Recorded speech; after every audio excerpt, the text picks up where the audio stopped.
and the petitioners are therefore calling upon the Government of Canada to increase the maximum THC allowed in edible cannabis products to 100 milligrams. Thank you, Mr. Speaker. Petitions. Question inscrite au feuilleton. Questions on the order paper. The Honourable Parliamentary Secretary to the Leader of the Government of the House of Commons. Questions be allowed to stand at this time, please.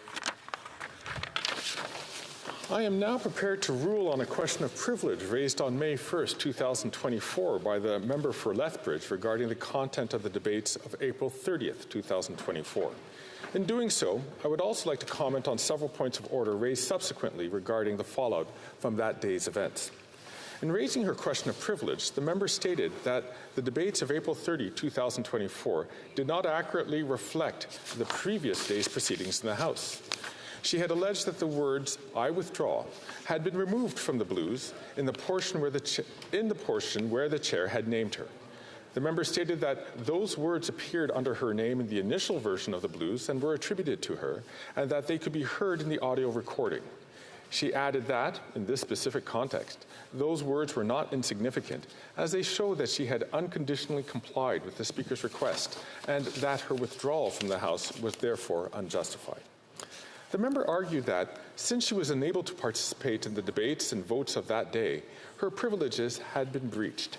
She also noted that this misrepresentation of her actions could amount to an improper reflection upon a member.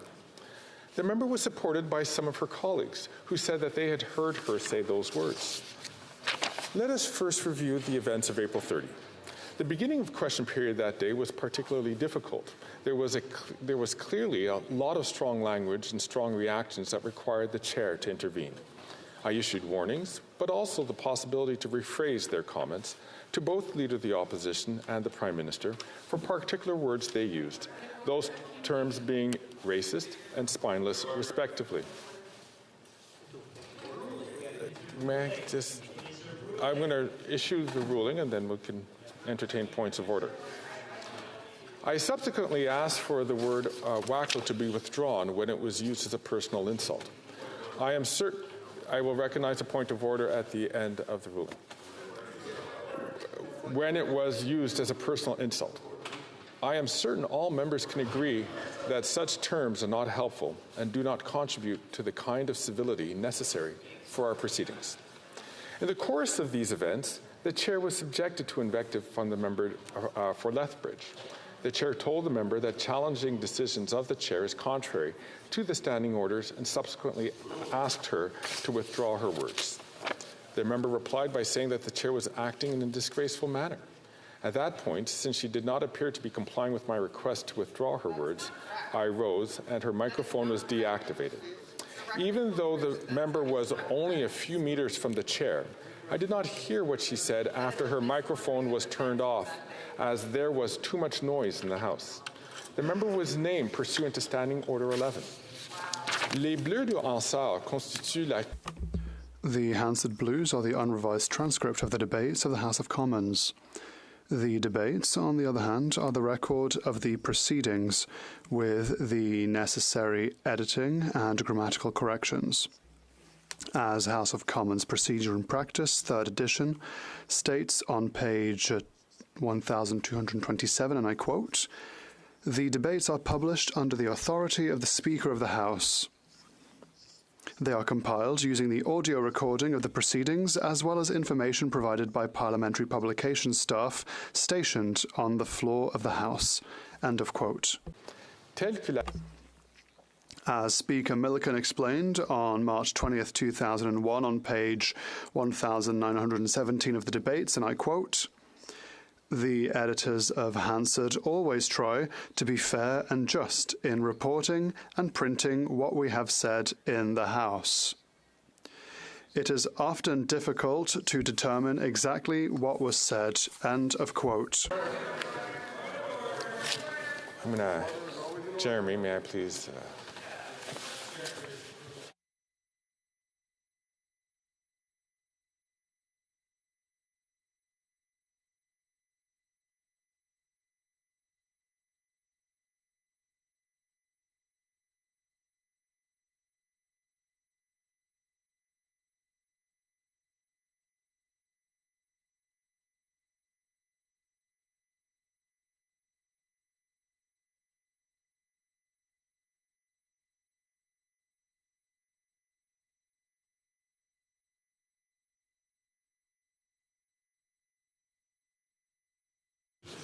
It is the normal tradition of this House that the Speaker finishes his ruling before points of order are raised. I will entertain them at the end of the ruling, which will happen in a couple of minutes. While the debates are published under the authority of the Chair, the House should know that the Chair plays no part in editing the debates. The editors of the Parliamentary Publications team craft a record that, in their judgment, best corresponds to the proceedings, without political interference and in a completely nonpartisan manner. The editors may make changes to the records of the House proceedings, whether or not those changes are proposed by members, in accordance with their own guidelines and long-standing practices. Moreover, it is understood that the revisions should not alter the substance or meaning of the members' statements in the House. The Chair learned that on April 30, 2 versions of the blues had been prepared. The words, "I withdraw," were indeed in the first version and were attributed to the member for Lethbridge. During the revision process, the editors listened carefully to the audio recording of the sitting, but could not be certain that those specific words had been said or that the statement should be attributed to the member for Lethbridge. The word "withdraw" was clearly audible, but what preceded it was not. Let me repeat. The word "withdraw" was clearly audible, but what preceded was not. Given the context of the exchange between the Chair and the member, the words she said immediately prior and the process by naming the member that subsequently began, the audio in question could plausibly be interpreted as either "I withdraw" or "I do not withdraw." In addition, the particularly high level of ambient noise substantially complicated the editor's task. Faced with this uncertainty, the editors removed the words, and a second version of the blues was produced, which was provided to the member. No comments or revisions were communicated to the Parliamentary Publications Department in connection with this intervention prior to the publication of Hansard by the member for Lethbridge or her staff or any other member of their staff. Finally, the words are not included in the published versions of the debates. The words are not included in the published version of the debates. While investigating this matter, the Chair also learned that the staff responsible for debates had provided these explanations to the member in the afternoon of May 1, even before she raised the question of privilege. Comme la députée de Lethbridge, as the member for Lethbridge later pointed out on May 9th, it is true that on the morning of May 1st, a member of my staff received a question from a journalist about the difference between the blues and the debates. On the other hand, it should be noted that the answer offered was very general and was provided even before the question of privilege was raised in the House. The Chair recognizes that the member for Lethbridge states that she said, "I withdraw." The Chair has no reason to doubt her word, nor that of the Chief Opposition Whip, who confirmed that others heard those words. I hope she will accept that because she began by repeating her comments, and because the noise level was so high, the Chair did not hear her say that day that she was withdrawing her words. My decision to name her seemed justified based on the information I had at the time. If the member had begun by withdrawing her words, events surely would have unfolded differently. I want to emphasize this point. When the Chair asks a member to withdraw offensive remarks and apologize, out of respect for the Chair and the rules of the House, the Chair expects members to comply. No hesitation, period. An invitation to withdraw words that are deemed unacceptable is not an invitation to repeat those very words. In the event of refusal to comply, a member risks being named and asked to withdraw from the House or having the Chair decide not to recognize them until they do. Les députés. Members sometimes disagree with the Chair's decisions, but it is important for all members to accept them once they are made. Disregarding the rules is one thing. Disregarding the authority of the Chair when one is called to order is another. As the member for New Westminster Burnaby stated in his point of order on May 1st, 2024, criticising such decisions in the House amounts to challenging the Chair, which is contrary to our practices. On the other hand, Whilst it is true that the chair exercises control over decorum during proceedings and generally doesn't comment on statements made outside, attacks on the Speaker or the Deputy Speaker outside of the House can have a corrosive effect on our proceedings. It certainly does not help the House to function smoothly. In conclusion, the chair is of the opinion that the final version of the debates was prepared in accordance with the standards applied by the debates editors, and that their decision, as well as the chair's decision to name the member, were justifiable based on the information available on April 30. Consequently, I cannot find a prima facie question of privilege. The member for Lethbridge has clearly indicated what her words were, and that is now also part of the record. Je remercie les députés. I would like to thank members for their attention. Member from Calgary, Nose Hill, is rising on a point of order. Thank you, Chair. My point of order relates to the manner in which you have arrived at this decision. In several previous cases and questions of privilege related to your conduct, for example, I had raised a point of privilege related to the government potentially withholding information on an order paper question which you had signed off on in your role as parliamentary secretary in this parliament. You had recused yourself from this decision. In this instance, you are ruling on a matter which directly relates to, once again, your conduct and your behavior. So how is it possible that you can make a ruling related to your behavior when precedent in this parliament clearly shows that you should have recused yourself? Thank you. I thank the Honourable from Calgary Nose Hill for raising her point of order. Because the question of privilege was germane to the question of how the blues are prepared and how the contents of Hansard were prepared, which of course the Speaker has no role in doing, it was found to be appropriate for the Speaker to be able to issue this ruling. The Honourable Member from Saanich Gulf Islands is rising on a point of order, I imagine. Thank you, Mr. Speaker. I'd risen when this controversy was first brought to our attention by the Honourable Member for Lethbridge, in deep concern about the possibility that words that were spoken that were in the initial blues were changed without the member's knowledge, because this is an essential piece of how this place works, that we be confident that there's no interference between the words that come out of our mouth as best they're able to be captured, but the extraordinarily talented and dedicated staff that have, well, obviously with new equipment, but for centuries there's been Hansard, and the words of parliamentarians are recorded, and we hope faithfully. I also want to make a parenthetical comment, Mr. Speaker, and then I want to ask a specific question in case your ruling included it and I missed it. But one of the things about the operations of Parliament, which is to say the fragility of our democracy, is that in Westminster parliamentary democracies, and such as Canada, and I would say particularly Canada, much rests on intangibles: respect, decency, unwritten rules, traditions, concern for the country, etc. There's a lot of intangibles that float around in terms of respect. And I know that when I was the Honourable Member for Regina Capel, when he was Speaker, I vigorously disagreed with many of his rulings. But I knew, since there's no appeal from a Speaker's ruling, there'd be nothing but chaos if I were to show anything but respect for the rulings I heard, no matter how passionately I disagreed. So my point is this, Mr. Speaker, we're in a perilous place, and to all my colleagues I say the same. We have to be able to work together and respect our traditions.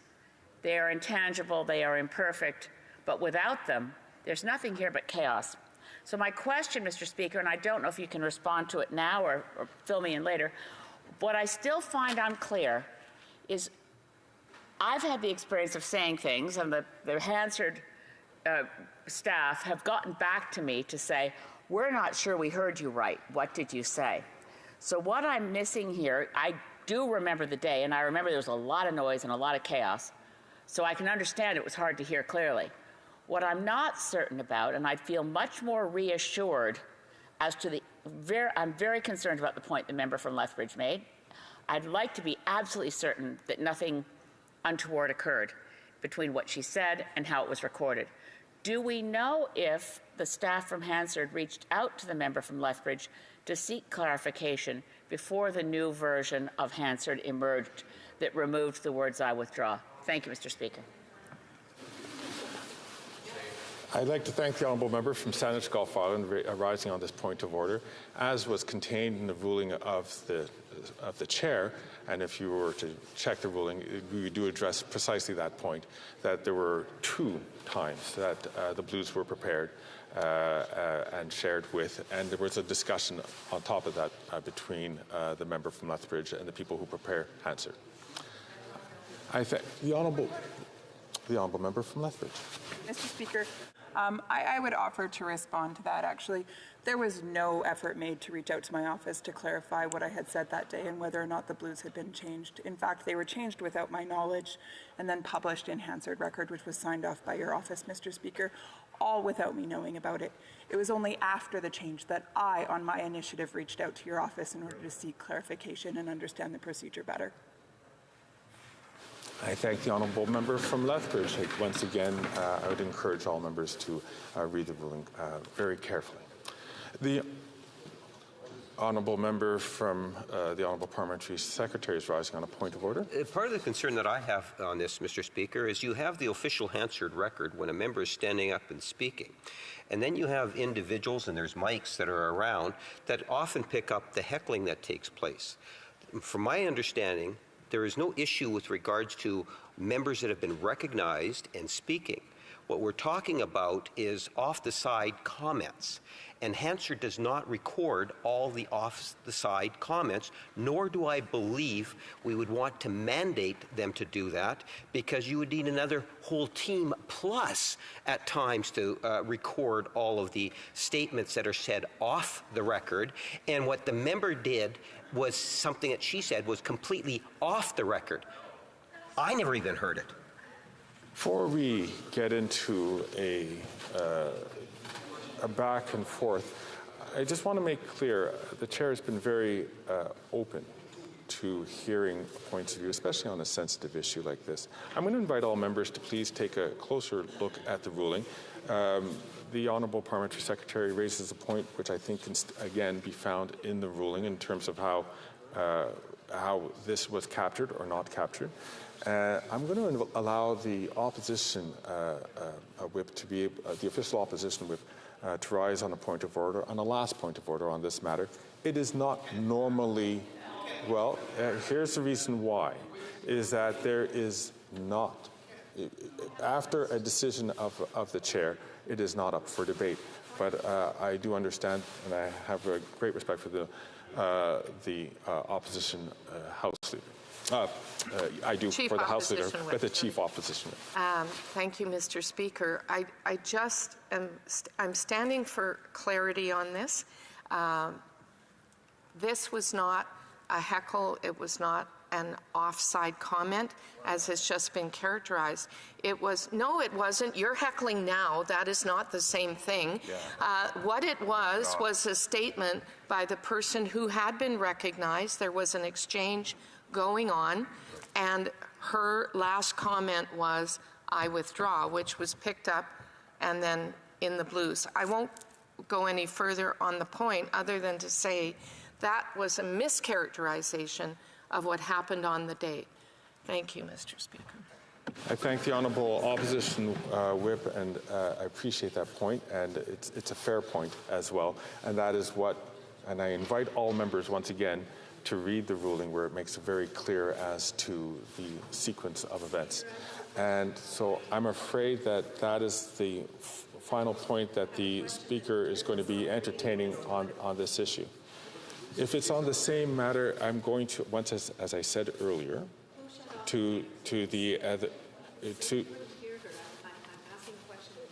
I'm going to invite the honourable member from Yorkton Melville to please take a look at the ruling of the Speaker. Orders of the day. Orders of the day, ordre du jour, government orders, business of supply. Consideration of an opposition motion concerning summer tax breaks standing in the name of Mr. Poilievre. Mr. Poliev, seconded by Mr. Perkins, moves that in order to help Canadians afford a simple summer vacation and save typical Canadian families $670 this summer, the House call on the NDP Liberal government to immediately axe the carbon tax, the federal fuel tax, and the GST on gasoline and diesel until Labor Day. The Honourable Member for Carleton.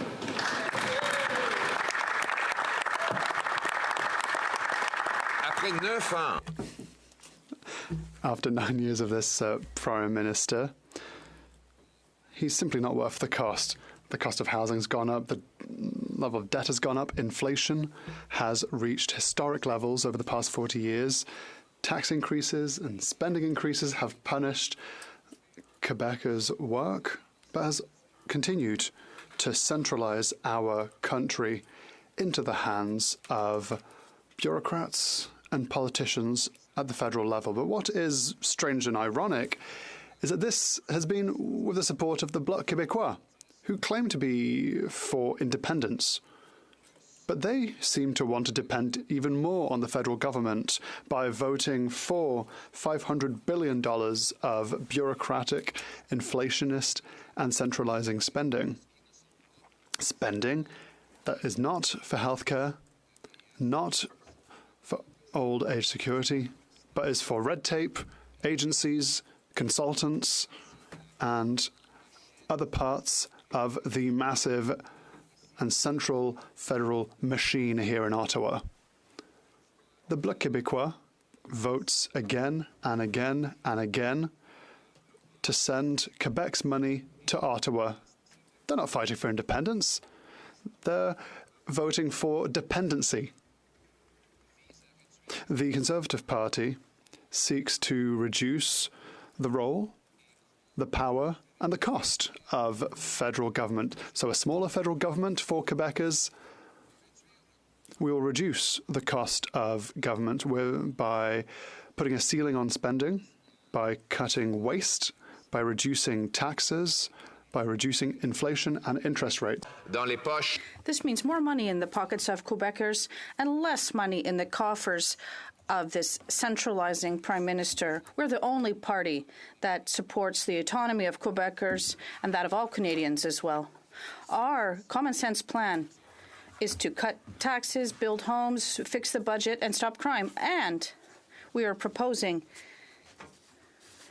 that Quebecers see a tax cut on gas so that it's 17 cents a litre over the summer, to at least give them a vacation and spend time in Quebec communities, supporting small, medium enterprises by visiting the country and small hotels that are wonderful in Quebec, and by leaving more money in the Quebec economy rather than feeding this monstrous, obese thing that is the federal government. Mr. Speaker, we need less in Ottawa and more for Quebecers, and that is what our common sense plan here. And we have a party that is behind this, and the other parties, including the Bloc Liberal Party, is against this. The choice in the next election is clear. Either the Liberal Bloc Party that will tax your food, punish your work, double housing costs, and free criminals into the streets, or you have the Conservative Party, the Common Sense Party, that will cut taxes, build homes, fix the budget, and stop crime. That's what common sense is. I'm going to begin with a text message I just got from a small businessman in Ottawa who's opened some beautiful, legendary local restaurants. Fratelli's, which is Italian for brothers, and Roberto's, an incredible pizza shop, a beautiful pizza shop where you can get some wood oven pizza. He sent me this message. Hi, Victor. He was responding to a friend who asked him about a business investment opportunity in Ottawa. He replies, "Hi, Victor, I appreciate you thinking of me. I'm personally done with investing any time or money in Canada. I've actually started the process of leaving. My kids have already left and don't want to come back here. One is in Italy, the other in Florida. Both are extremely happy and living life the way it should be lived. It's sad, but it's my new reality based on what's happening with this Liberal Prime Minister and Canada for the next generation. I hope all is well with you and your family. Lastly, FYI, I found out today that 46% of businesses in the downtown business improvement area will not renew their leases. Yikes, that's scary. What's coming in the next year or two? I hope you and your family are well. See you soon. Isn't that sad? Now, this is the kind of person the Prime Minister likes to demonize, someone who's earned a living, built his own business from scratch. He didn't inherit a multi-million-dollar tax-preferred trust fund. No, he had poor immigrant parents from South Italy, the kinds of people that we see in communities across the land, including in South Shore, St. Margaret, where the member with whom I'm spilling my time resides. And I know that this is the kind of story that the liberal-controlled media likes to shut down. For example, I told the story of a Cape Breton couple that had moved to Nicaragua, and the Bell CTV tried to gaslight them and me by claiming that this was all crazy talk. Well, it was actually a story told by the person themselves. Of course, Bell is the Prime Minister's favorite telephone company. They love to get favors from his regulatory arm by giving him a lot of gushing media propaganda. They even publish the propaganda that is regurgitated by Canadian press. They just literally cut and paste the stuff that PMO feeds the Canadian press to write. Mr. Speaker, they can no longer gaslight Canadians on these facts, because let me look at an article from even the CBC had to admit it today. Quote, emigration from Canada to the U.S. hits a 10-year high as tens of thousands head south. Census data says 126,340 people left Canada for the U.S. in 2022, a 70% increase over a decade. A 70% increase in the number of people leaving Canada for the U.S. Quote, one group called Canadians Moving to Florida and USA has more than 55,000 members and is adding dozens of members every single week. Marco Terminesi, former professional soccer player who grew up in Woodbridge, Ontario, and now works as a real estate agent in Florida's Palm Beach County with a busy practice that caters to Canadian expats. Quote, I hate the politics here being Canada. Terminesi said that his phone has been ringing off the hook for the last 18 months with calls from Canadians wanting to move to sunny Florida. With the Prime Minister, quote, with the Prime Minister, I have to get out of here. That's what people tell me. They say to me, Marco, who do I have to talk to get out of here? There's a lot of hatred, a lot of pissed off calls. I'm quoting. It's really shocking for me to hear all this. And I'm not sure all these people are moving for the right reason. People are saying, I hate the politics.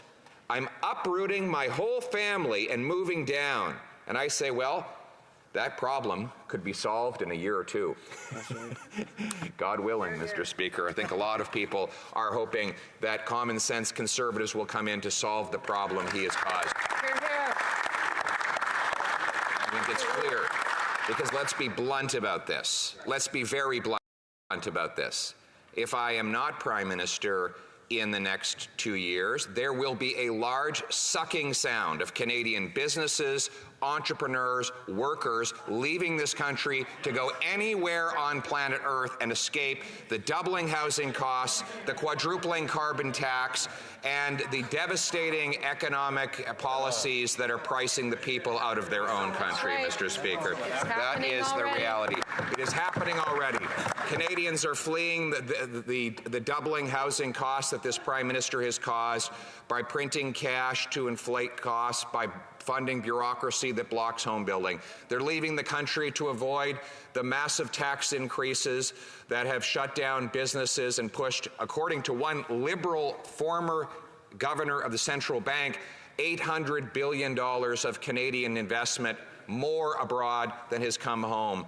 And with all the suffering and misery, the 256 homeless encampments that have popped up in Toronto, the 35 homeless encampments in Winnipeg, the 2 million people lined up in food banks, The 1 in 4 Canadians skipping meals because they can't afford the price to eat. The 76% of young people who say they will never own a home. For God's sakes, can they not at least enjoy a vacation, a merciful vacation from these taxes? That's why common sense conservatives not only want to axe the tax, build the homes, fix the budget, and stop the crime when we form government, but in the meantime, we're asking for a tax holiday on fuel that will save 35 cents a litre and allow families to get in their car, go on the road, do some camping, support the local tourism businesses. Let's bring our money home. Let's bring a vacation for long-suffering Canadians. It's common sense. Let's bring it home. Questions and comments? The Honourable Deputy House Leader. Thank you, Mr. Speaker. I have a very specific question for the Leader of the Opposition, and I would ask that he listen and try to provide a direct answer to this, because I think it's really important, and it pertains to the substance of his motion. So his motion says that the average Canadian will save $670 between now and Labor Day. Now, if you look at the carbon tax, that's 17.6 cents. The federal gas tax is 10 cents. So if you put GST on there, it's 29 cents. So in order to save $670 for the average Canadian, they would have to drive between now and Labor Day 25,842 kilometers. To put that in perspective, Mr. Speaker, if you were to drive from the North Pole to the South Pole, you would still have over 5,000 kilometers left over. You would have to drive 272 kilometers per day between now and Labor Day.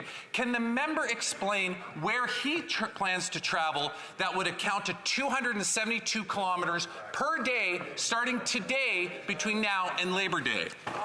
The Honourable Leader of the Official Opposition. Mr. Speaker, I think the member got confused. He was actually looking at the manifest that lays out the Prime Minister's international island-trotting vacations. And that's where he got all of these numbers.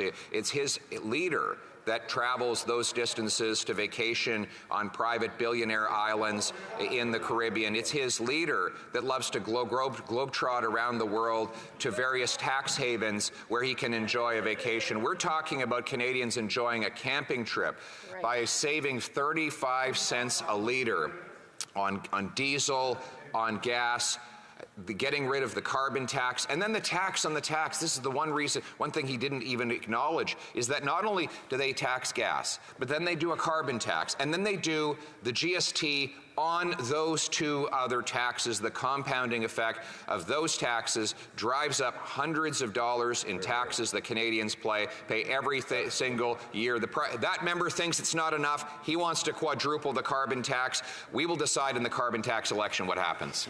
Questions and comments? Question commentaire, the Honourable Member for Victoria.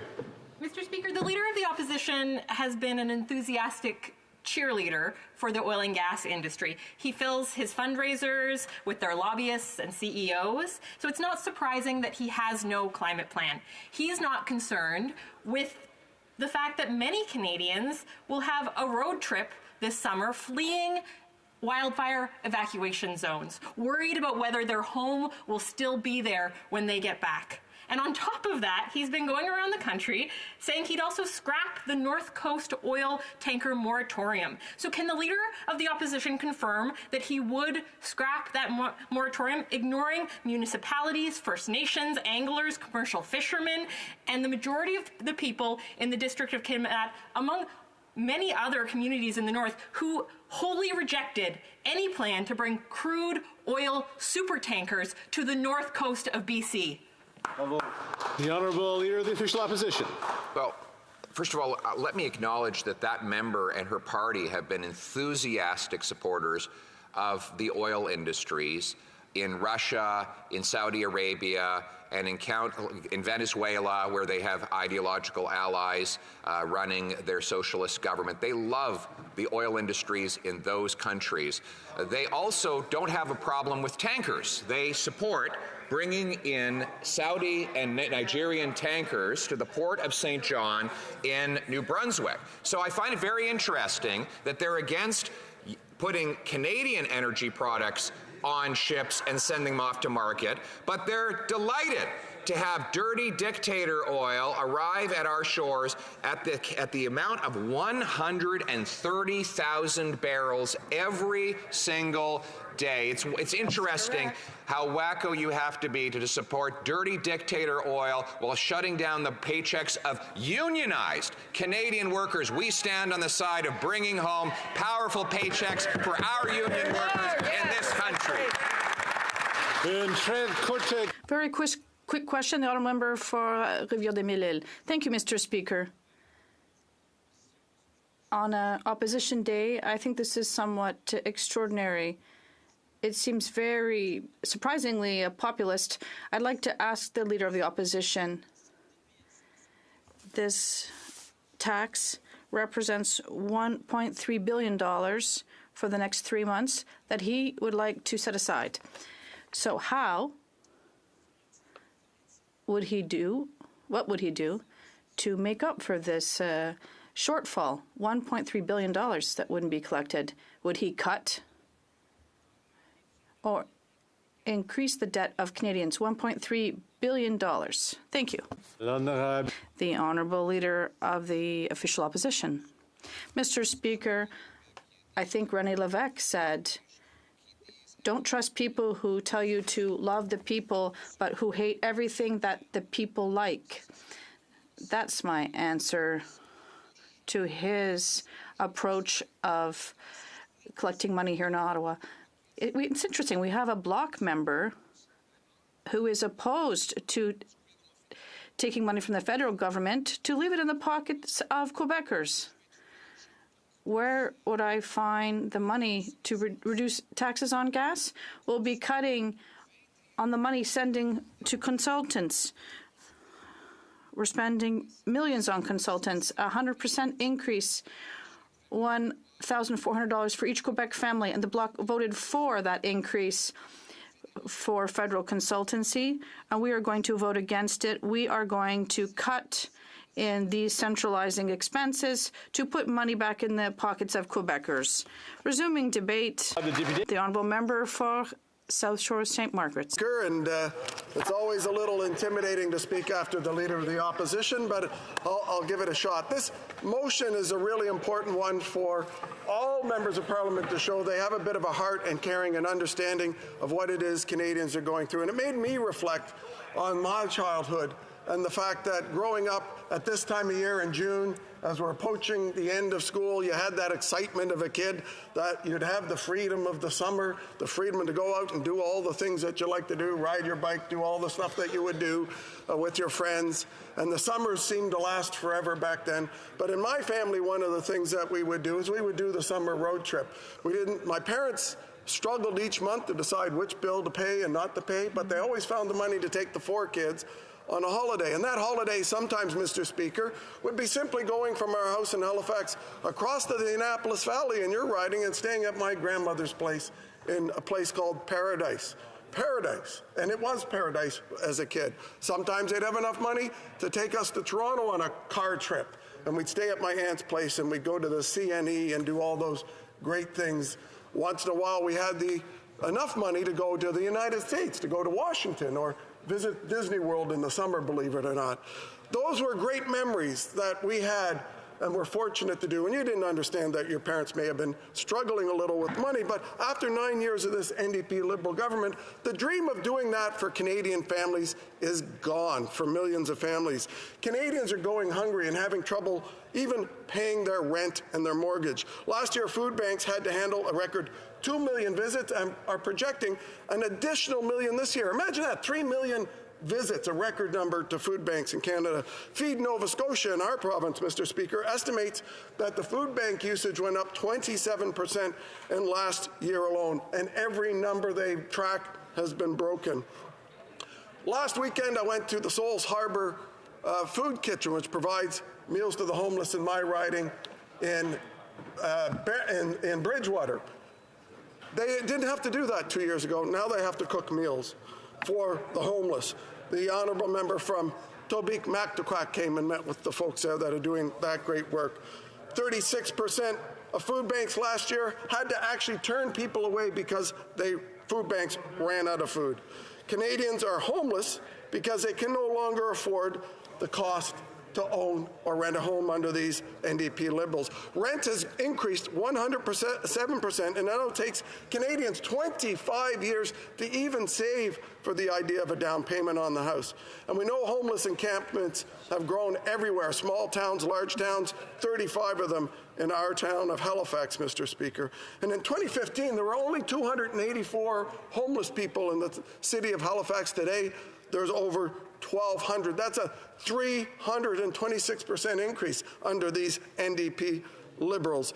And the parliamentary budget officer said since 2018, the number of people that have been continuously homeless for more than a year, has increased by 38% nationally. And those who are recently homeless have increased by 88%. So after 9 years of this NDP Liberal government, it's not just low-income families that are suffering. It's middle-class families who are now using food banks, who are working and using food banks because all of their income is going to pay the mortgage. And why did this happen? It's not something that happened because of Europe, as the government claims.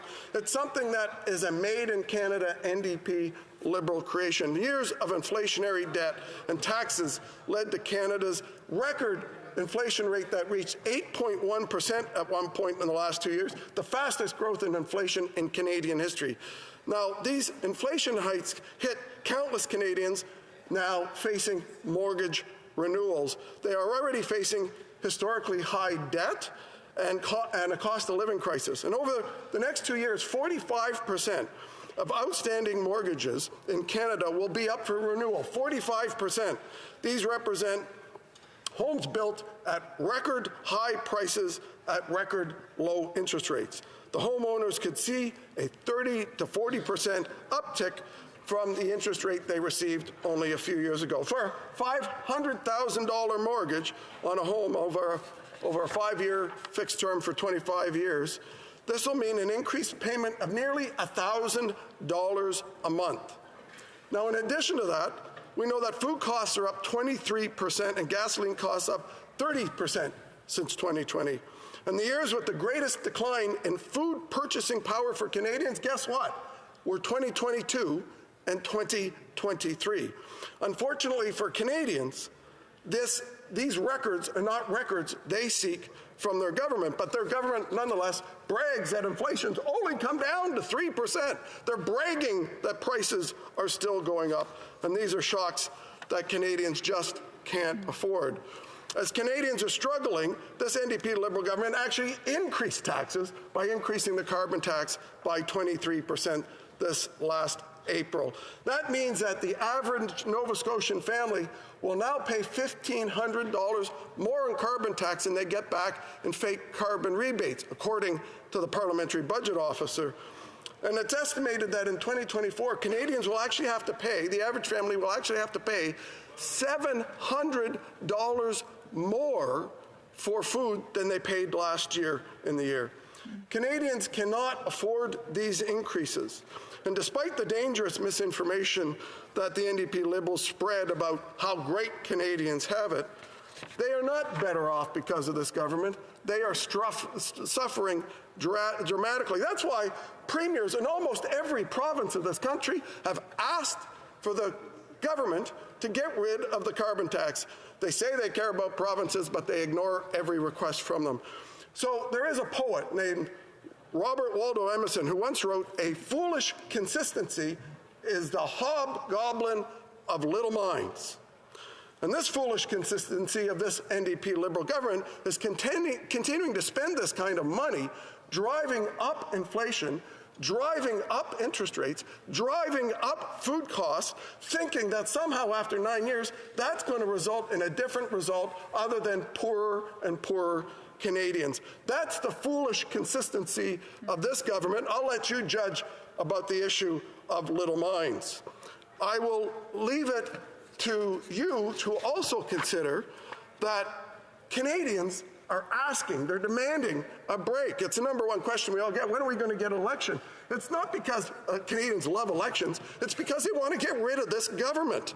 And Canadians need a break from the hurt and the pain and the hunger caused by these NDP Liberals. So we're proposing to give them just a temporary break so that the great privilege that some of us had in our summers, in our youth, of getting into the family car and going on a vacation and getting this great adventure can happen this summer. So what's the best way to do this? Well, our motion here today, which says, for those who are watching, that in order to help Canadians afford a simple summer vacation and save typical Canadian families $670 this summer, the House calls on the NDP Liberal government to immediately axe the carbon tax and federal taxes and the GST on gasoline and diesel until Labor Day. A reasonable request. This would actually save Nova Scotians $542 this summer.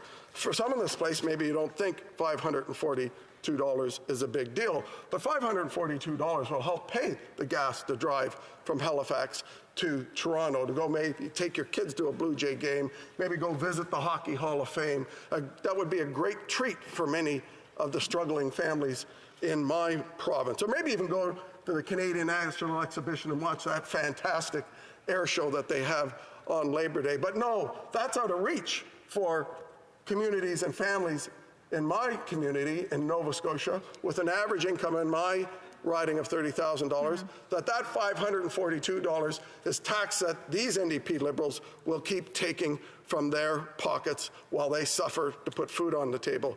This will make a difference between taking that kind of vacation or what unfortunately has become normalized under this government, which is the staycation. The staycation, meaning I can't afford to take a holiday, so we'll just stay at home. That's not a vacation for families. So we're asking this government to show a little compassion, a little heart. But we wouldn't be in this situation if they just followed our common sense plan to axe the tax, to build the homes, to fix the budget, and to stop the crime. And in most particular, in this summer, Conservatives want this government to axe the tax on all the fuel costs and call a carbon tax election if they believe so much in it, so that we can actually deliver for Canadians what they're asking for. I challenge this government to do that, to do one of those two things. If they don't have the guts to remove federal taxes this summer to give a break to Canadians, at least have the guts of your convictions and call an election and let Canadians decide. I just have trouble with that guts comment. Maybe we can try to find other wording other than that. Questions and comments? The Honourable Parliamentary Secretary, Government House Leader. Mr. Speaker, it's a bit much. Conservative policy guru in Alberta, better known as Premier Daniel Smith, increases gas tax by 4 cents. And then if you take a look at the weird conservative calculator, think about this. They say they're going to save $670. That's a joke, Mr. Speaker. There are calculators way off, as the Deputy House Leader in the government just pointed out. The average driver would have to drive from the North Pole to the South Pole. Plus, you could almost do it twice. I don't know what's going on in the Conservative Party. They're going further right than the Premier and Daniel Smith, the MAGA Conservatives, Mr. Speaker, and their calculator's broken. Where do they get the $670 back? Trust, where? I don't understand that. The Honourable Member for South Shore St. Margaret's. I think you'll forgive me if I don't believe the math of these Liberals who haven't met a single budget target any time and said the budget will balance itself. And the previous member, the member for Kingston and Islands who brought it up, maybe he did the math and the kilometers based on the $150,000 Ford Lightning that he drives. He should do it on the normal vehicle that most other Canadians drive. So I understand why you're embarrassed by the fact that you put the carbon tax, they put the carbon tax up on April 1st, April Fool's, by 23%, and are continuing to do that and plan to put it up 65 cents a litre, Mr. Speaker, by 2030. So these Liberals have no compassion for people who are suffering because of their tax policy. Kamal Tar, questions and comments? The Honourable Member for Edmonton Strathcona. Mr. Speaker, and I would like to thank my colleague for his intervention today. I do feel that it was not entirely accurate in some of the information that he shared, and I wanted to give him some perspective. We just heard from one of the members from the Liberal Party about Danielle Smith and the taxes that she's put on gas, certainly in Alberta. We have a couple people in Alberta. Trevor Toombs, he's an economics professor at the University of Calgary, quite renowned for being very smart with regards to carbon economics. And he writes, a clear majority of households do receive rebates that are larger than the carbon taxes that they pay. And if we got rid of the carbon tax and the rebate, then this would harm a much larger fraction of lower and middle income households than it would higher income households. In fact, the Business Council of Alberta has said that the carbon tax is the simplest, clearest, cheapest, and least interventionist way to achieve Canada's climate goals. These are experts that have been doing this work and that have been doing some research. I'm wondering why the information that the Conservative Party of Canada is trying to put out today completely contradicts the information of experts like Trevor Toombs and like those within the Business Council of Alberta. For South Shore St. Margaret's.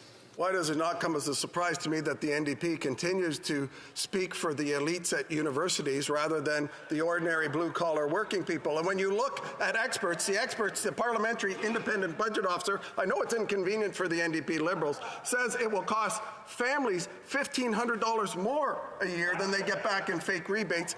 And that's a convenient way for the NDP Liberals to ignore those experts. They choose their university elite economists as the group that they believe in more. So I would ask her to take a look at another reread of the Parliamentary Budget Officer's report so she has a fuller understanding of the effect of this tax on families. The Honourable Member for Shefford. Thank you, Mr. Speaker. I'd like to thank my colleague for his speech. Now, he's saying that there's a struggle between the university elite and ordinary people, as the Conservatives call them. But with these policies that actually help Western oil companies, does he really think that these oil companies are ordinary people who need help? So, sure, St. Margaret's. This government's policies have caused 78,000 ordinary people to lose their job in the oil patch, which has driven investment per employee in this country down and our productivity to 40% less than the United States, making the cost of living for everyday individuals that much more difficult. It's crazy, literally crazy, that we take our competitive advantage as a nation, our natural resources, with the NDP Liberal government and say, let's shut it all down and hope that somehow fairy dust on other industries with government taxpayer money, raised by the oil industry, by the way, will somehow correct or change the issue of how our economy operates and how we lead to a successful life for families and the great policies that they enjoy in Canada. They have to be provided by profits from businesses which create jobs and innovation. And I would ask that honourable member to take another look in the mirror. We'll just do a reminder to all honourable members to try to keep the answers short, try to keep the questions short so that all members that want to participate and ask questions get an opportunity to do so. Because I see the honourable member for Saanich Gulf Islands trying to get up on a number of occasions, and I'll see if I can put her up first on the next round. Resuming debate, the honourable member, the honourable parliamentary secretary to the Minister of Environment and Climate Change. Thank you very much, Mr. Speaker. I'd like to thank the opposition for putting forth another Opposition Day on one of Canada's most successful tools to reduce our carbon pollution. Mr. Speaker, carbon pricing works, and that's never been clearer.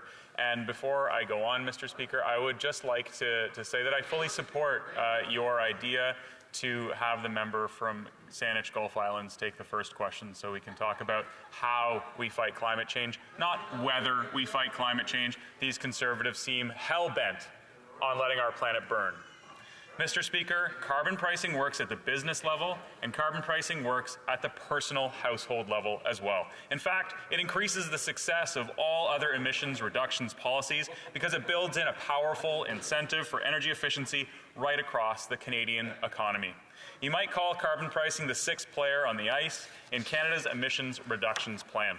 ECCC's modelling shows that carbon pricing alone accounts for around 1/3 of the emissions reductions expected in Canada between 2005 and 2030. Other independent experts have calculated to be even more effective in cutting Canada's carbon pollution. Mr. Speaker, the Conservatives don't need to listen to experts. They said they're so-called experts, but they should heed the advice of William Nordhaus, who's a Nobel Prize-winning economist, who just recently said Canada is getting it right on carbon pricing, they're getting it right on carbon reductions, and their pollution is going down as a result, and our economy continues to be very strong. So, Mr. Speaker, let me summarize quickly how our department calculates these emissions reductions. They use a program called EC Pro. It's a computable general equilibrium model that allows us to perform complex statistical calculations.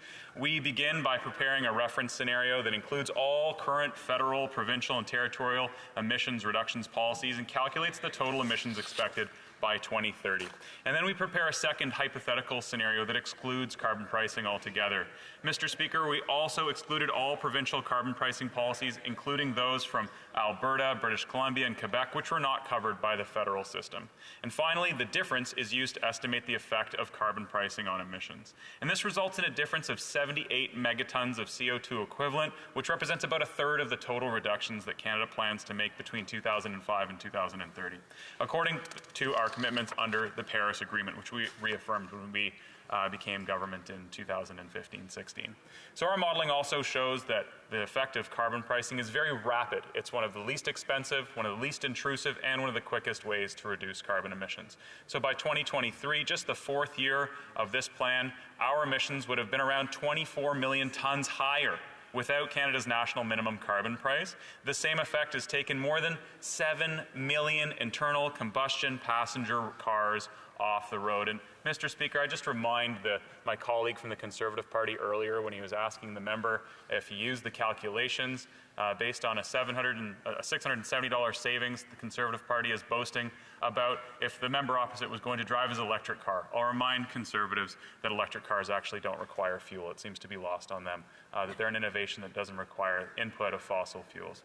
So, Mr. Speaker, in short, putting a price on pollution works, and our data proves it. It's not just our data, it's also the data of 300 independent economists from across this country, renowned people who work at universities, who the Conservatives continue to call so-called experts. Well, if they have any experts, if there are any Conservative experts that would like to come forward with some data, some economic analysis, or really anything that indicates that carbon pricing is having an impact, a negative impact on the affordability, the very real affordability challenges that Canadians are experiencing, then I'm here for it. I asked them for it back in December, and I haven't seen anything since. Carbon pricing continues to be the most efficient, simple, and cost-effective way to meet our targets. It's a measure that encourages the whole population, every household and every business, to find ways to cut pollution, whether and however they would like. And it sends a powerful message forward of confidence to businesses to invest in cleaner technologies to be more energy efficient in the future. It's truly mind-boggling to see all of the information out there that is especially being spread by the Conservative Party of Canada. No, carbon pricing does not raise the cost of living. Economists from across this country, people who are experts on these types of analyses, indicate that. And yet the Conservative Party chooses to continue to toe that line, which is based on absolutely no factual data. In provinces where the federal fuel charge applies, it represents a tiny fraction of inflation.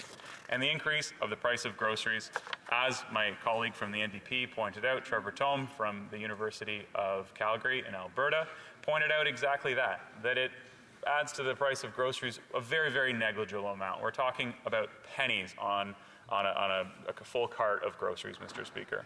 I'd also just point out that there's a 10% supplement for people living in rural and remote areas who don't have access to things like active transportation or public transportation. They might be more reliant on propane or natural gas or other forms of heating that are less available in rural Canada. So we proposed increasing it by 20%, but the Conservatives have been delaying Bill C-59 for months now, withholding that money from Canadians. For provinces under the federal pricing system with the Canada Carbon Rebate, 80% of Canadian households receive a refund that's greater than what they pay. In fact, if carbon pricing were abolished, not only would a clean energy investment and innovation, job creation all grind to a halt, our low and middle income families would have less money in their pockets. I'd like to expand on another piece of that, Mr. Speaker, if I could. Another piece of false information that's being driven by the Conservative Party of Canada with respect to how it has an impact on our economy. No, Carbon pricing does not hurt businesses and it does not hurt the economy. In other countries similar to Canada, cold ones that also get warm in the summer, we see that pricing systems like ours offer the stability to build more prosperous economies.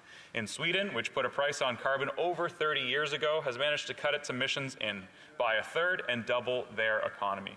The same is true for us, Mr. Speaker. British Columbia, which had its own system for more than a decade, many members of the Conservative Party of Canada served in the BC legislature under the Liberal Party when it was instituted. Mr. Speaker, they seem to have forgotten that it's been lowering their per capita emissions and per GDP emissions in the great province of British Columbia for decades now. And they've also seen, over the exact same time, rapid economic growth and innovation. So congratulations to British Columbia. And on that piece of policy, the federal government is proud to follow in their footsteps.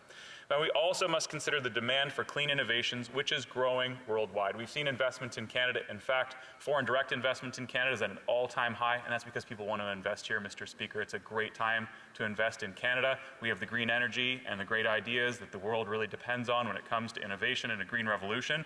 So that's why they're coming here to do business. And because carbon pricing attracts investment in clean energy technologies and low-carbon industry here in Canada, it allows Canadian companies to take the lead. If we abolished it, we'd lose our position in the global race towards carbon neutrality, and we would sacrifice all of the jobs that come with it.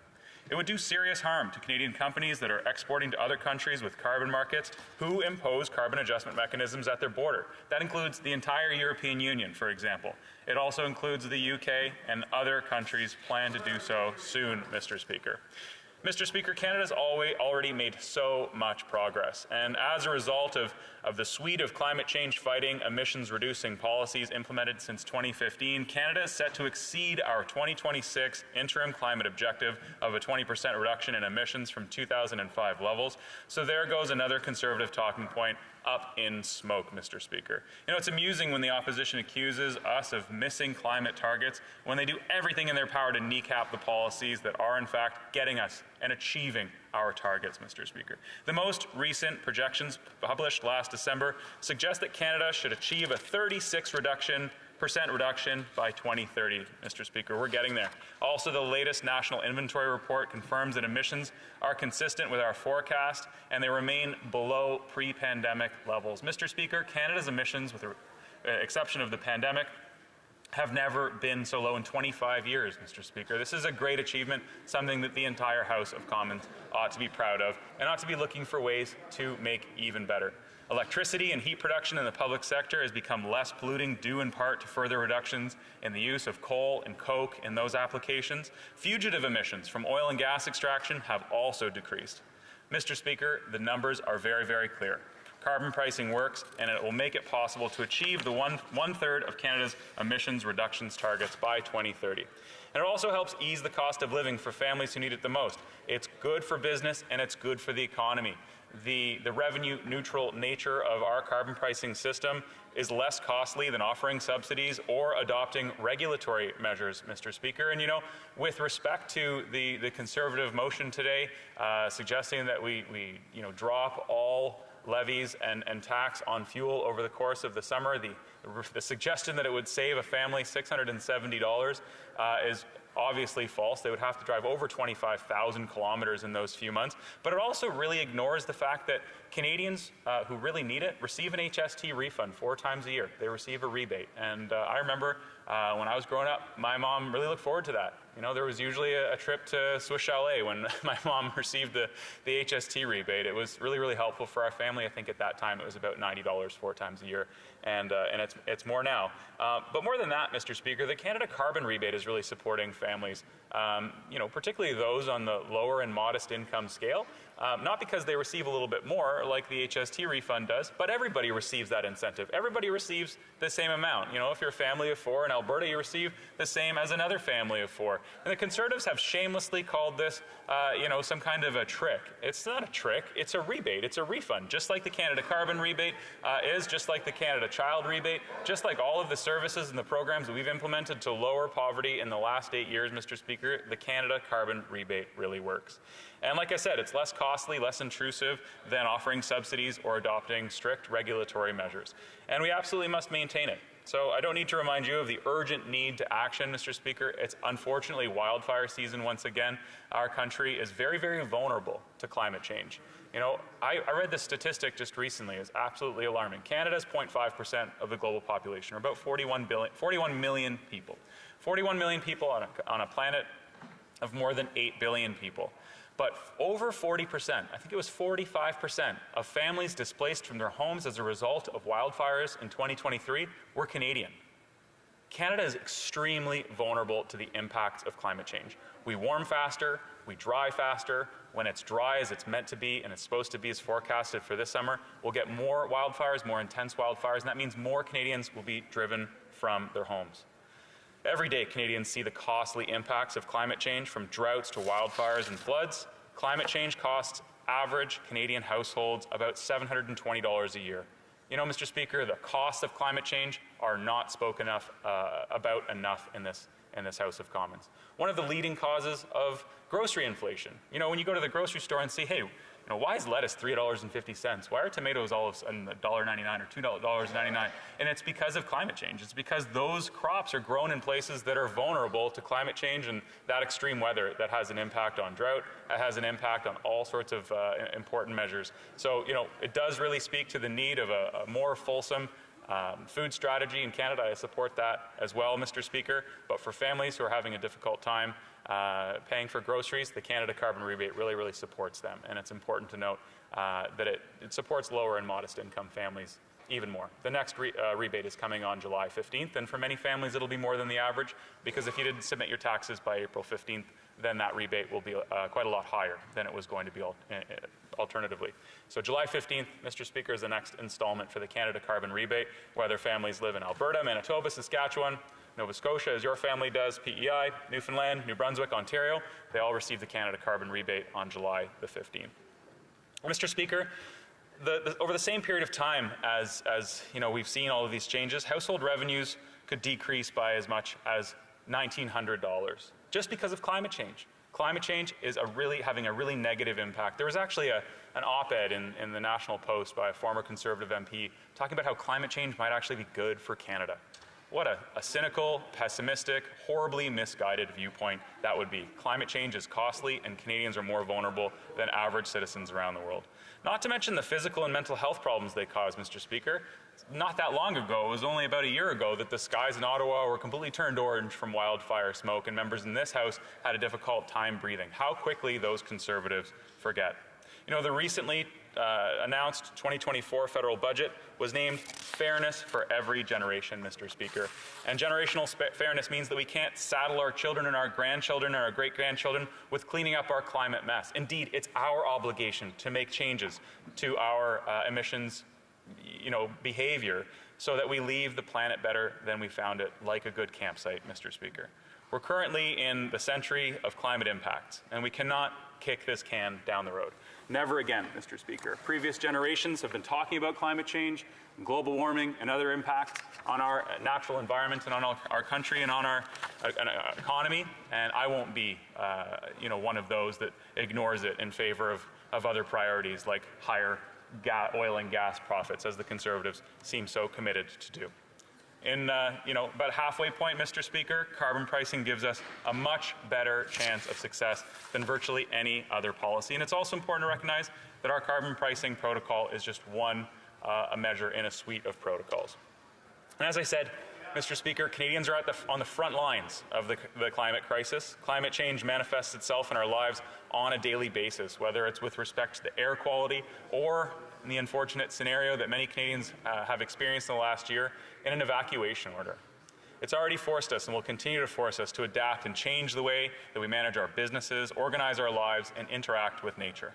With warmer temperatures comes with more intense and frequent weather events everywhere on Earth, but especially here at home, Mr. Speaker. And the global level, it's been estimated that between 2000 and 2019, extreme weather events have caused damages averaging around $143 billion.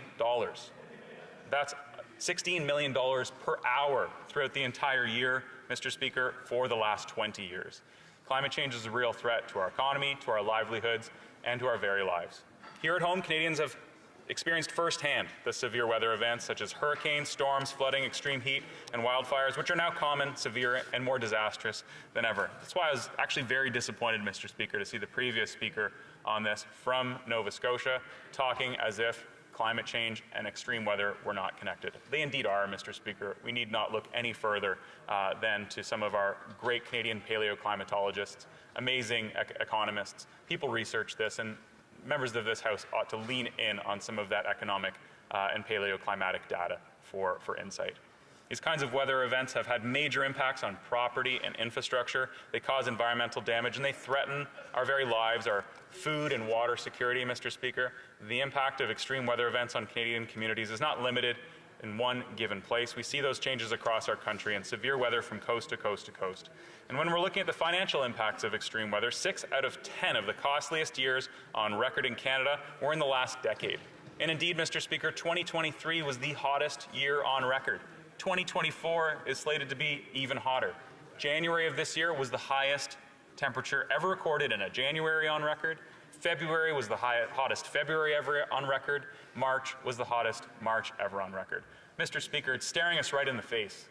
The climate crisis is not an optional thing that we must act on. It is 100% mandatory. Future generations are depending on us. So if the Conservatives want to continue to use their slogans and their misguided approach with absolutely no data to further inflame the conversation around the affordability crisis without offering any solutions, Mr. Speaker, I would just ask that over the course of the summer they travel to a university or ask a climate scientist for a little bit of insight so they can come back to this House in September with some data to back up their claims on one of either two things. One, they're suggesting that carbon pricing is ineffective in reducing our emissions, or they're suggesting that Canada Carbon Rebate isn't supporting affordability right across this country. Both are true, Mr. Speaker. They're facts. It's hard to argue with facts when economists point to them and say, hey, you know what, that's actually not really controversial what you just said. The math works out. We did the math, and we agree. That's actually supporting Canadians, Mr. Speaker. Speaking of poverty reduction, I came to this House because I was concerned that poverty in Canada is legislated. I'm a strong believer that we can just decide as a country to implement some policies to reduce poverty. And I also know that poverty and climate change are linked. Climate change actually impacts poorer, more modest income Canadians more significantly. When we have a heat wave in this country, seniors without air conditioning suffer more than wealthy people with a swimming pool in their backyard that can, take a dip and cool down. Mr. Speaker, in communities that are mostly paved without a lot of canopy, they're a lot hotter than communities with a nice canopy and lots of trees. And having grown up in a co-op with lots of nice trees that had the forethought back 40 years ago to plant a bunch, I knew that. We could hang out in the park in our little co-op and play softball, but when it got hot, we could hang out underneath a tree. That's not the truth. That's not the same in every community. A lot of those lower income apartment buildings are a lot of concrete and not a lot of trees, Mr. Speaker. So climate change impacts more modest income Canadians worse. So, just to close up, Mr. Speaker, the motion in question here is to reduce gas prices over the course of this summer so that Canadians, can save money, according to the Conservatives. But what they're ignoring, as they always do, is the Canada Carbon Rebate. The Canada Carbon Rebate will send in Alberta $450 quarterly, so 4 times a year. So let's say $900 over the next 6 months or so to Canadians. So that's actually more than the amount that they're saying folks will save. So they want to axe the Canada Carbon Rebate. They want to take that money away from lower and middle income families and make sure that oil and gas companies can profit. Mr. Speaker, I'll say it once again. Who needs an oil and gas lobby when you got the Conservative Party of Canada? Questions and comments. And as I said, the honourable member for Sanders Gulf Islands will get the first question. Mr. Speaker, and I thank my honourable colleague, the Parliamentary Secretary, for endorsing the Speaker's generous impulse, because I do get up and down a lot, but then again, I'm an Anglican, so I'm used to it. Mr. Speaker, I want to ask my honourable friend, the Parliamentary Secretary, I thought this debate, and I knew the topic about the summer break on taxes, and I know I oppose that for many reasons, and the Parliamentary Secretary has admirably summed up most of my reasons. But I've been wanting to get to my feet all morning because I was made, surprisingly for me, I was surprised at how uncomfortable I was with the Leader of the Official Opposition speech and I don't think he intended it, but I wanted to ask him. It made me uncomfortable because it seemed to suggest that Canadians would be better off and are packing up in droves and moving to the United States. The United States remains a more expensive place to live. Healthcare is more expensive. Our healthcare system is in some crisis, no doubt. Our cost of living has gone up. It is increasingly difficult to pay rent. No question Canadians are facing increased costs. But as a Canadian, and as the only member of Parliament who is honored to receive the Order of Canada, and I'm an officer of the Order of Canada, and the slogan of the Order of Canada is "We desire a better country." But it means this country. It isn't suggesting there's a better country somewhere else. This is the best country in the world to live. It was 20 years ago, it was 50 years ago, it remains so today. We have a healthcare system that's universal, our education costs are lower, and as we face the climate crisis, I want to be in a place where neighbors take care of each other, where we are, in the words of Joe Clark, former Prime Minister, the Right Honourable Joe Clark, we are a community of communities, and we can pull together. And I wonder if the Honourable Parliamentary Secretary could find ways within his party that we reach across party lines and remind each other that we must not ever accidentally run down our own country. We are proud Canadians and we fight for Canada. We stand on guard for Canada. I know how it goes around here. To give an inch, take a foot. Make sure I keep our questions and answers to a minimum so that we can get as many people participating as we can. The Honourable Parliamentary Secretary. Thank you very much, Mr. Speaker, and I want to thank my honourable friend and colleague from Saanich Gulf Islands. And before I start, I just want to say that the Order of Canada designation couldn't have been invested in a more honourable member and a better friend. So to my friend from Saanich Gulf Islands, I want to thank her for her intervention today. And really, I think what we're talking about today is the Canada that we collectively envision for the future. I've had the luxury of traveling as a member of Team Canada. I went to 70 different countries on every continent, and I got to see other countries firsthand. You know, I was there for federal elections. I got to be there and read the local news. I sat in coffee shops and got to know people from other places, and indeed I shopped for groceries and paid rent in countries like Sweden, Norway, Australia, New Zealand, and the United States. And some of that experience, and so I was very, very lucky, Mr. Speaker. I don't know what the Conservatives are heckling about now, but the reality is we have an obligation to continue to ensure that Canada is the greatest country in the world. Canada is the greatest country in the world, and the Conservatives continue to talk down Canada. And when they do that, they're talking down Canadian innovators, Canadian scientists, Canadian students, Canadian workers. But better is always possible, Mr. Speaker. This far-right nonsense from the Conservatives that more resembles the Trump Republicans than, the good old days of Aaron O'Toole or reasonable Conservatives back in the day, like Brian Mulroney, Mr. Speaker. It's this Republican effort that seeks to exploit fear and anxiety rather than address the real concerns and issues that Canadians face. Comments? The Honourable Member for Winnipeg Centre.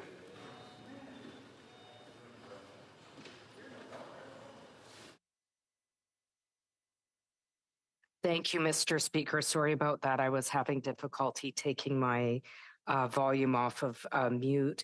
You know, this morning I heard from the Conservative leader his nonsense plan and the fact that they want to axe the facts. Certainly now we heard, first of all, an attack on media, one of the pillars of democracy. Then we heard an attack on academic institutions. We know that climate change is real for all of those that actually believe in science. And we know that the Conservatives' plan is just to prop up big oil and give big oil companies a wonderful summer of profits instead of going after big oil, which they are friends of, we know. But at the same time, you know, the Liberal government is still allowing fossil fuel subsidies. And it's not that I question the sincerity of my honourable colleague, but I wanted to ask him a couple of things. Does he support his government's continual support for the fossil fuel industry and propping up big oil? And the second question, he was talking about cost of living. I have a private member's bill coming forward, Bill 2C223, to put in place a guaranteed livable basic income. He said one of the reasons why he ran was to change legislation to tackle poverty head on. We know in terms of facts and economists, leading economists, including Evelyn Forget, who got an Order of Canada, that's the way to do it. If he could respond to those. Thank you, Mr. Speaker. The Honourable Parliamentary Secretary. Thank you very much, Mr. Speaker. And yes, indeed, this morning we saw the Conservative leader stand in this House and once again attack the media, question expertise of scientists. He decided to take it upon himself to suggest that, once again, the media in Canada isn't doing their job. They do a great job. And I want to thank every journalist in Canada that stands up. And whether they're writing an opinion article or an editorial or they're presenting news, Mr. Speaker, we cannot take that for granted. Mr. Speaker, we have a free media. We have great journalists in Canada, and I want to thank every single one of them. And his negativity towards them and his anger towards them is just evidence, Mr. Speaker, that he has no respect for institutions. The Conservative leader just simply doesn't. Mr. Speaker, the member's question was with respect to a universal basic income. It's something that I truly endorse. I also want to point out that our government was the first oil and gas producing nation to phase out oil and gas subsidies, but they're not all created equal, Mr. Speaker. Some oil and gas subsidies ensure that diesel can get to the far north for remote communities that rely on it disproportionately. Thank you, Mr. Speaker. Yes, you come on time. The Honourable Member for Drummond. Thank you, Mr. Speaker. I'll try to spend less than 6 minutes asking a question myself. I have a very simple question for my colleague. I have a lot of respect for him, and I recognise his significant commitment to the cause. On the one hand, we have the Conservatives who table very populist and easily swallowable motions for those who don't read beyond the title. On the other hand, we have a government that keeps funding oil and gas and dirty oil out west. Oil and gas is having a good old laugh today because they're saying, great, it's great on one side, great on the other. The Honourable Member. Merci, Monsieur le Président. Thank you, Mr. Speaker. I'd like to thank my colleague for his question. Mr. Speaker, and yes, I agree.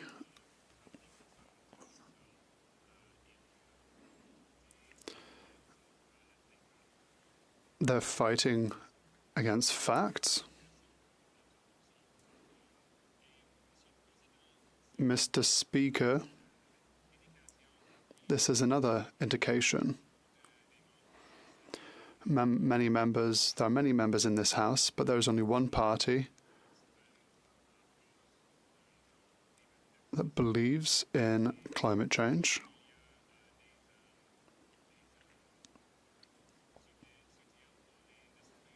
Yes, there are supports for industry in Canada. In my previous response, I said the same thing, Mr. Speaker. I'd like to thank my colleague once again. Questions and comments? Question et commentaire. The Honourable Member for Dauphin, Swan River, Neepawa. Speaker, a quick question. Why won't this government tell Canadians if they're going to increase the carbon tax beyond $170 a tonne beyond 2030? The Honourable Parliamentary Secretary. Thank you, Mr. Speaker. We've answered that question a number of times. We have no plans to increase the price on pollution beyond that. But I do just want to take this time to mention to the members' constituents in Manitoba that in Manitoba on July 15th, they're receiving a quarterly Canada carbon rebate of $300. Families of four will receive $1,200 in 2024 in Canada carbon rebate, Mr. Speaker, and that supports affordability in the province of Manitoba. Thank you, Mr. Speaker. All right, now I'm going to say it again. Let's keep our questions as short as possible. Let's keep our answers as short as possible so that everyone can get to participate in this debate. Parce que il y a beaucoup more Dauphin Swan River Neepawa who said short question, short answer. It was awesome. Reprise. Resuming debate, the Honourable Member for Mirabel. So much enthusiasm. Thank you very much, Mr. Speaker. I'd like to thank my colleague, obviously, for being here today. And I'll be sharing my time, if I may, with the member for Jonquière. The opposition leader, in his speech earlier, cited René Lévesque. He quoted him, and René Lévesque said mistrust people who say they love people but don't like anything that the people like. It's hard not to reply to that and also think about that, because people do love the truth. They like the facts. People like political leaders that have already had a real job. People who didn't just come here at the age of 22 years old, like the member for Jean-Pierre, who had a real job before. Quebecers like people don't insult their intelligence, that use their intelligence. People don't like people who hide from debates, that refuse to debate, like the leader of the official opposition. Quebecers don't like people who want to close down local media. People don't like that, Mr. Speaker. People don't like official opposition leaders that for years hid that they spoke French to be more popular in their agricultural ridings in Ontario. Quebecers don't like that, Mr. Speaker. They also don't like politicians who table stupid motions. Which brings us to the motion today.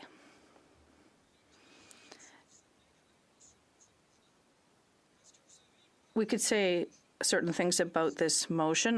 This is my 43rd speech about carbon tax. I look at my watch when I speak, and also when the Conservatives speak. They tried to reinvent the wheel. Oh, it's a summer break, they say. What people likes? Well, they're saying that they think that it's summer break is more important than Christmas or Easter break. They reinvent the wheel every time, and every time they do so, the wheel falls into greater disrepair. And every time they do that, it's the way they hamper pollution taxation that all of our economic partners have. Once again, it's a way to try to convince people that tackling climate change is against their interest. But above all, it's a populist way that is ineffective, that goes against conservative values that are the most fundamental. They're trying to get people to believe that the Conservative Party is concerned with purchasing power of the middle class, people that are the poorest. First, for the past 2.5 years, well, yes, we've seen inflation like other G7 and G20 countries. We have proposed a range of measures to fight it, to help people in the short term that are most affected by the rise in the cost of living and inflation. The Conservatives have always been against this, and now they want to help people to go camping. We wanted to help people, well, for example, taxi riders, truckers, to deal with a rise in the cost of gasoline. They already had contracts and they already made commitments. We agree. It's in their DNA to want to help them, but the Conservatives were against this. And then they invented the GST credit, a check that was sent to the poorest Canadians so they could pay for groceries. And the Conservatives said that it was inflationist, and they voted against it. And then suddenly, these people need to receive help by... now they're concerned about these people. The member for Shefford is working on this. We want to increase OAS for old age people who are older than 75 years of age. But when it's time to table a motion, now all of a sudden they're concerned about what people like, Mr. Speaker. It seems rather vaudeville-esque. Now, in terms of healthcare transfers, people are worried about wait times.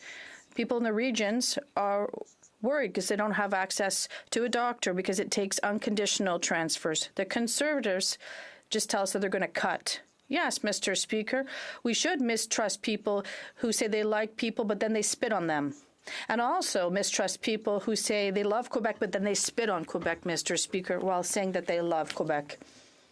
Also, grants for students. For the past 20 years, we believe in research and science. Under the Harper government, we had a creationist minister. I hope they'll do better. But for the past 20 years, we've had students who are leaving Canada because research funding is insufficient. Not only did the Conservatives refuse to help those students so they could spend their career where they're most affected by the cost. A dissenting report. And then these people have the cheek to quote René Lévesque. They can't understand what that means. Well, as they've said, our government, well, every time we spend $1, we'll cut somewhere else, they say. They say during QP, every cent will be spent, the cent that's spent is inflationary.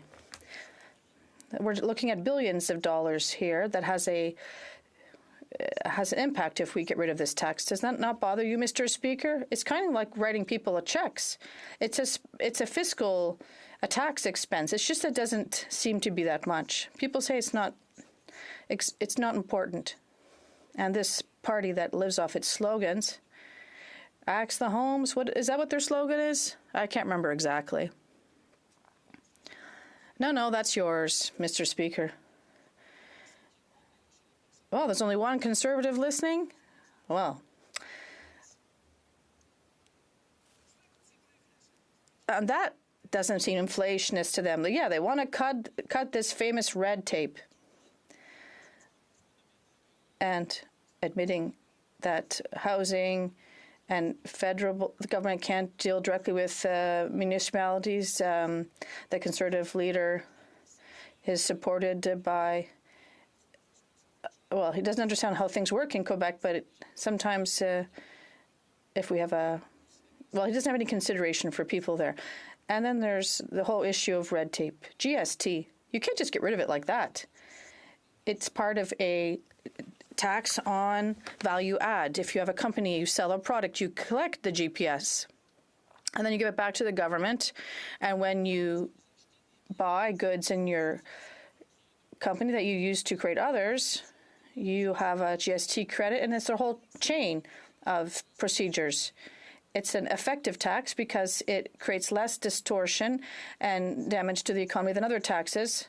But it's a developed nation tax that is in place. It's part of a chain and a process. They just want to get rid of it for 4 months. Imagine. A construction, well, it'll affect all the SMEs in Canada across the country. I don't know, Mr. Speaker, who they want to pay for this, but it won't be our SMEs. It won't be our companies.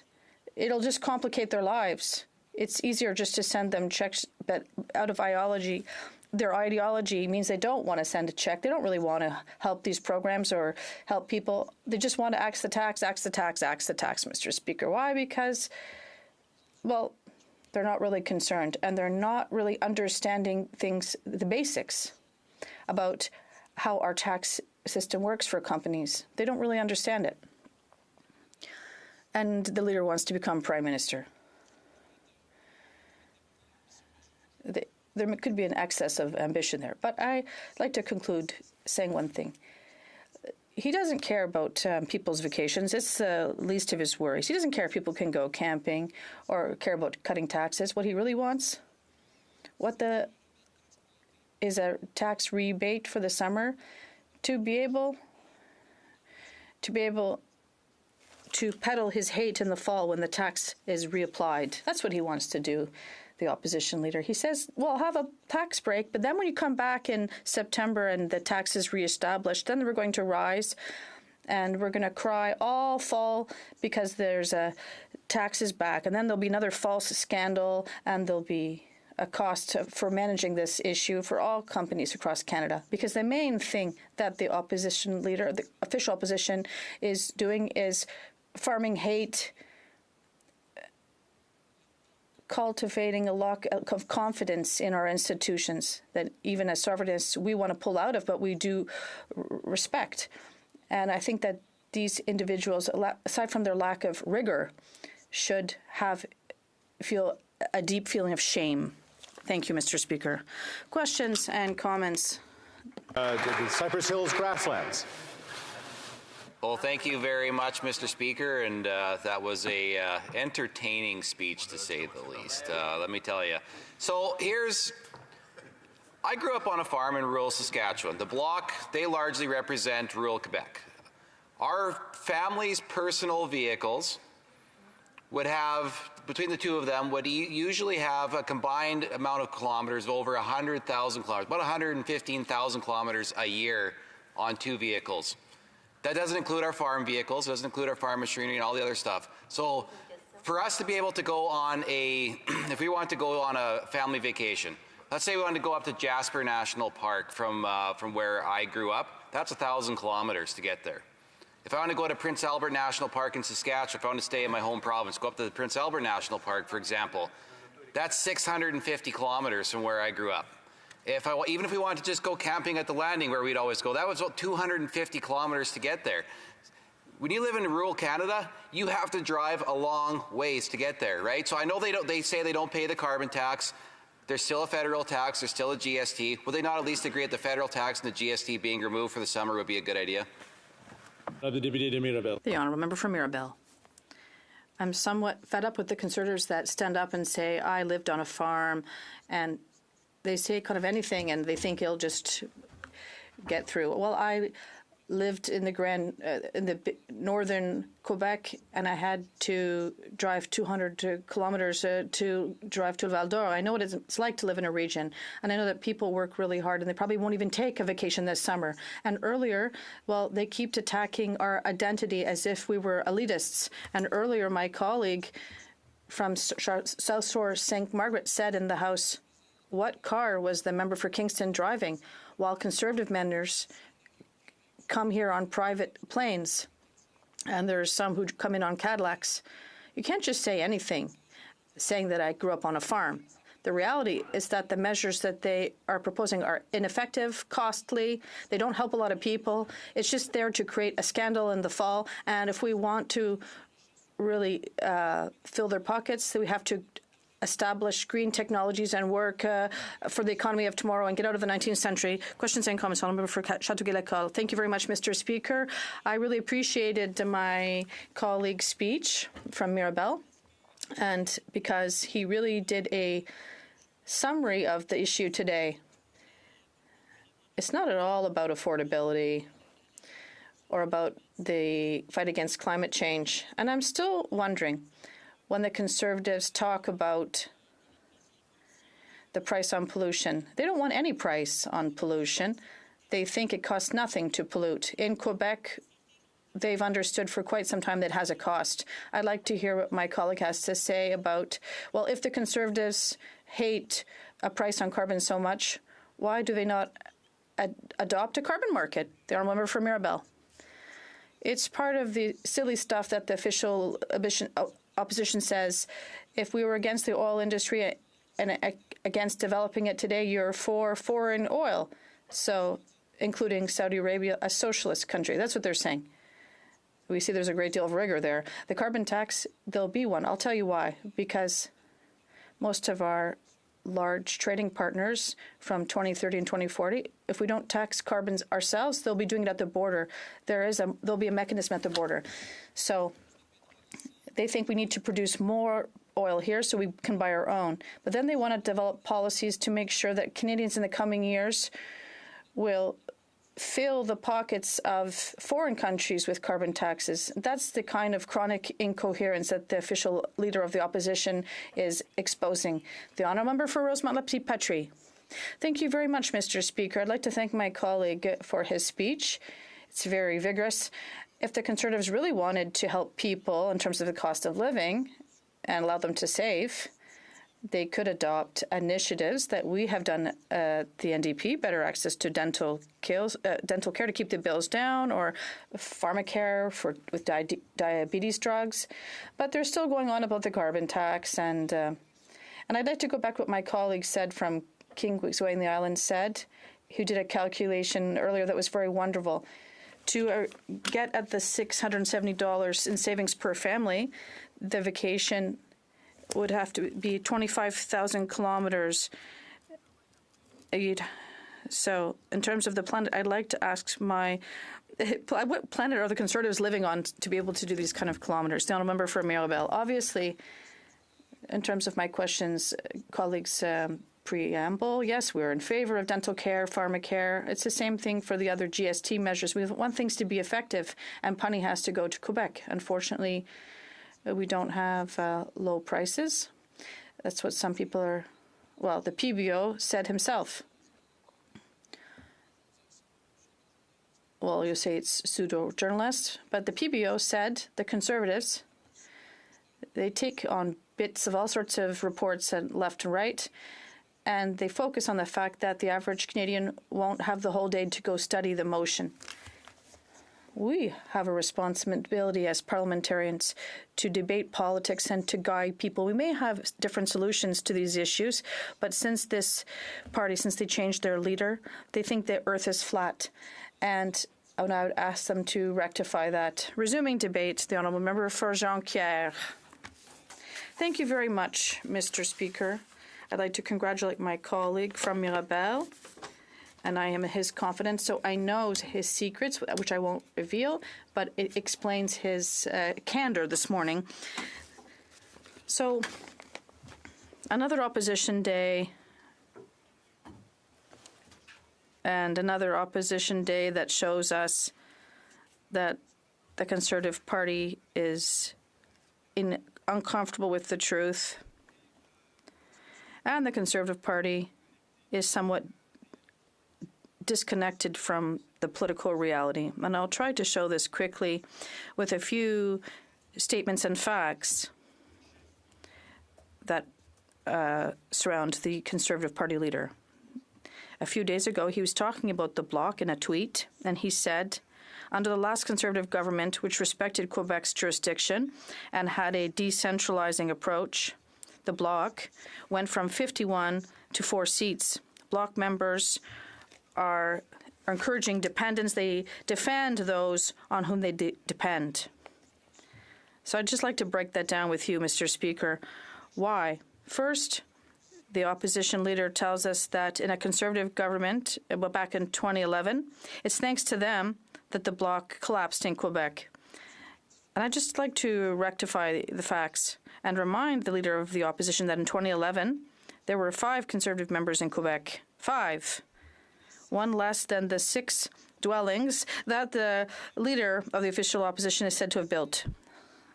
So 5 Conservative members in Quebec, but many NDP members. That's what we called the Orange Wave back then. And why do I say that, Mr. Speaker? Because Quebecers won't be fooled. Since Brian Mulroney left, we've never had a breakthrough in the Conservative Party in Quebec. Why? Because the Conservative Party has never addressed Quebecers. And once again, they're showing today that the Conservative Party is not really speaking to Quebecers. Quebecers don't care one bit about social conservatism. They don't care one bit about multiculturalism that is defended at all cost. They want to defend French, which the Conservative Party is not doing. Président. So, Mr. Speaker, the Bloc Québécois is an independence party, but it is also a party that depends on something, the Quebec nation. We care deeply about the interests of Quebec. That's what we depend on. We care about the National Assembly's unanimous motions. And we could also conversely ask ourselves, what do the Conservatives depend on? And when we look at this motion, I think it's pretty clear that the government, the Conservative government, or rather the Conservative Party, we might have to wait another year for that, they depend on the oil and gas companies. So first of all, we know that the carbon tax doesn't apply in Quebec. So there would be a lack of equity if people voted for this motion. And then why get rid of GST just on gas? Why? There's many other things that GST might have to do with, like, for example, hotel rooms when you're on vacation. Why just cut the GST on gas? Isn't that just to benefit oil and gas companies? What is the Conservative Party's interest in all this? Well, a few days ago, an article appeared where we heard from Derek Evans, former CEO of Meg Energy, and today, Executive Director of the Pathways Alliance, the biggest tar sands industry consortium, which represents 95% of industry producers, of oil producers in Canada, in fact. And what did Derek Evans have to say about this? On carbon pricing. And listen to this, it's amazing. He said, I think it would be really useful for the Leader of the Opposition to give us more clarity on this subject. So this is the man who represents the biggest oil sands consortium in Canada, and yet he feels that the Leader of the Opposition has not been clear enough on carbon pricing. And he went on to say, my advice to Pierre Poilievre, sorry, that was a quote, but the Leader of the Opposition, is that the carbon policy will be absolutely essential to maintain our position on the global stage. It's hard to believe, isn't it, Madam Speaker? This is the leader of the biggest oil consortium in Canada, talking to the Leader of the Opposition on the matter of carbon pricing. It's quite stunning. We actually have oil industry representatives telling the Leader of the Opposition about the carbon tax. To give you an analogy,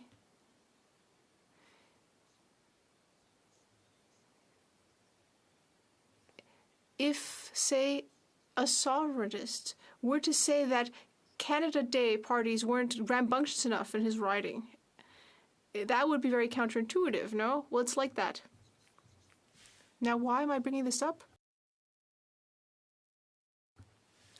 Because it shows that the Conservatives depend on big oil.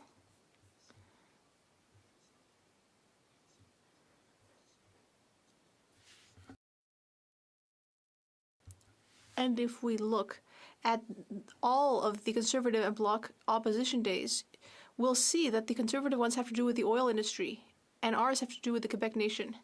What have we talked about during our opposition days? We talked about Quebec's representation in the House of Commons having to do with electoral redistricting, which would lead to a decrease in Quebec's power,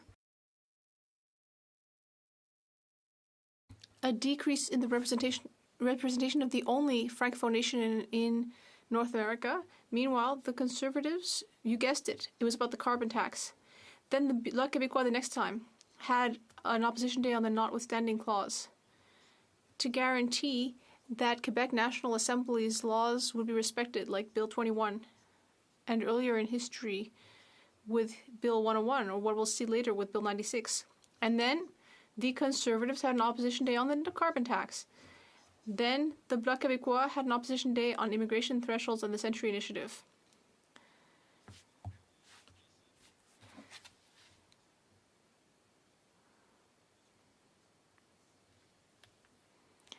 And what did the Conservatives do? Carbon tax. After that, we had an opposition day on climate change. And what did the Conservatives do for their next opposition day? The carbon tax. After that, we had an opposition day on federal interference with Quebec and the province's exclusive jurisdiction. What did the Conservatives do? A carbon tax opposition motion.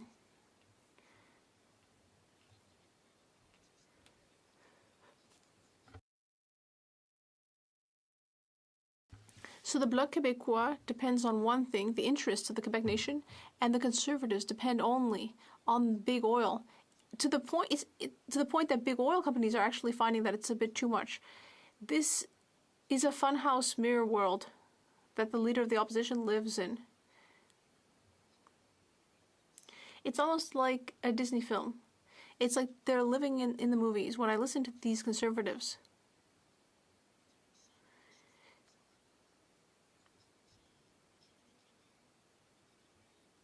it's as if Jiminy Cricket had become an electrician and was able to catch lightning to light a room.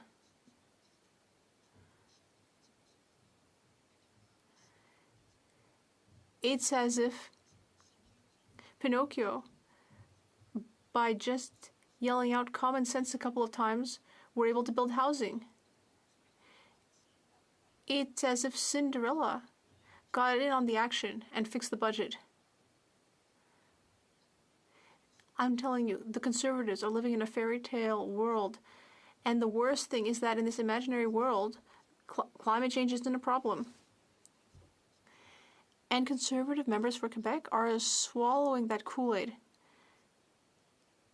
None of the Conservative colleagues for Quebec are actually willing to defend the interests of the Quebec nation. We'll see that when we debate secularism. Look at what the member for Chicoutimi-Le-Fjord said. He said recently, the Liberals are refusing to say that they will respect Quebec's secularism legislation. We know that they want to challenge it with your money. As nationalists, we need to prevent them from doing that. Okay, that's in the real world. What the member for Chicoutimi-Le-Fjord said not long ago, I'd like to hear him say it again. And he said, we know that a majority of Quebecers agree with Bill 21. They agree with the idea of forbidding religious symbols for people in a position of authority. And the Prime Minister should pay attention to what most Quebecers want. This was before the member for Carleton arrived as leader of the opposition. At that time, Quebec members of the Conservative Party were at least somewhat defending the Quebec nation. But now, they're not doing that anymore. Questions and comments? Questions et commentaires? L'honorable député de Châteauguay-Lacolle. The honourable member for Châteauguay-Lacolle. Thank you, Madam Speaker. I appreciated hearing from my colleague for Jonquière. Especially what he had to say about the oil industry.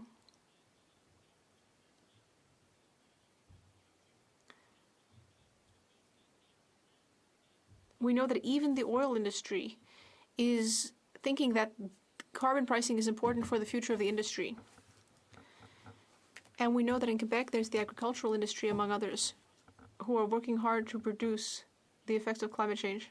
I'd like to hear from my colleague on that, the honourable member for Jonquière. Well, Madam Speaker, I hope the Liberal colleagues will realize that fighting climate change doesn't mean buying a pipeline for billions of dollars, and that fighting climate change doesn't mean giving $83 billion to greedy oil companies. Unfortunately, when it comes to the interests of the oil industry, there's not a huge difference between the Liberals and Conservatives. The honour member for Edmonton, Strathcona. Merci beaucoup, Madame Présidente. Je veux dire merci pour... I'd like to thank my colleague for his speech. It was a very funny speech.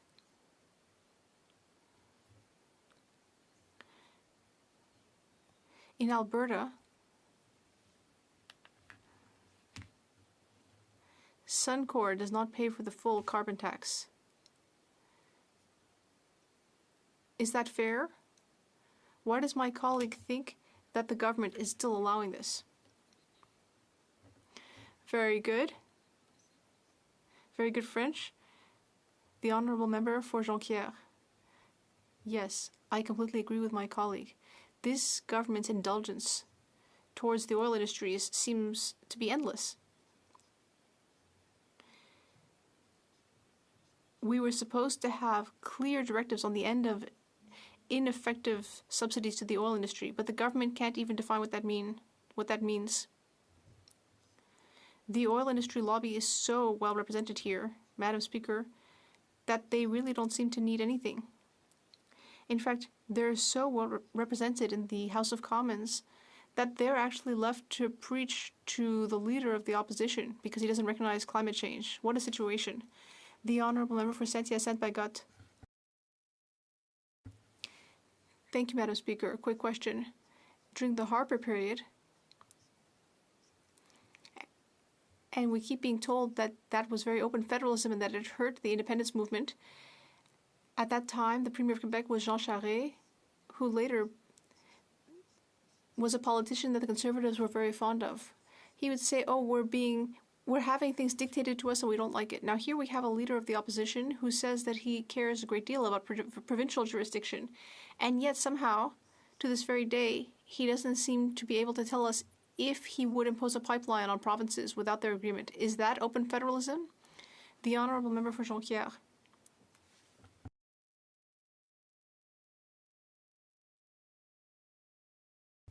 Yes, well, we remember that the Conservatives had this energy corridor idea. They had this idea that they were going to push down our throats this pipeline of dirty oil, the dirtiest in the world, that was going to have passed through Quebec. We remember also that during the last Conservative leadership race, there were various flip-flops on Bill 21. It was the only thing they all agreed on. They all wanted to challenge it before the courts. Seeing someone to defend Quebec in the Conservative Party is as rare as, well, I don't want to finish that metaphor. Resuming debate, the honourable member for Victoria. Speaker, and this is my first full speech since the IDF airstrike on a camp for displaced persons.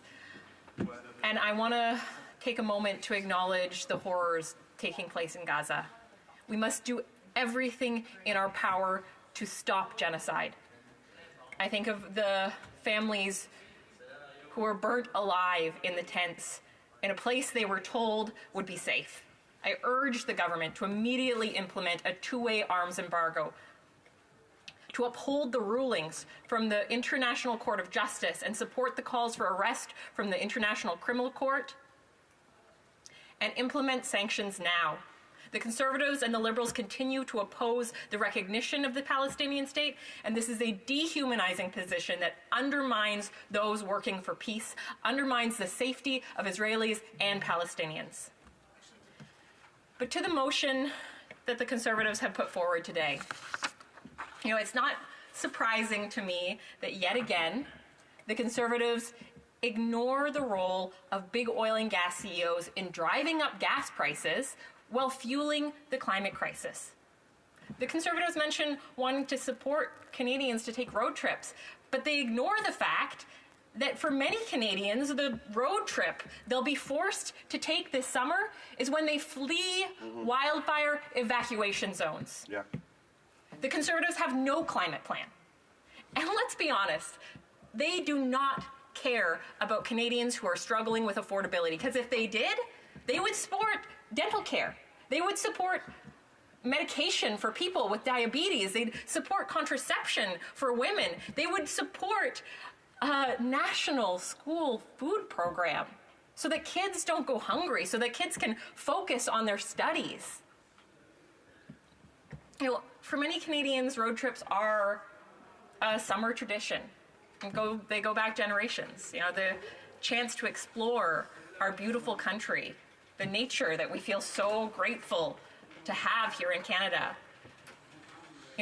I've enjoyed road trips in the past, but thinking about road trips this coming summer, I think on a lot of Canadians' minds is, will we be choking on smoke? Will my community be safe?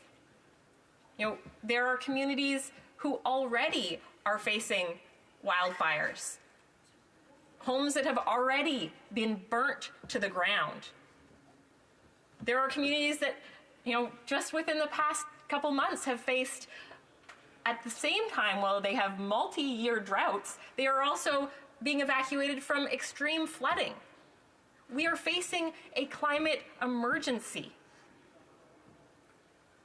Mr. Speaker, the Leader of the Opposition is fooling himself if he thinks that pausing taxes on gas and diesel will save summer for Canadians. In 2021, the BC heat dome, it took the lives of 619 people. 619 people who have loved ones who miss them.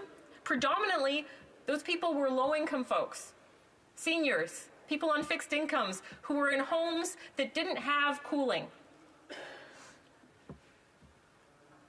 We have solutions that will make life more affordable, that will bring down our emissions, and that will save lives.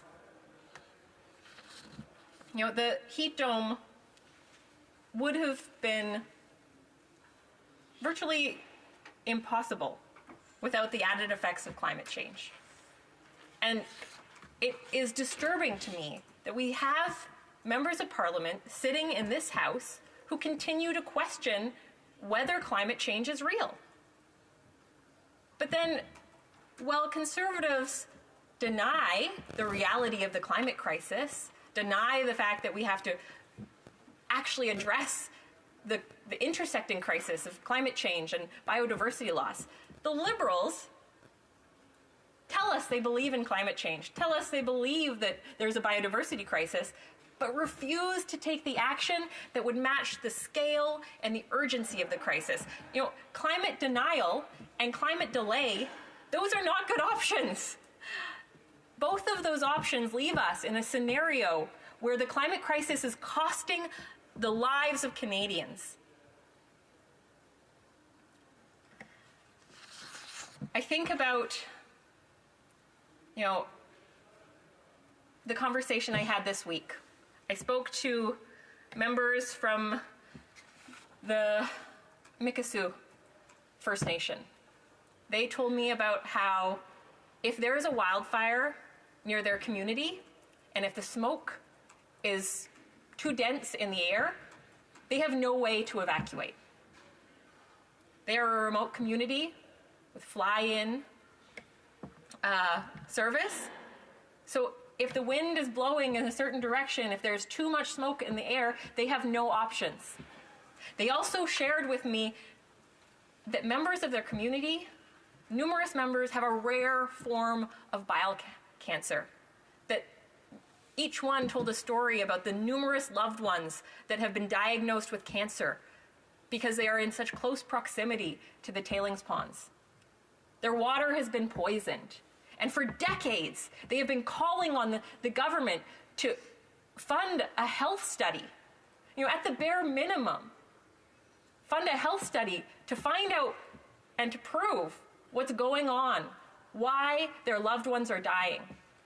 But consecutive Liberal and Conservative governments have failed the Mikisew Cree First Nation.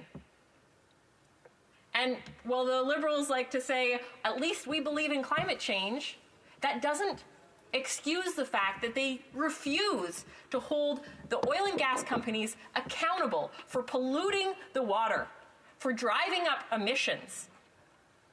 In fact, they not only refuse to hold them accountable, they are handing out taxpayer dollars to these same companies, giving them tax breaks.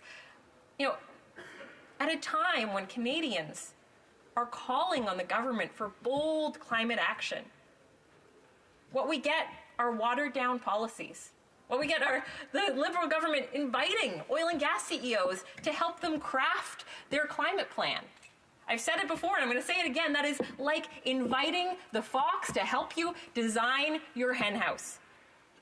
But the consequences are dire for Canadians.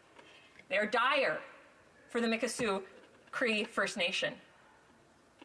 And so I call on this government to fund the health study that this community has been asking for decades. And I call on them to uphold the United Nations Declaration on the Rights of Indigenous People and ensure they have consent from the nations who are directly impacted by the pollution of these greedy oil and gas CEOs. You know, I think about the low water levels in their community. That's a direct result of the climate crisis. Climate change continues to impact access to fresh water. You know, Western Canada is in a multi-year drought with no end in sight. Ecosystems that have been in place for hundreds of thousands of years are breaking down. And it's because there are increasing emissions affecting our atmosphere. And if the Conservatives don't like to admit that there's a climate crisis, they don't like to accept the international experts, the climate experts who are telling us we are in a climate emergency, I am just at a loss for how you face your constituents, how you face constituents who are fleeing from wildfires, how you face constituents who are seeing their farms flooded, their livestock stranded.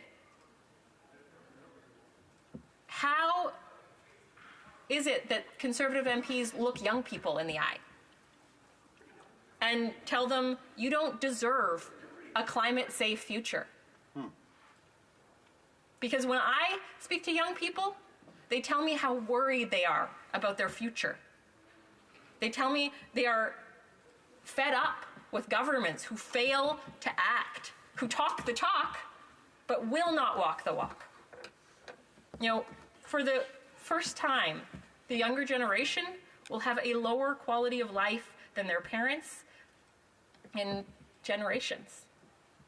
Government after government has failed to address the systemic problems that have bubbled up. It's not just the climate crisis. We are also facing a cost of living crisis. And it's surprising to me that Conservatives and Liberals don't get how the climate crisis, the environmental crisis, they are intersecting with the affordability crisis. And we have solutions that can drive down costs and drive down emissions. We have solutions that can support young people, like a youth climate corps, where we can employ young people in the green, sustainable jobs of the future, support them in getting training, ensure there is a skilled workforce for the kinds of jobs we need in a low-carbon economy. You know, wildfires cost Canada $1 billion every season. Those costs are only going to go up.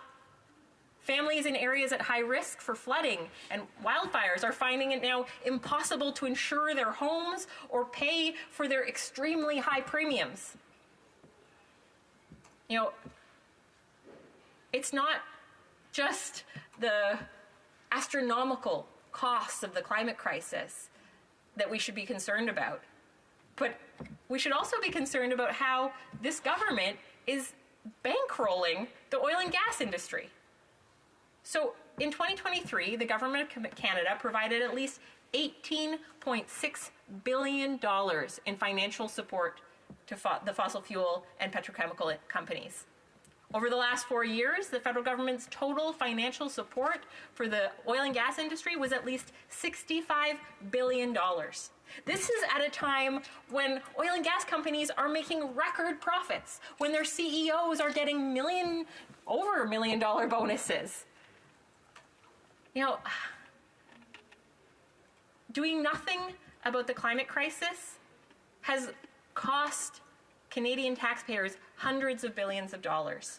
And watering down key climate policies, delaying the needed action, continues to cost Canadians. It costs them their taxpayer money, it costs them their livelihoods, it costs them their homes, and it costs them their lives. And, you know, there are also the long-term impacts on our economy.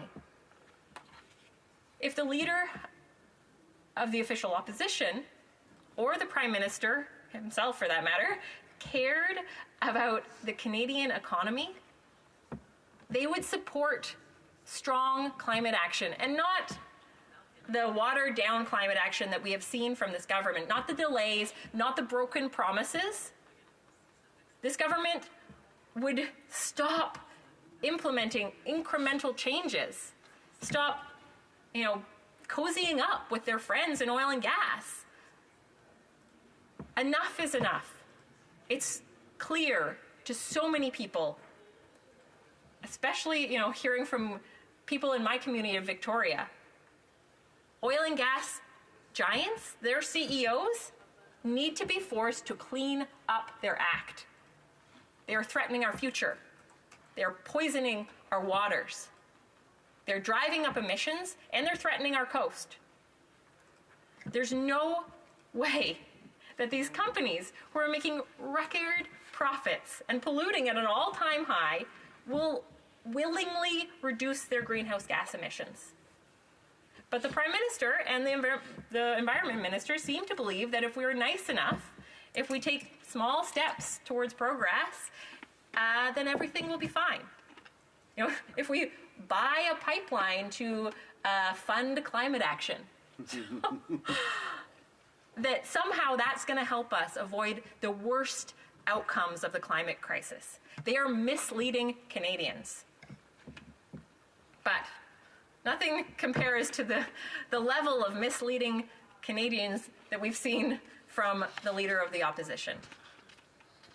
And, you know, I would be open to a conversation to hear what policies, you know, if you're going to roll back climate policies, what are the policies you're going to put in place to reduce emissions to the same, or even better, you know, have greater emissions reductions. But that's not the conversation we're having. The conversation that the Conservatives continue to have is one where they ignore the facts, ignore the fact that we are in a climate crisis.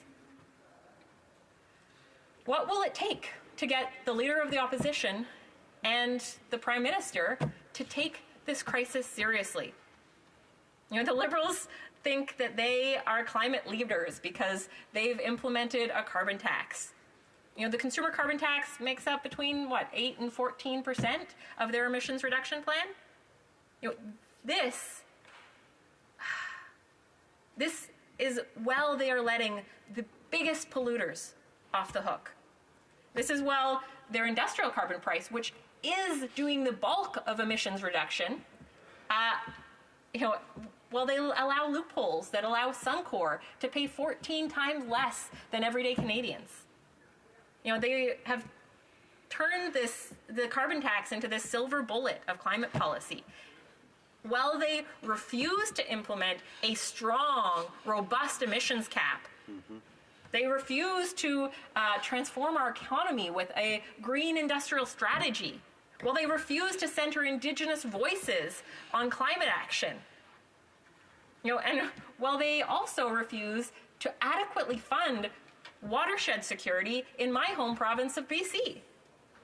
You know, if we invest in climate resilience, in climate adaptation, in supporting our communities, our farmers, supporting Indigenous communities to adapt to the coming changes, we will save billions of dollars. We will save lives. But it seems like the Liberals and the Conservatives don't actually care that thousands of people are going to be evacuated again this year from their homes. You know, instead of showing concern and compassion for the people who are going through this unimaginable disruption, we have one party who denies that there's actually a problem, and another one who continues to delay, continues to break promises. You know, how will Canada uphold its international commitments, its international climate agreements? How will we prevent wildfires, floods, heat domes? How are we going to protect Canadians from the worst impacts of the climate crisis? Canadians are looking on and seeing elected leaders who ignore some of the most serious problems that we are facing. And they shouldn't have to pick between denial and delay. They shouldn't have to pick between no plan and watered down policies. Canadians are facing a climate emergency, a cost of living crisis. And we know that a huge piece of this is corporate greed. But these two major parties refuse to tackle corporate greed. They lack the courage to take on the biggest companies, the biggest corporations, the CEOs who are making record profits while Canadians suffer, while our planet burns, while Canadians are struggling to get by, while they are choking on smoke, while they are evacuated from their homes. New Democrats are the only party who have the courage to take on corporate greed, who will name that the oil and gas CEOs are responsible for fueling the climate crisis. We're going to continue to fight for Canadians. We're going to continue to fight for bold climate action. And I will continue to hold the leaders of the Liberal and Conservative Party to account for their failures. Questions and comments? The honourable member for Pitt Meadows, Maple Ridge. Yes, thank you, Madam Speaker. And this motion from the Conservative Party is about making life easier for Canadians because they are struggling, and that members should certainly know that, being a representative for Victoria. And as someone that is also a British Columbia MP, I can say firsthand that all I'm hearing from young people, from others, that they're finding it a challenge just to make ends meet, whether it's housing, whether it's gas. So that's what this motion is about. Does the member not recognize, is she not aware that in British Columbia, 3/4 of the money that is being collected by the carbon tax in British Columbia by the NDP government there is actually just going to general revenues and not helping climate initiatives at all? So that's her brothers and sisters in the NDP government in the Liberal in British Columbia. I wonder if she could speak to that. The honourable member for Victoria. Thank you, Madam Speaker. And young people are struggling, and they are worried about their future. They're worried both about the climate crisis and the cost of living crisis. I wish that the Conservatives had put forward a motion today that would actually tackle that, that would ensure that young people aren't going to face ecosystem collapse, their food systems threatened, their disaster responses overwhelmed. I wish they had put forward a motion that would tackle the housing crisis. Unfortunately, all we get from the Conservatives are more propping up oil and gas CEOs or rich real estate investors, big pharmaceutical companies, and also the big grocery stores. They continue to have the back of the richest Canadians. Remind members that if they have questions and comments to wait till the appropriate time and not to interrupt members who already have the floor. The honourable member, I'll go to questions and comments. The honourable Parliamentary Secretary of the Government House Leader. Yes, thank you, Madam Speaker. I listened very closely to what the member was saying, and the question that I have is, she comes across as very strong convictions in wanting to see our environment protected. And the question I have for her is in regards to the price on pollution and how important it is that that policy remain not only for today but into the years ahead of us.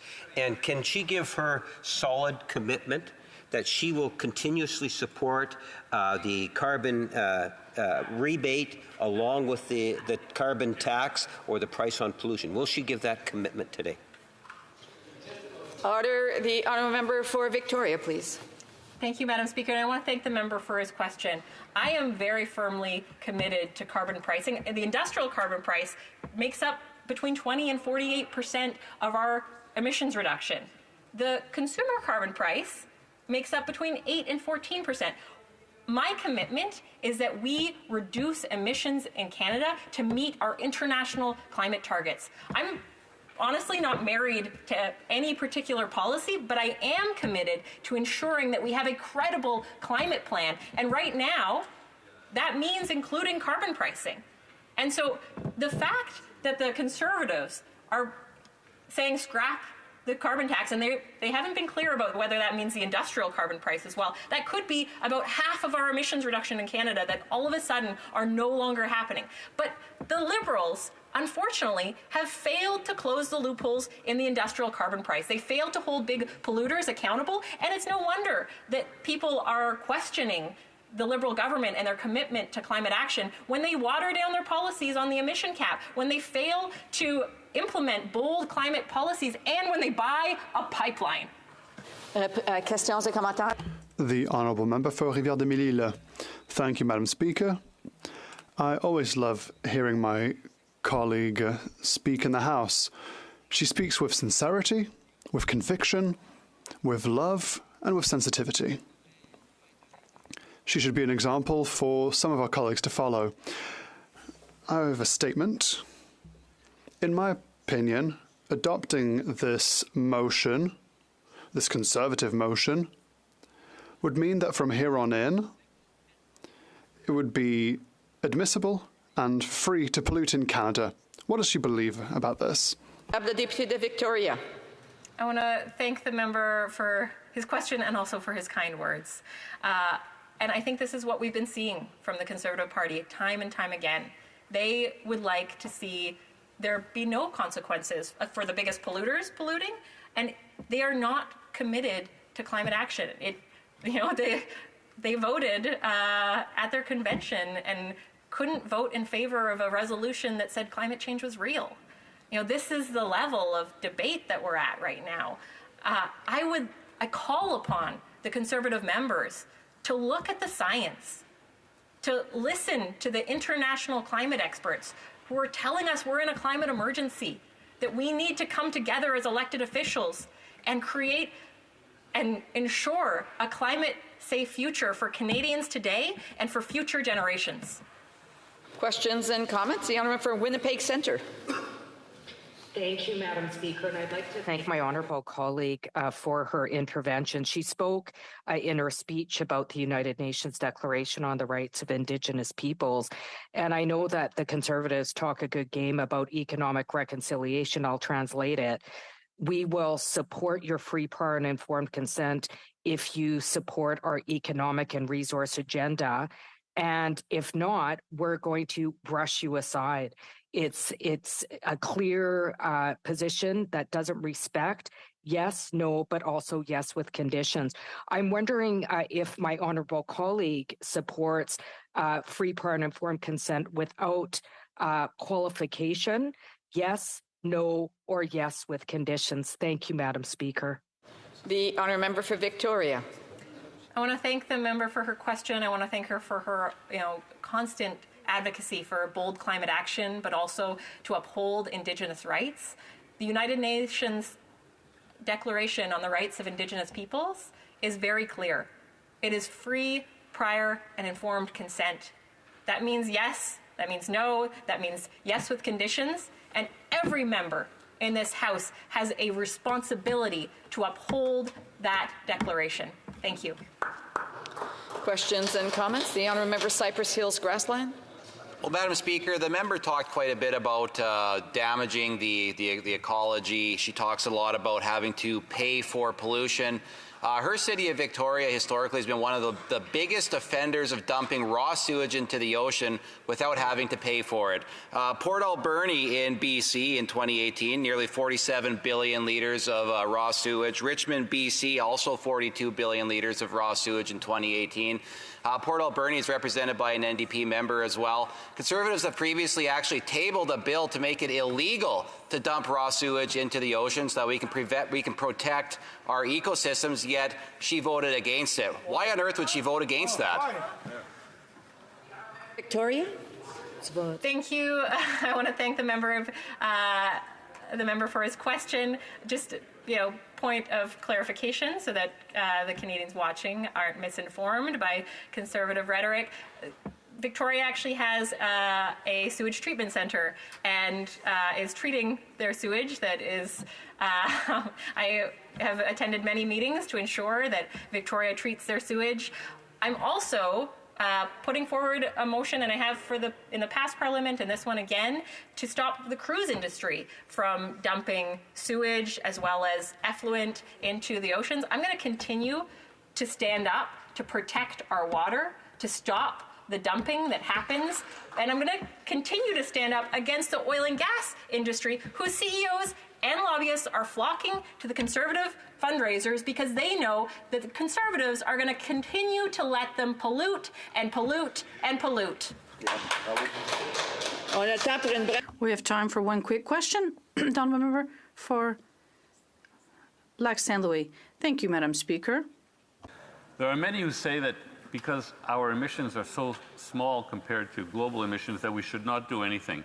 How does the member respond to that logic? The honourable member has 1 minute to respond.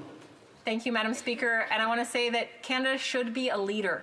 We have a responsibility as a country who has one of the highest per capita emissions around the world to do our fair share, to reduce our emissions. It is our responsibility as Canadians to ensure that we are tackling the climate emergency head on.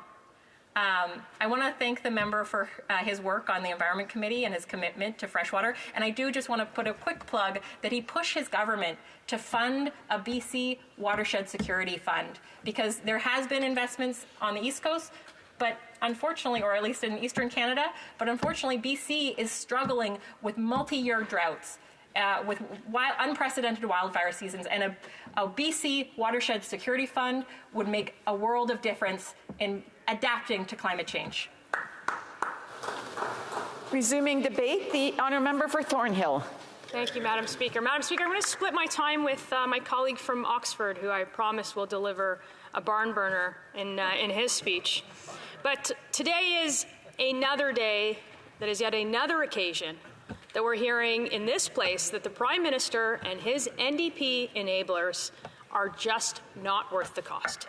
After 9 years of this Liberal NDP government, it is no longer a stretch to say that Canadians are being robbed not only of the luxuries that they used to enjoy, but also of the hard-earned money and the bare necessities of life. And we all know that the biggest thief of all is this costly coalition's tax and spend regime, a regime that takes from the poor and gives to the rich, does nothing to help the environment, and leaves Canadians with less and less money at the end of every month. The out-of-control Liberal taxes already stole Christmas by putting the cost of home heating and groceries, or putting up those costs, not to mention Christmas presents, simply out of reach. And by ruining Christmas vacation, it wasn't enough for this Liberal Prime Minister, his cabinet, or his NDP enablers. Now they're coming for your summer vacation too. And thanks to the Liberal NDP government, it is simply too expensive to take a holiday with your family or go on a road trip somewhere, or you can just talk to anybody in your own neighborhood, which I think the Liberals have stopped doing. Mr. Speaker, some of my fondest memories from my childhood involve packing up the car and hitting the road and exploring someplace new with my parents. And for me, seeing the beauty of Canada from the car window started this love for Canada that I still have to this day. And we came to this place and so many others, stopping along the way anywhere that an old book would tell us that there was something to see. And as an immigrant family, there was an innate sense of pride for my family to be able to explore freely the land that was now ours to explore. And so we're fast forward to the world today, where these days families won't be able to have that experience. In fact, you hear about that every single day, all because of a greedy government that can't keep their hands off of your wallet. And sacrificing holidays with families, much needed time off, or even things like meals, or just the things that you used to have, seems like a new norm in this country. And Canadians have just one message for the Prime Minister. That's Canadians from coast to coast. Just stop. Today's motion will do exactly that, Madam Speaker. It will stop the Liberal regime's, forgive the pun, but highway robbery taking place at the gas pumps across the country. On average, the government takes 30 cents at the end price of a litre of gas, from the GST, from the carbon tax, from the excise tax, and not to mention all the hidden costs because of the resource zealots and their anti-resource laws and the red tape at every step of the way to drill oil, to refine it, to ship it, to sell it. And on the docket today, we're calling for the government to give Canadians some temporary relief. Help save them 30 cents on every litre of gas they pump by axing the GST, the carbon tax, and the excise tax charged every time drivers fill their cars. And in just a few months, Madam Speaker, it's going to save the average family over $650. That's what it could do. Money that could pay for one of those hard-earned summer vacations, a vacation that people have been dreaming of after a long years of work, after 9 years of this Liberal NDP government. Imagine the relief not only for families, but for small businesses and communities right across the country as we unleash a new wave of tourism in places like the beautiful BC interior, Northern Ontario, New Brunswick, all places where people have told me just how much this would help. And they're not just places that suffer during the summer. They suffer all year round of the carbon tax. And we know that particularly in the East Coast because the Prime Minister actually gave them a break. He actually admitted that his carbon tax was costing too much by giving relief to those in the East Coast, those who the Liberal minister said should vote in more Liberals if she wanted to see those tax breaks given elsewhere in the country. He actually did that. These are places where people have no choice but to drive to work, to buy groceries transported by a truck, to heat their homes with oil.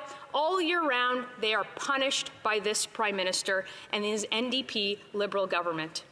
Just like people everywhere from coast to coast, 80% of whom the PBO says pays more to the government than they get back in their so-called rebates. But that brings me to my next point, Madam Speaker. What happens after the summer holiday? It's hard to believe that just in a few months, and I don't really want to talk about this, but we'll be turning in our shorts back to coats. And if this Liberal NDP government has its way, they'll carbon tax until the cows come home, with no chance of relief. In fact, it'll go up again on April Fool's Day, April of 2025. But with a common sense Conservative majority government, Canadians will have relief not just this summer, but all year round. We're going to axe the carbon tax so that families can afford to feed, to heat, and to house themselves. We're going to axe other taxes and clawbacks too, just so workers can keep more of their money, their hard-earned money, spend it instead of having the government spend it for them.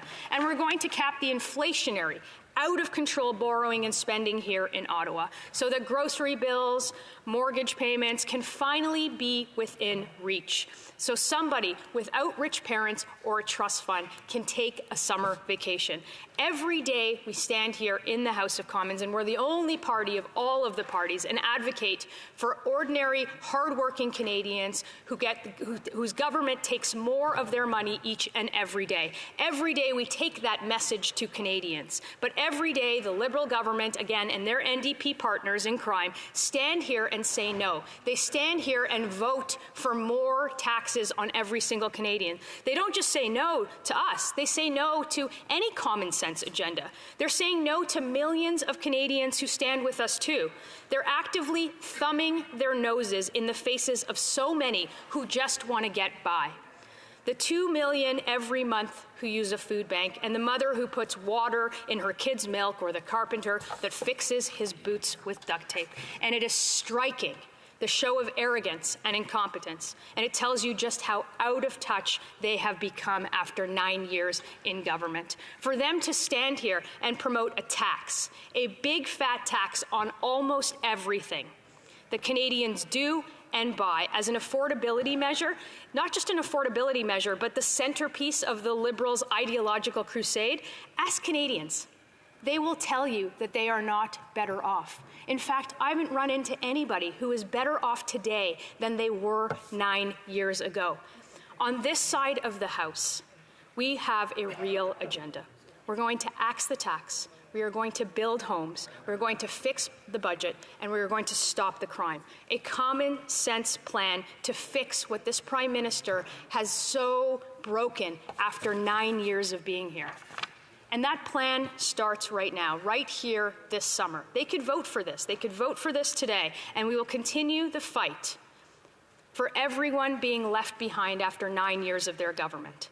The choice is clear between the only party that is going to axe the tax for Canadians, to build homes for Canadians, to fix the budget for Canadians, and to stop the crime for Canadians. We are the only party out of all of the parties in this House making any sense at all. And if you don't believe me, go outside of this place and ask 9 out of 10 Canadians, and they will tell you that they are not better off. Today, tomorrow, and every single day, in government or in opposition, we are going to continue to stand up for Canadians. And all we want is for once, for them to have some compassion, even some courage, to have a free vote and vote for this motion again and give people the summer vacation that they want and that they deserve.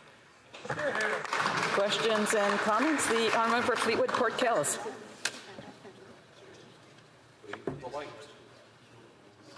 There's the light. Okay. I appreciate my colleague's speech. She's very articulate, very eloquent, but she misses a few points. The kind of tax cut that they're talking about would, somebody would have to burn almost 1,300 liters of gasoline over the next 3 months to really make that make sense. But there's a couple of other things. So, okay, we do without the rebates. All right, that's a consequence of axing the tax. But what a lot of people can't or don't remember is that 40% of the excise taxes collected in Canada go back to municipalities to help them with infrastructure. I know this from my days in Metro Vancouver at the Transportation Authority because we benefited from that. Is that also something she would give up? And would she be prepared to contemplate somebody doing a Daniel Smith or the big oil companies just simply raising their prices to take up the space left when she cuts the tax? The honourable member for the honourable deputy leader for the official opposition. Madam Speaker, imagine telling Canadians that you think that 30 cents a litre is somehow punishing, that 30 cents off of a litre by taking off the carbon tax, the excise tax, the GST is somehow a bad thing. Imagine telling them that they can't take a summer vacation. And with the case of Alberta, we all know this, and we've said it in this House hundreds of times. The cost of the carbon tax is $2,943. The price of the rebate is $2,032. That number is less than the number that people pay. And in fact, when they up the carbon tax when they quadruple it like they want to, that number is going to cost families over $5,700, and the rebate, $2,900. Questions and comments? The honourable for Edmonton Strathcona. Thank you very much, Madam Speaker, and I'd like to thank my colleague for her intervention. You know, one of my challenges, though, is that when she talks about Alberta, when she talks about the carbon tax, she is not listening to expert economists. And I brought this up in this House today, but I'll read it one more time. A clear majority of households in Alberta do receive rebates that are larger than the carbon taxes they pay for. If we got rid of the carbon tax and the rebate, then this would harm a much larger fraction of lower and middle income households than it would high income households. So in fact, what the Conservatives are proposing would hurt the people that need that rebate the most. So what she's talking about, this is coming from an economist professor at the University of Calgary, Trevor Toombs, very well known in Alberta, should be very well known in this House as well, very smart man. So what she's saying is that those people that are wealthy are the ones that are they're the ones that the Conservatives are most interested in helping. And the honourable member for the honourable deputy leader for the official opposition. Madam Speaker, we're listening to ordinary Canadians. We're listening to premiers across the province, 70% of which want this gone. 70% of Canadians who want this gone because they know, despite being lectured otherwise by the government, who continues to tell you the opposite of what the PBO told this House, another expert, I guess they pick and choose on experts, that Alberta families actually get less. I would suggest that the member opposite listen to her constituents and listen to people right across the country who are telling them to axe the tax. And if they don't, they will finally have a government in place after a carbon tax election that will. We have time for a brief question. The honourable member Kelowna Lake Country. Thank you, Madam Speaker, and a great intervention from my colleague. Quick question. One of the numbers that she had brought up was how much the average family will save by having this carbon tax and excise tax and GST rebate over the summer. We also know that there's reports that the average family will be spending $700 more on food this year, and so the costs just keep going up. So so if the member can just answer, how big of a difference will this tax holiday make to families this summer? Brief answer. The honourable member for deputy House leader for the official opposition. Look, I think that out of all the parties in this House, there is only one party that ever talks about tax cuts, and that's the Conservative Party. And if Canadians want a party that is going to put more money in their pockets and less money to feed this obese government, then they have a clear choice in the next election, in the next carbon tax elections, when Conservatives will go to the people. Resuming debate, the honourable member for Oxford. Here, here. Here, here. Well, thank you, Madam Speaker. I want to first of all thank the honourable colleague, the deputy leader of our party, and a great member of Thornhill who's been a tireless champion fighting for the working class Canadians. Thank you. Madam Speaker, choose forward. Forward for everyone. Sunny ways. And vote for real change. These were their slogans of their campaigns year after year after year. And we have seen some real change. After 9 years of this Liberal NDP government, we're seeing 2 million visits to a food bank in a single month. 2 million last year. 1 million more expected this year. We're seeing historical high costs of living for Canadians. Families are now paying more for food, for gas, for housing, for rent, and it's an absolute crisis in our country. On Facebook, Canadians are going on these pages trying to get tips on how to dumpster dive and get food to feed their families. That is not the Canadian dream. But after 9 years of this government's reckless policies, we are seeing the damage they've done. That is the real change after this government. And in my own riding, we have 22 encampments all across Oxford County. I was in Halifax recently. There's 35 new encampments there. Toronto, BC. Tent cities are now popping up right across our country. We've never seen that before. But that's the real change after 9 years of this government. We have a single parent in my riding in Tillsonburg. She is a mother of an autistic child. And I met with her in Tillsonburg, and she told me that she is having trouble driving her son to London for treatment because she cannot afford gas anymore. Can you believe that, Madam Speaker? We live in a country where a single mother can't go to a hospital to get treatment for her autistic child. In Thamesford, we have grandparents who want to go meet their grandkids, want to spend time with the next generation, yet they're clawing that back because of the cost of living crisis. And you know what the scary part is? We have working class Canadians, people that have decent jobs, that have worked hard. They've, done everything right. They've gone to school, they've saved money, yet they're barely getting by. 50% of Canadians are now only $200 away from going broke, from going bankrupt.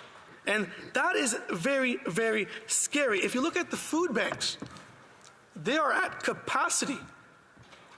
They're begging for help. They're begging for relief. In my own riding, we have a lot of great charities stepping up. There's an individual named Jana who's put together a Facebook group to help our seniors put food on their tables. They help provide rides when seniors can't get to their doctor appointments. So our communities are starting to step up. The food bank, the Salvation Army in Woodstock, the Helping Hand Food Bank in Tillsonburg. We have our Operation Sharing set up in Woodstock. They are going above and beyond to help wherever they can. The churches are coming together and offering some hope for our communities.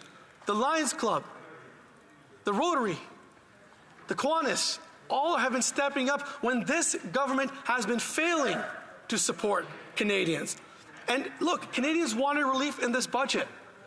We were all hopeful that maybe in this budget, there was some chance of relief for Canadians after they increased the carbon tax by 23% on April Fool's Day, which has punished Canadians, including our farmers, our working class Canadians that, just want to get by. But their budget also failed to provide any relief.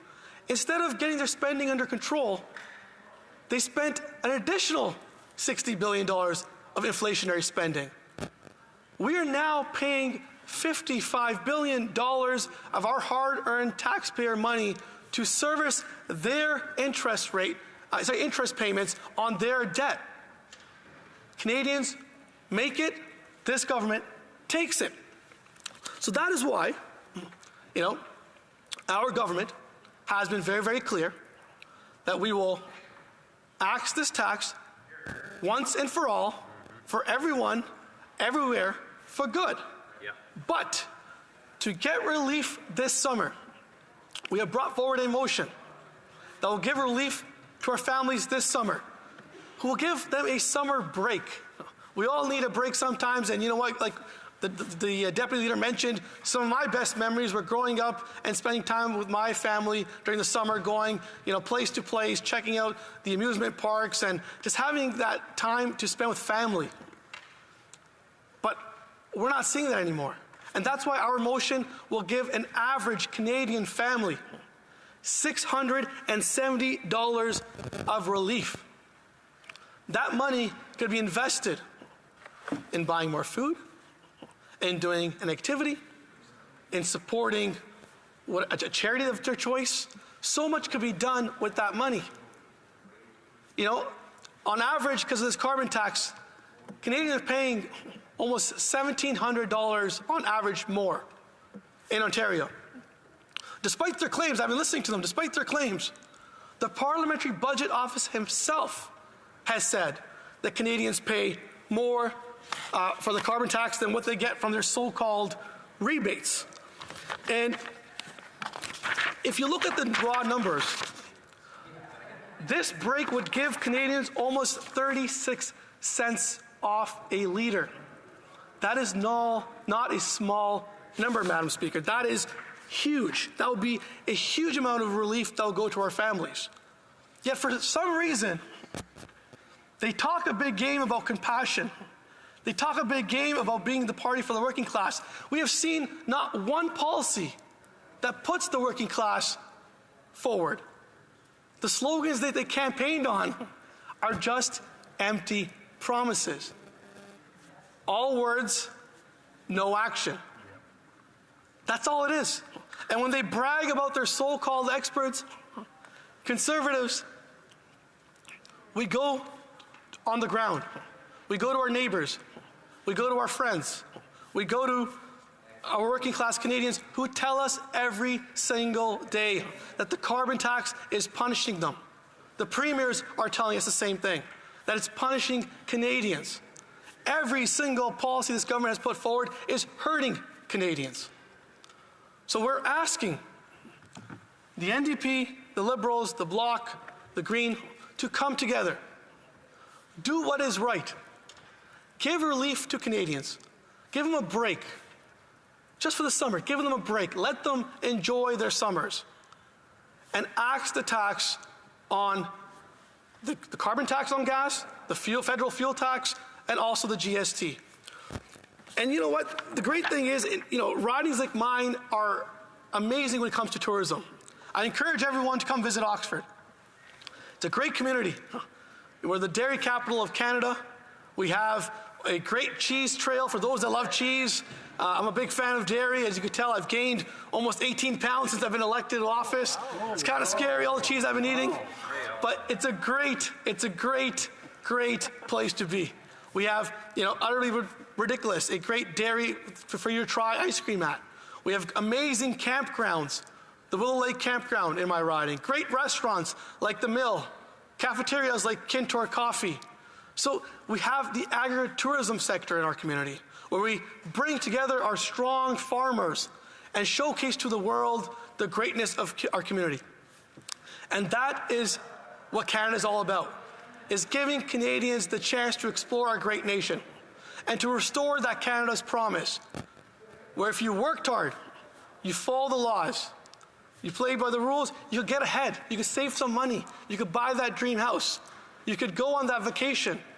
But because of their reckless policies, we don't see that anymore. So, Madam Speaker, I asked our members to please have a free vote, give Canadians the relief they need, axe this tax, and give Canadians the relief they need to enjoy this summer. Thank you, Madam Speaker. Questions and comments? L'honorable député de Lac-Saint-Louis. Number one, the Supreme Court has said that the price on carbon is not a tax. I'd like to know if the member agrees or disagrees with the Supreme Court.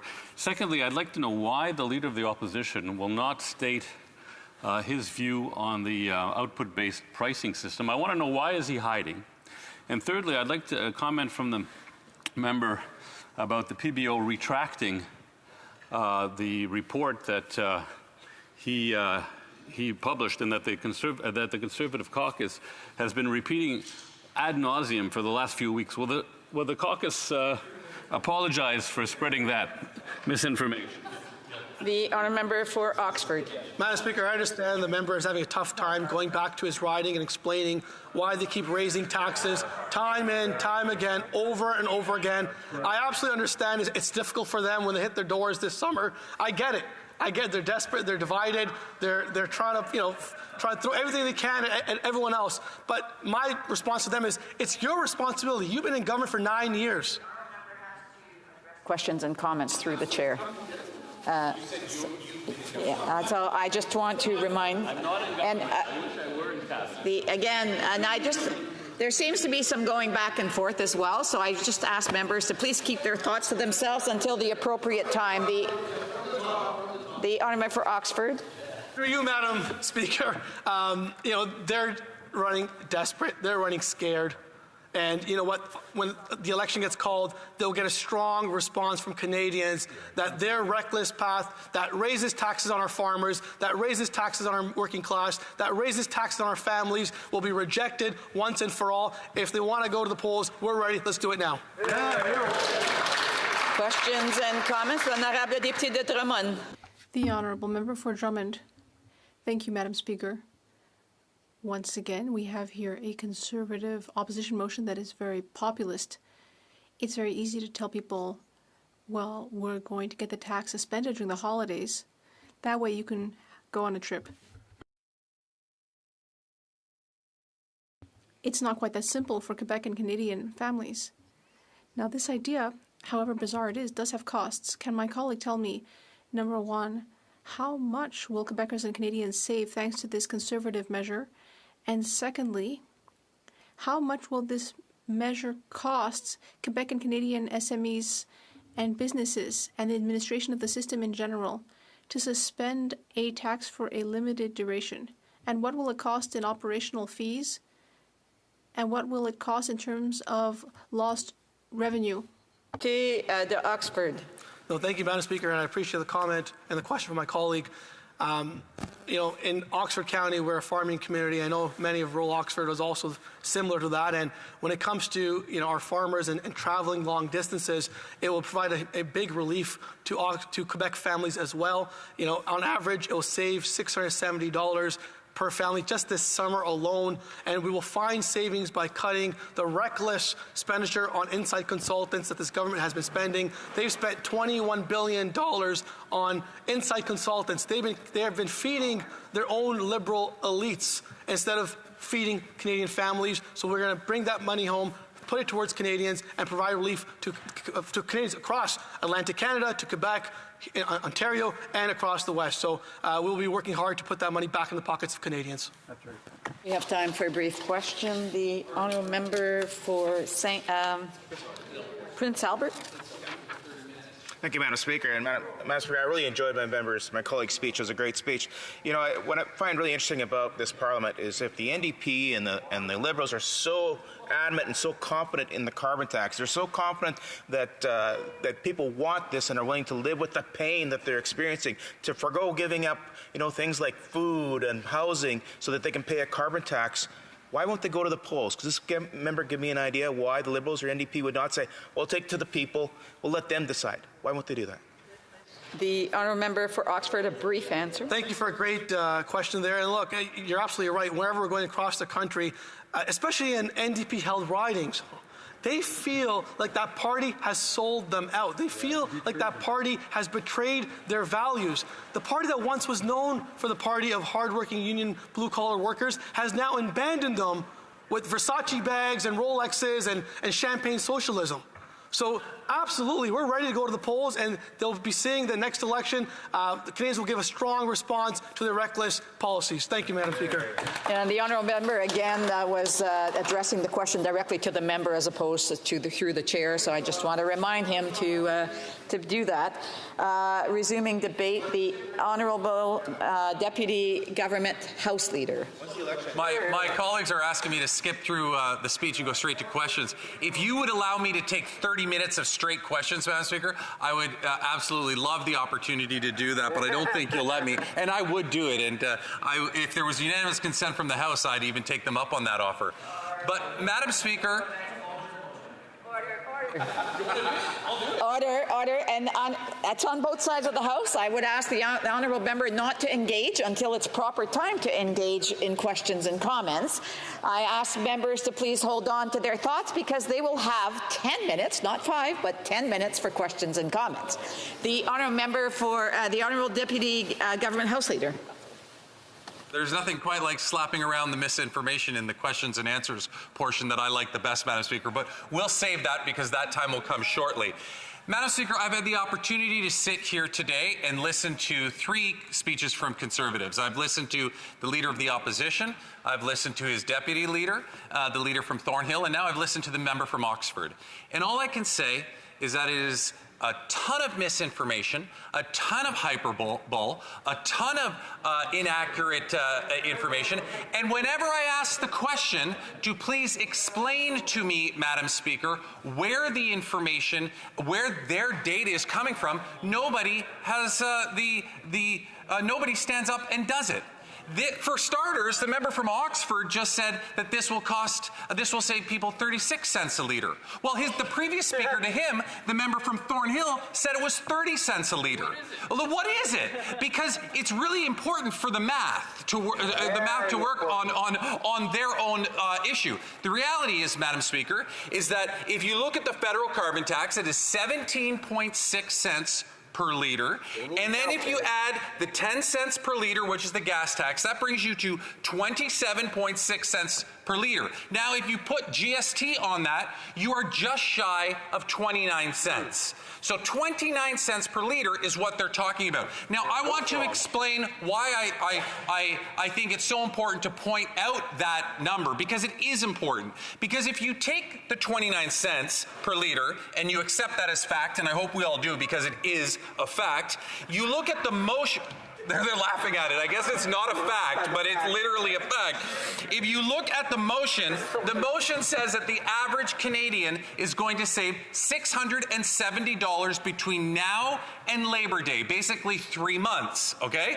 So take that $617, extrapolate how many liters you have to use in order to save the 29 cents per litre, and you get to, by his math, you get to 3,293 litres. So what they're talking about is they're saying that the average Canadian is going to consume 3,293 litres between now and Labor Day. Well, why is that important to know? Because, Madam Speaker, let's see what somebody can do with 3,293 litres. Using the average vehicle in Canada, that would get you 25,842 kilometers worth of travel. Wow. Okay, so that's a lot of travel. Now, to put that into perspective for people that are watching this, the distance from the North Pole to the South Pole is 20,000 kilometers.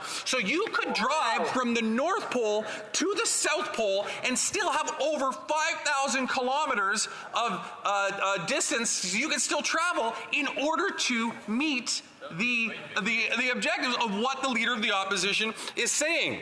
So let me put it another way. You could drive from Ottawa to Florida and back 5 times and still have kilometers left over. You could drive from Ottawa to San Diego and back with 3 return trips and still have kilometers left over, Madam Speaker. So my question, and the member from Oxford invited us to go to his riding, and I'd love the opportunity. I don't know if I need to go 60 times between now and Labor Day, which I'd pretty much have to do in order to use and to get the savings that the Leader of the Opposition and his deputy and the member from Oxford are talking about.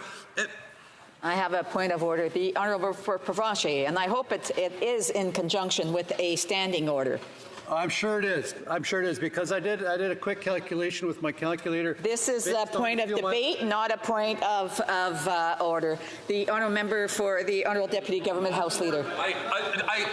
please, Madam Speaker, through you, I hope that the member doesn't go anywhere because I want to hear his question and he'll have an opportunity to ask me that question because I'd love to hear his math. Because the truth is, at least he's trying to attempt to answer it.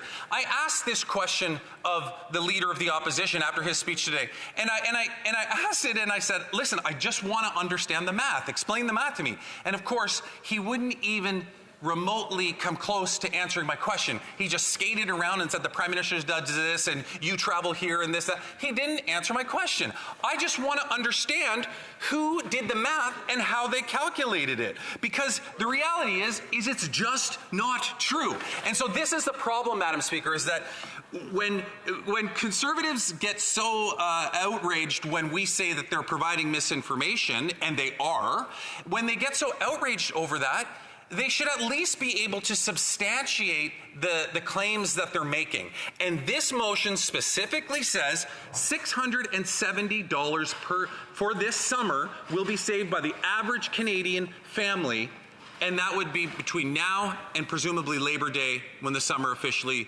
or unofficially comes to an end.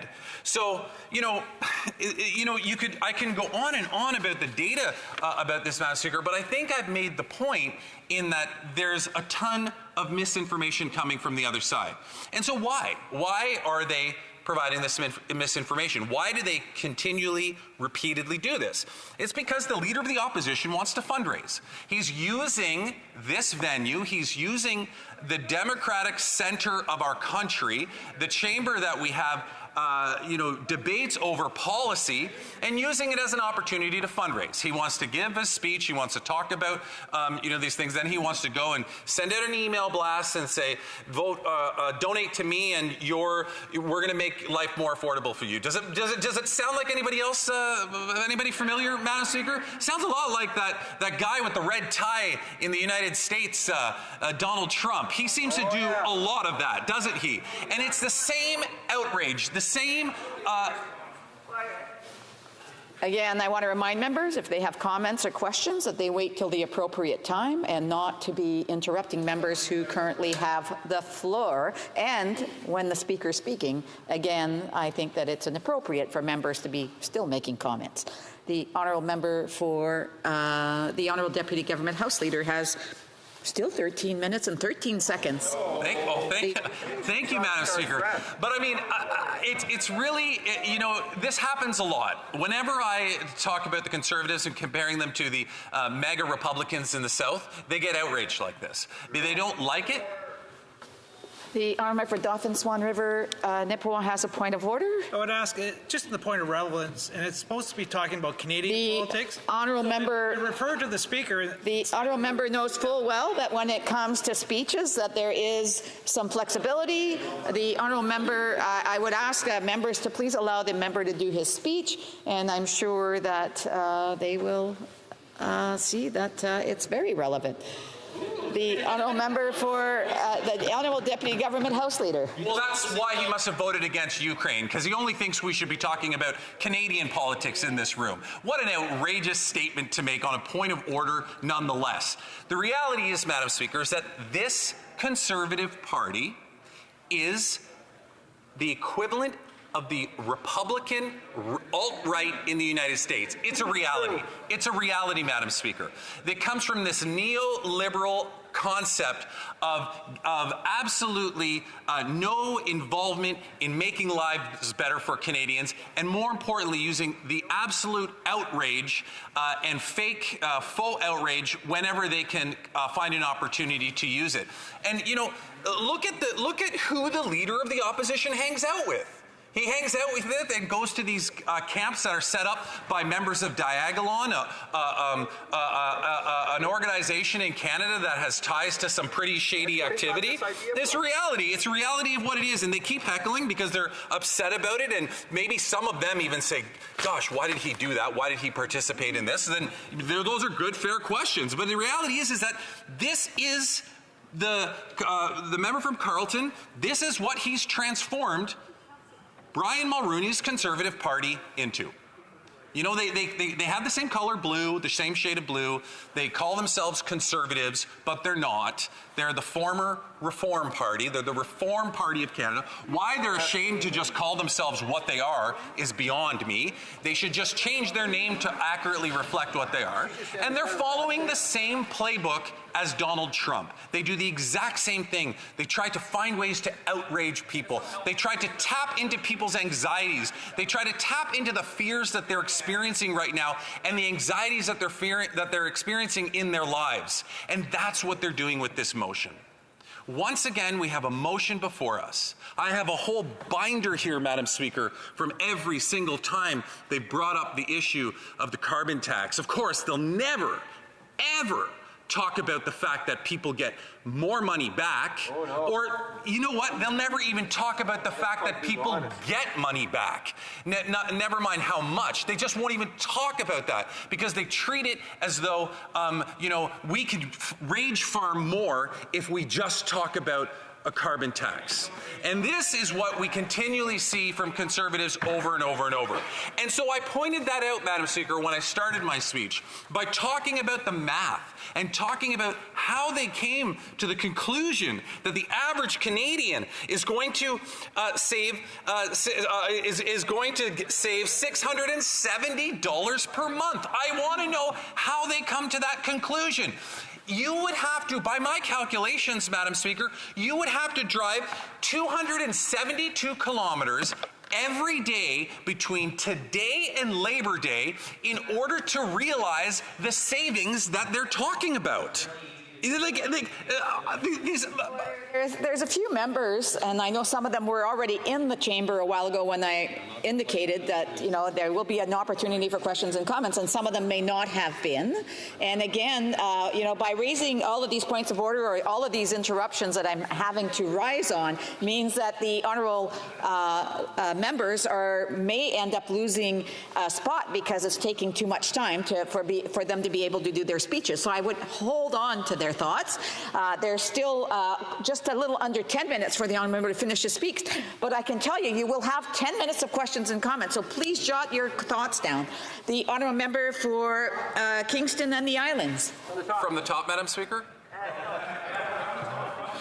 So, Madam Speaker, you know, and I just talked about the average Canadians. I know there's some, there are Alberta MPs.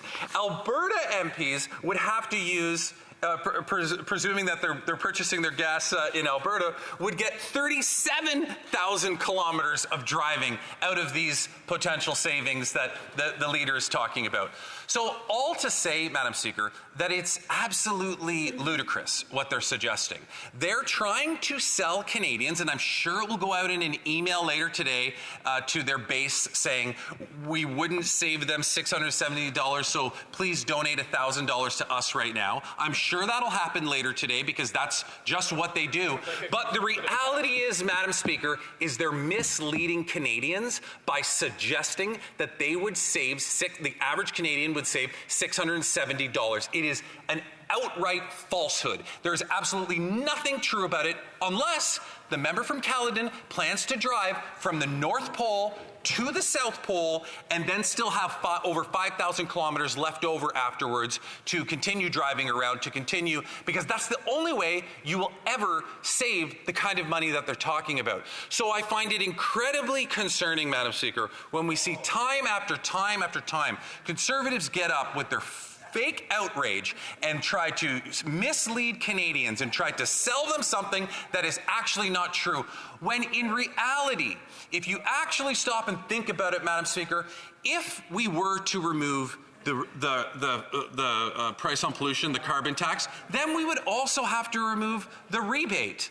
So even if what they are saying was true, and even if you could somehow come to the conclusion that yes, they would be, saving $670 at the point of sale, at the time of point of sale, even if we could wrap our heads around all of that and accept it, their math still wouldn't work because then people wouldn't be getting the rebates. And the whole point to the rebates, the whole point to pricing pollution, Madam Speaker, is to change and incentivize people to make different decisions when it comes to their purchasing power and what they're buying and how they're going about their days. Now, to some people, that will be easier than to other people.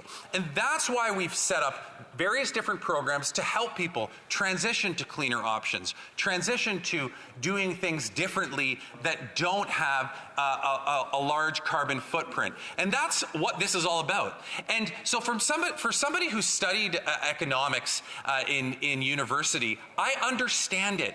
But what baffles me the most is how conservatives don't understand this. Because conservatives are the ones that will go out and tell you, we know everything about how an economy works. We know how to save people money. We know how to do what's the best interest of growing our economy while saving you money. And they sell people a fake bill of goods all the time on that narrative. Yet for some reason, recently, they've lost the ability to look at it from a macroeconomic perspective, to understand what the implications are on the micro level. And that's exactly what is happening. That's exactly what we've seen time and time again from conservatives. But it wasn't always this way, Madam Speaker. This is a newfound passion.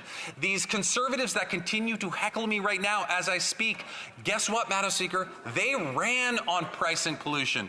They ran on the concept of pricing pollution and a carbon tax. They ran on it.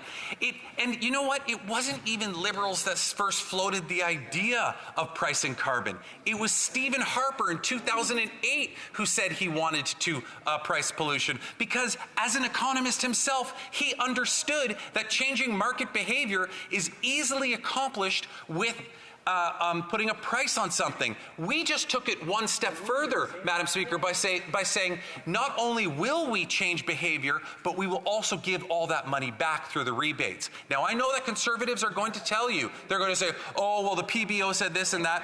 But my colleague just recently raised the point that the PBO just recently issued a retraction on numbers that it had done previously, which is the basis for all of this, the conservative misinformation. The reality is that 8 out of 10 Canadians get back more than they put in. But more importantly, Madam Speaker, 94% of Canadians who have a household income of less than $50,000 a year absolutely get back more. So this is a program that the people that particularly would not be in favor of it are those who are the wealthiest. Surprise, surprise, Madam Speaker, the conservative base, the people that the conservatives are trying to go after all the time for fundraising, the people they will fundraise off later on today. These are the people that conservatives are insistent on trying to please, because they know that the more that they can appease their rich friends, the better off that they will be in their as a party, and in particular their party's coffers. So, Madam Speaker, I will conclude with that. I'm looking forward to taking questions from my colleagues, but I really hope that when the member from Provencher stands up, or the member from Caledon stands up and asks me, Dufferin-Caledon stands up, I hope that they can address specifically where they're getting $670 from. I want to understand who did the math and how they got to that point. I'm willing to be proven wrong, Madam Speaker. I just want to understand the facts. And every time that I've asked so far today, I have not been given an answer, including from the Leader of the Opposition, who completely avoided my question. Just explain to me, how do you conclude that people will save $670 between now and Labor Day? Because based on the best way that I've been able to calculate it, that would give you, in the best case scenario, in terms of being the lowest amount, around 25,000 kilometers, which would let you drive from the North Pole to the South Pole and get a significant way back home as well. Thank you, Madam Speaker. Right on. Questions and comments? The honourable for York Simcoe. Well, thank you, Madam Speaker, and I thank the member from Kingston the Islands for his speech and wanting to speak in facts. And I think, given his speech, we can all agree now that we know the shopping cart is the most expensive vehicle in Canada to operate. Exactly. For all Canadians. And, you know, Madam Speaker, speaking in fact, the fact is that my riding of York Simcoe does not qualify for the 20% rural top-up.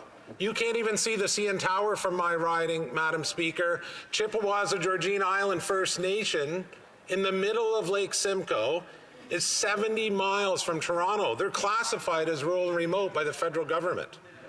And we know, based on facts, that this government has rolled back the CMAs for certain ridings. And they know there's a problem. Houston, there is a problem. They even said so in the budget, but they've done nothing to address it. Nothing. Nothing, Madam Speaker. Yeah, and I do want to remind others to please be respectful. I've done this over and over again today, but when someone else has the floor, not to be interrupting. The honourable member for the Honourable Deputy Government House Leader. So I'm not going to avoid his question. I'm not going to do what the Leader of the Opposition did, or the leader, or the member from Oxford did earlier when he was asked a question. I'm going to answer the question directly. I think that the member has a really good point. When I think of his riding, I don't think of downtown Toronto. So it genuinely makes me ask the question: why doesn't his riding have the rural top-up as well? And it's a good question. I don't have the answer to it specifically, but I certainly think that it's something that should be looked at. And I'm trying to agree with his colleague, and they're heckling me. It's unreal. So I think that there should be a good assessment of this and to understand why we came to this conclusion. I am very happy that the government had doubled the rural top-up to continue to help more rural Canadians who are experiencing the impact even more. And why it's not impacting his riding, to be honest, is something that I've questioned as well. The Honourable Member for Drummond. Thank you, Madam Speaker. I'd like to thank the Parliamentary Secretary for his speech and for his capacity, one must say, to give a good speech. Well, relatively speaking, but a good speech nonetheless. I just wanted to highlight it. There could be a bit more decorum in this chamber. Madam Speaker, in Quebec, tax carbon's effect is estimated at... My apologies, I have a point of order from the Honourable Member for York Simcoe. Member from Kingston and the Islands, if he would sign my petition. That is not a point of order. Again, I think the Honourable Member also got some direction from someone from his party a while ago addressing the points of order. But anyhow, the Honourable Member for Drummond. Madam Speaker, I was just talking about decorum. These kind of ridiculous interventions do nothing for the credibility of our work. Madam Speaker, I was just saying that the effect of the carbon pricing system in Quebec amounts to 9.9 cents a litre. The federal carbon tax applicable in other provinces has the following effect: 14.3 cents a litre. There's a disparity, so it's much better to have a Quebec system than a federal system because it incentivizes people to pollute less whilst being cheaper. Our carbon pricing system in Quebec and in BC seems to be cheaper. Other provinces seem to prefer the carbon tax because they get money directly back. So I wanted to talk to my colleague about this. Could he tell me, on average, how much is given back to Canadians on a per capita basis where the federal carbon tax is given? How much money do they get back into their pockets to see if the Conservative measures are a good idea or not?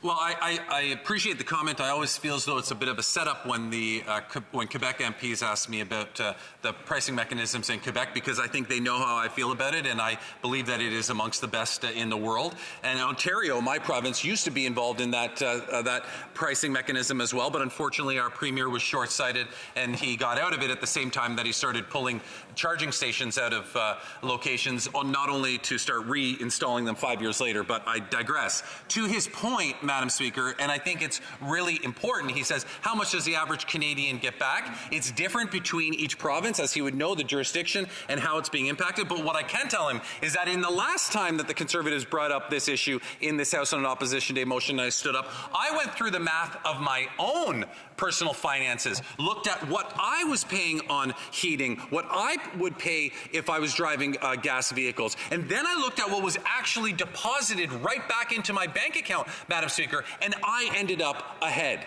So when the PBO, the Parliamentary Budget Officer, says 8 out of 10 Canadians are better off, then I have no problem believing that because I know the math worked for me. Questions and comments? Questions et commentaires. The honourable member for Kenora. Thank you, Madam Speaker. I want to pick up on the last comments there by the member from Kingston and the Islands. He's talking about the fact that he gets more money back, and that's great for him, but unfortunately that's not the reality for the vast majority of Canadians, and in particular in rural and northern areas across the country where they are paying the carbon tax. They are using more fuel for essential things. People in northwestern Ontario, as you well know, Madam Speaker, need to travel great distances for essential travel, things like health care that isn't available in their own community. This is not a luxury to be able to drive. It is essential. Why is this government so determined to tax Canadians just for living their lives? The Honourable Deputy Government House Leader. How is it possible, Madam Speaker, to listen to the first half of my sentence and not the second half of my sentence? The second half of my sentence, after I said I knew I was better off, I said, so I have no problem believing the PBO when the PBO says that 8 out of 10 Canadians are better off. And to his point, this is why we have a rural top-up. This is why the rural top-up was doubled in the last fall economic statement. The reality is, Madam Speaker, is that 8 out of 10 Canadians are better off. But more importantly, and as I indicated at the conclusion of my speech, 94% of households who make $50,000 or less are better off. So when this member is on a crusade to fight a price on pollution and to fight the carbon rebates that come along with them, he should know that his crusade is not with the least fortunate in our country. His crusade is with the best and the most well-off in our country. Questions and comments? The Honourable Member for Victoria. Thank you, Madam Speaker. When I asked the Leader of the Opposition about industrial carbon pricing, he said the industrial carbon price doesn't exist. That's right. Which is a new level of misinformation. But I am critical of the Liberal government's loopholes that they've left into the federal backstop that allows companies like Suncor to pay 14 times less than average Canadians. The government could close the loopholes in industrial carbon pricing, strengthen our emissions reduction plan, get greater emissions reduction, and also hold the biggest polluters to account.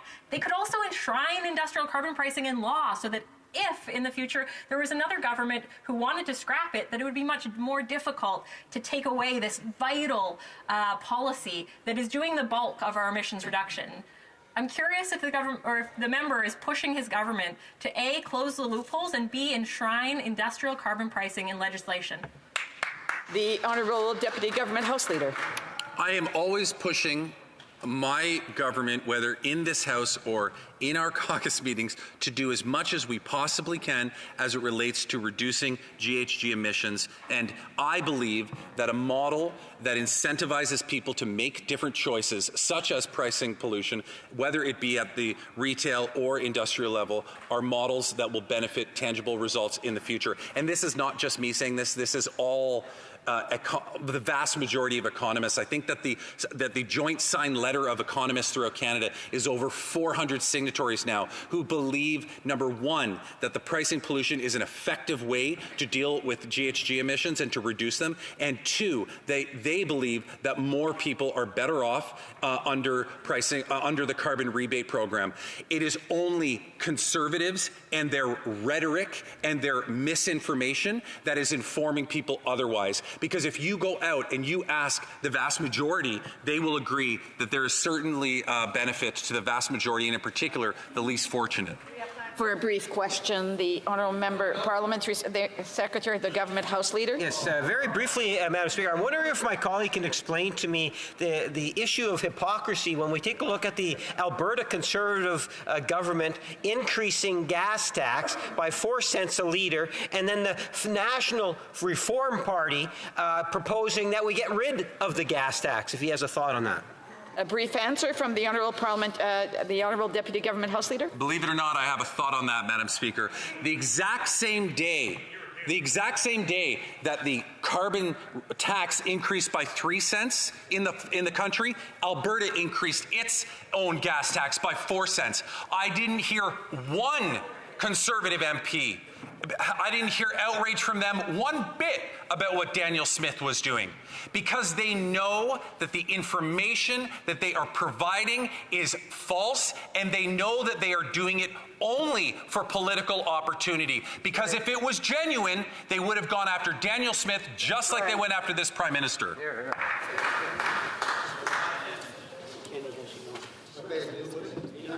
Resuming debate, the honourable member for Hastings, Lennox and Hannington.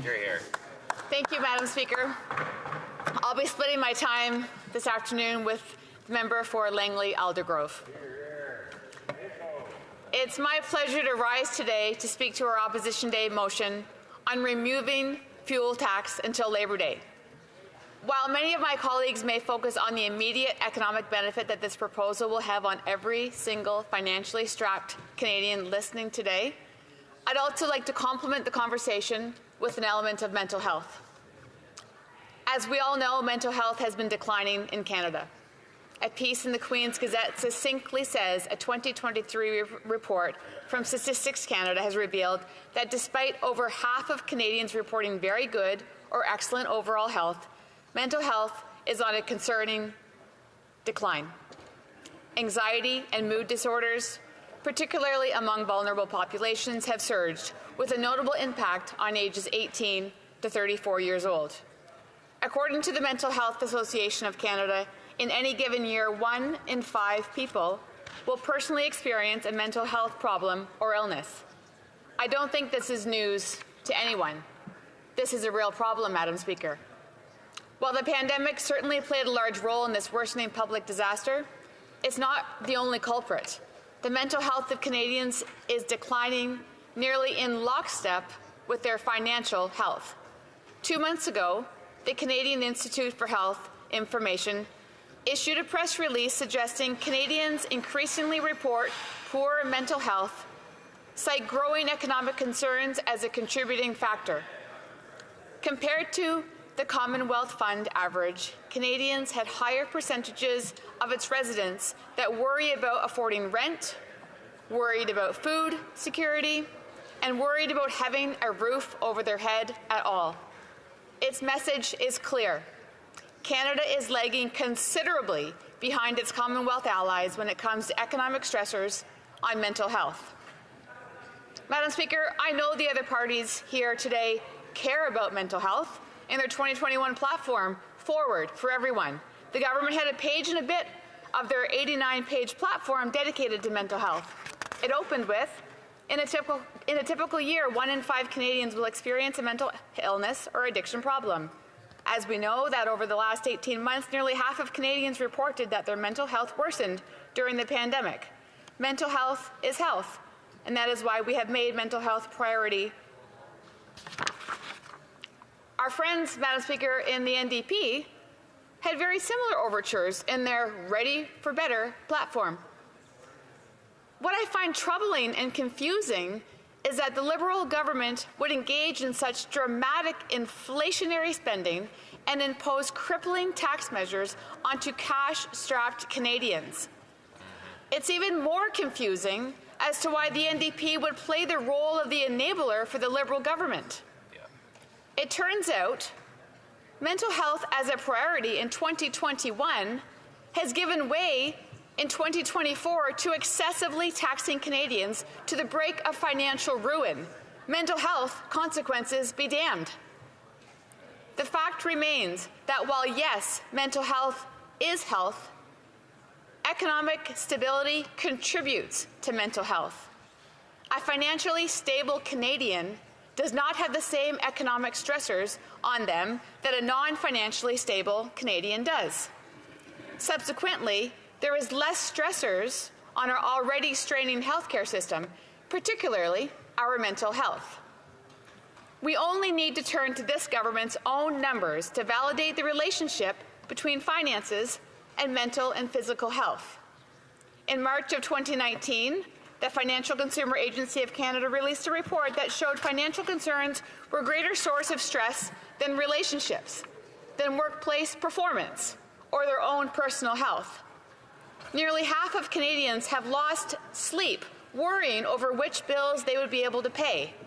44% of Canadians say they would be in dire financial straits if a paycheck was late.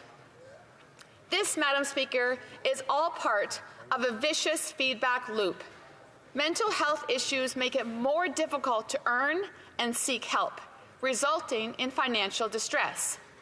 Then you start worrying about where you're going to go to get your next meal, or what valuables to sell to pay off your past due internet bill so your service isn't cut off, or what side hustle you're going to find, adding additional stress and anxiety onto already existing mental health issues. Rinse and repeat. This is the reality of too many of the constituents in Hastings, Lennox, and Addington, and people across this country. The absolutely last thing they need is this government adding onto that financial burden. This is an opportunity to alleviate the burden they placed on Canadians when they hiked the tax on gas. Vacations, road trips, a time to step back are all great ways to reduce stress, spend family time, and come back to the workplace motivated, inspired, and recharged. This is absolutely true. But the reality is that too far many Canadians may not be able to even consider taking a vacation because they're so financially destitute that the savings that this common sense Conservative motion would do is put money back in their pockets. Not necessarily just go on road trips, but use it for their grocery bill. Use it for all the other pressing issues that Canadians are facing. A recent survey, Madam Speaker, by Ipsos shows that while nearly 80% of Canadians really need a vacation, 2/3 are scaling back due to inflation and economic uncertainty. And 3 out of 5 Canadians are scrapping their vacations entirely. Shame. Canadians aren't thinking about Disney, they're thinking about dinner. A clear indicator of this government's failure is not just to provide for Canadians, but continue to take what little Canadians have. Today, we have an opportunity to provide a temporary measure of relief for Canadians over the summer.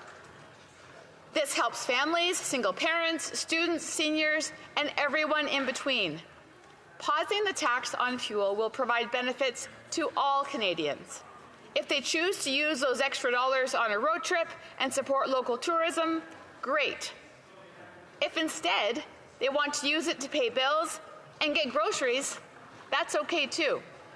The real kicker is here, Madam Speaker, is that we are not even proposing to spend or give tax dollars to Canadians. We're simply asking that the federal government stop taking from them. I think this last point will really illustrate a dangerous mentality that far too many governments have.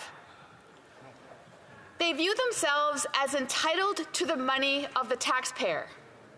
It's not Canadians' money. Oh no, it's the government's, and they are going to collect it. This reminds me of the comments of a former Liberal cabinet minister when he served as CEO of the Mint, which I think encapsulate the mentality of this current Liberal NDP government. I am entitled to my entitlements. This time, Madam Speaker, I think even David Dingwall himself would have to agree that it is the taxpayer footing the bill. Thank you.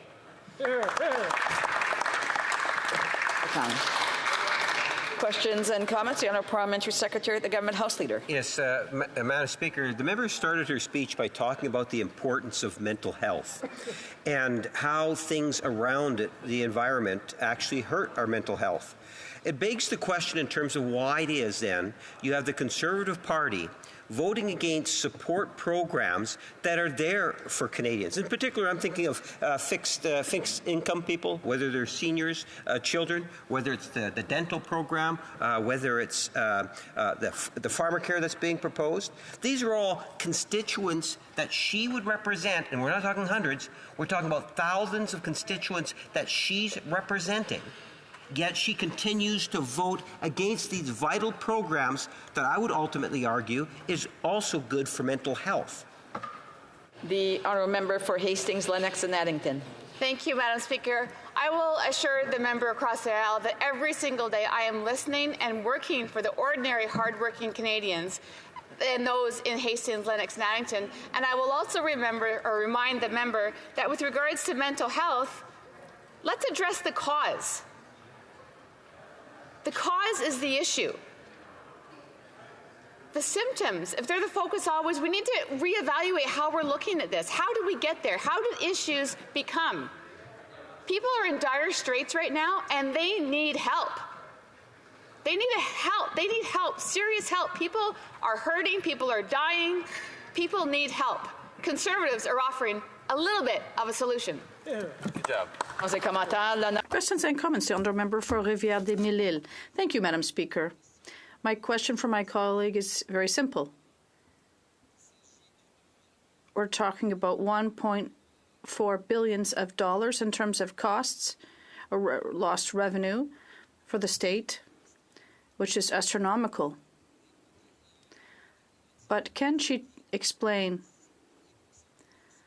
what are Conservatives basing their figures on when they say that cutting this tax will help people who are poor more than those who are the middle class who use more gas than others?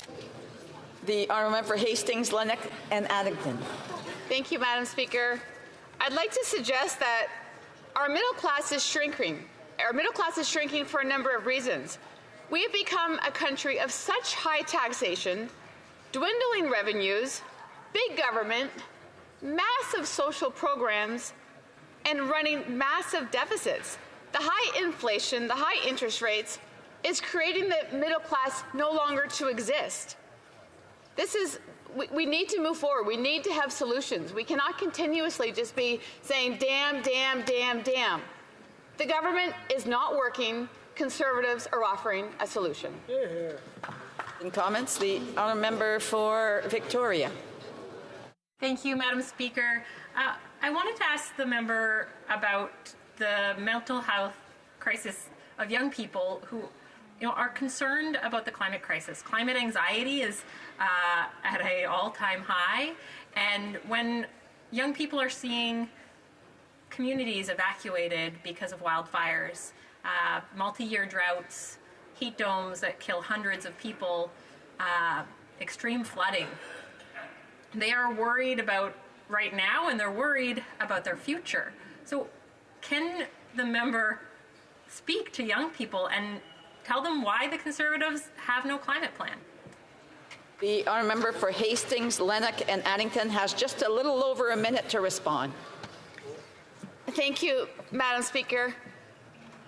I'd like to start by saying perhaps caring is not always convenient.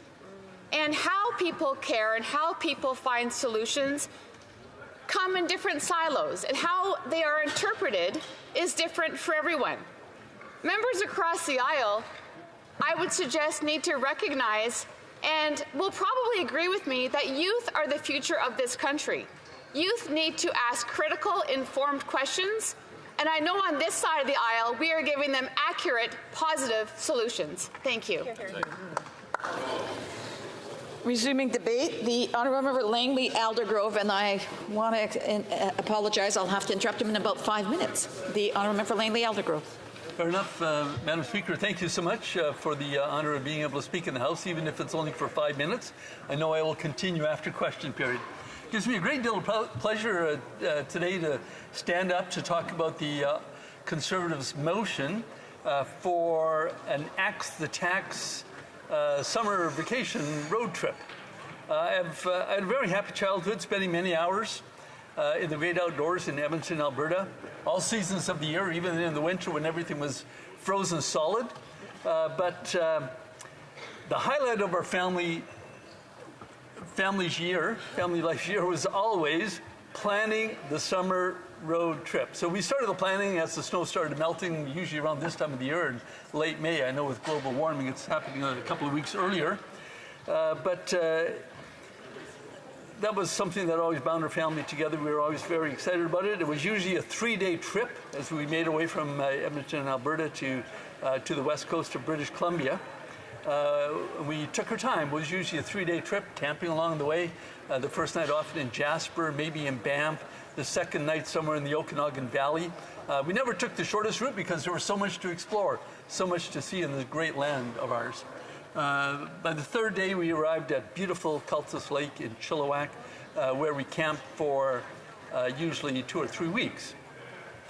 Now, along the way, we always camped. No motels for us, no restaurants for us. We didn't have money for that.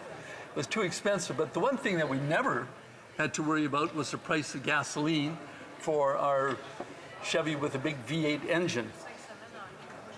I wonder what the story would be like today if we were to relive that. Now, just to stick with my personal example for a minute longer, there wasn't a lot of extra money to cut out of our travel budget. Motels and restaurants were already out. Maybe we could have cut the mini golf at campgrounds, or the comic books that kept us quiet sitting in the back seat for hours on end. Or maybe we could have cut some of the excursions, like taking the air tram down to the Hell's Gate in Fraser Canyon, which every Canadian should see, just how amazing our nature is, and the engineering around building the railroad through the Fraser Canyon. Now, the decisions that families have to make these days are much more difficult, much more challenging than that. Because after 9 years of this Liberal government, Canadians are being forced to cancel their summer vacations altogether, as the Liberals' ill-conceived tax and spend agenda has made even a simple road trip unaffordable. Parents can barely afford necessities, much less a summer road trip. Families will pay $700 on average more for food this year than they did in 2023. And last year, food banks had to handle a record of 2 million visits in a single month, with 1 million more expected this year, as food inflation continues to be such a challenge for people. Now, and let's talk about housing inflation. This is what I hear from people in my community of Langley. Tanya wrote to me and said, youth in high school and universities don't even dream of owning a home now. They simply hope to one day to be able to afford to pay the rent on their own place. Inflation is keeping the hopes and dreams of, is stifling the hopes and dreams of Canadian youth. Now, similarly, Fred and Elaine wrote to me and said this: we are in our mid-80s. We can't leave British Columbia because all our family live here, but it's getting harder for us. And many of our friends are feeling frightened the way things are going. Rent prices are terrible. How are our grandchildren and great-grandchildren going to live? So thank you, Fred and Elaine, for that comment. I get a lot of comments like that. And here's another one from Anthony, who is a business person.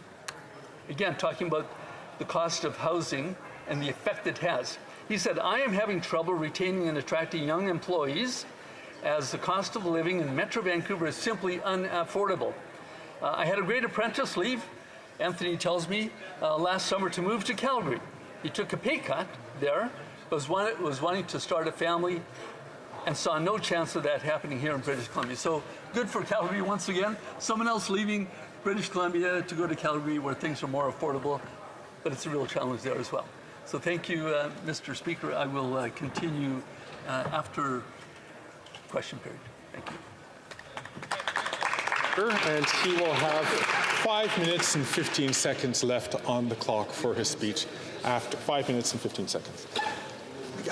Déclaration des députés, not oral questions, but statements by members. L'honorable député de Lac-Saint-Louis. Mr. Speaker, I rise today to congratulate Nedia El Khoury, a gifted artist, dedicated arts activist, and dynamic entrepreneur who is a 2024 recipient of the Montreal Council of Women's Woman of the Year Award. Past recipients of this prestigious award include Sheila Goldblum, Chantal Hébert, and Margaret Trudeau, among others. In 2009, drawing on her passion for art and art education, and on a strong belief in art's transformative power, Nedia founded the Viva Vida Art Gallery in Pointe-Claire Village in my riding of Lac-Saint-Louis. The gallery features exhibitions on important themes but also supports artist development and offers art education for youth and adults. Both the gallery and Nedia's own explorations as an artist have brought a new dimension to life in Montreal's West Island. Thank you, Nedia, and once again, congratulations on this well-deserved honor. The honourable member from Lambton, Kent, Middlesex. Speaker, I'd like to give a big congratulations to all the grade 8 and grade 12 students who are graduating this year in Lambton, Kent, Middlesex and beyond. We are all proud of you for reaching this significant milestone in your educational journey. Your hard work, dedication, and resilience have paid off, and you should be proud of your achievements. This year's ceremonies are extra special for our grade 12 students who were denied a proper grade 8 graduation because of the pandemic. I hope that your high school graduation ceremonies are made even more memorable to mark overcoming such a challenging time. As you move on, whether to high school, post-secondary, to trade, or entering the workforce, remember to embrace every opportunity. Continue to strive for excellence and never stop learning. You are the future of Canada. Celebrate this momentous occasion with joy. Best wishes for your continued success and happiness, and congratulations again to the class of 2024. The honourable member from Kitchener South, Hespeler. Mr. Speaker, this week I had the opportunity to visit students from Waterloo, Wellington, and others from across Canada at the Canadian Museum of Nature, where they are participating in this year's Canada-wide Science Fair, hosted by Youth Science Canada. Every year for the past 11 years, talented youth from across the nation have had the opportunity to present their science and engineering projects that will transform the future of Canada's science and technology landscape. Some of our nation's brightest young minds come together to share their passions for STEM and innovation. The next generation of our country's scientists and innovators are bright with promise and curiosity, and I look forward to seeing what they will accomplish next. Congratulations to all the national winners that will be announced today. L'honorable député de Berthier-Masquinongé. The honourable member for Berthier-Masquinongé. Mr. Speaker, World Milk Day is coming up. Whether it's chocolate milk, skim milk, or lactose-free, we will always enjoy it. But because of market shares that have been given up in previous agreements, 1 out of 5 pints of milk will be imported from abroad, and that's why we need to get the Senate's approval for Bill C-282 as soon as possible. Our farmers don't want temporary compensation for permanent losses. They want to be able to live from the fruit of their labor and make quality milk for us. Our policies should serve the interests of people, of our citizens, and protect our own food security, not for foreign interests. We need to stand up. It's high time.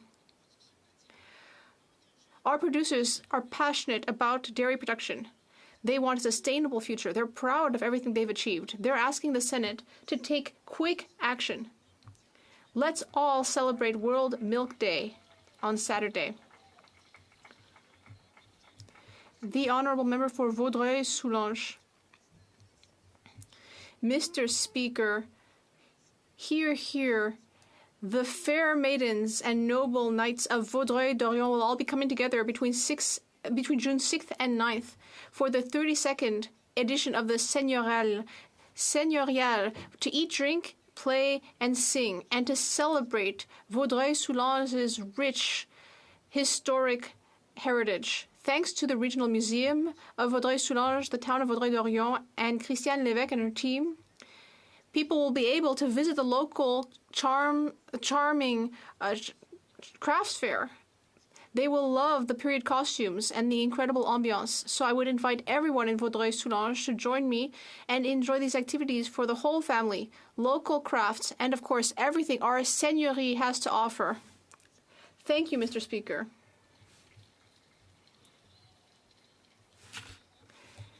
The honourable member for Beauce.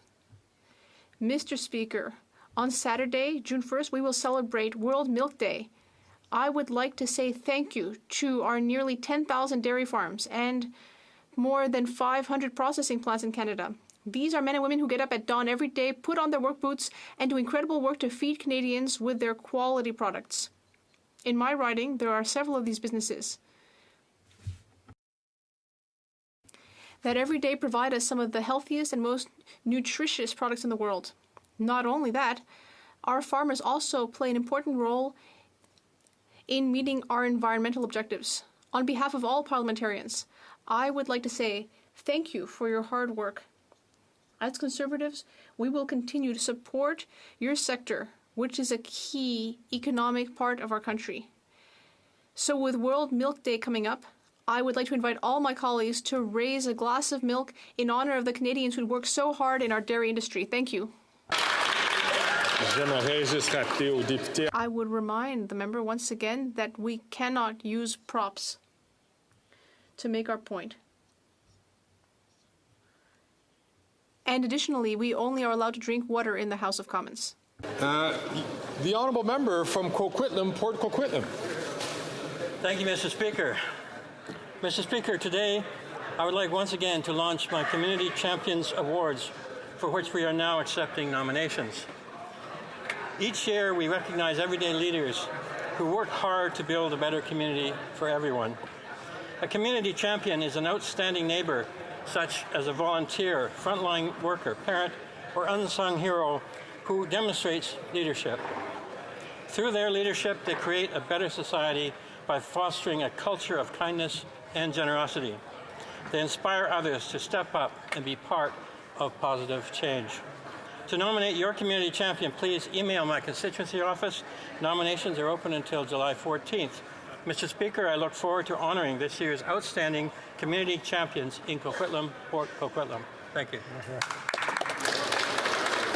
The honourable member from Dartmouth, Cole Harbour.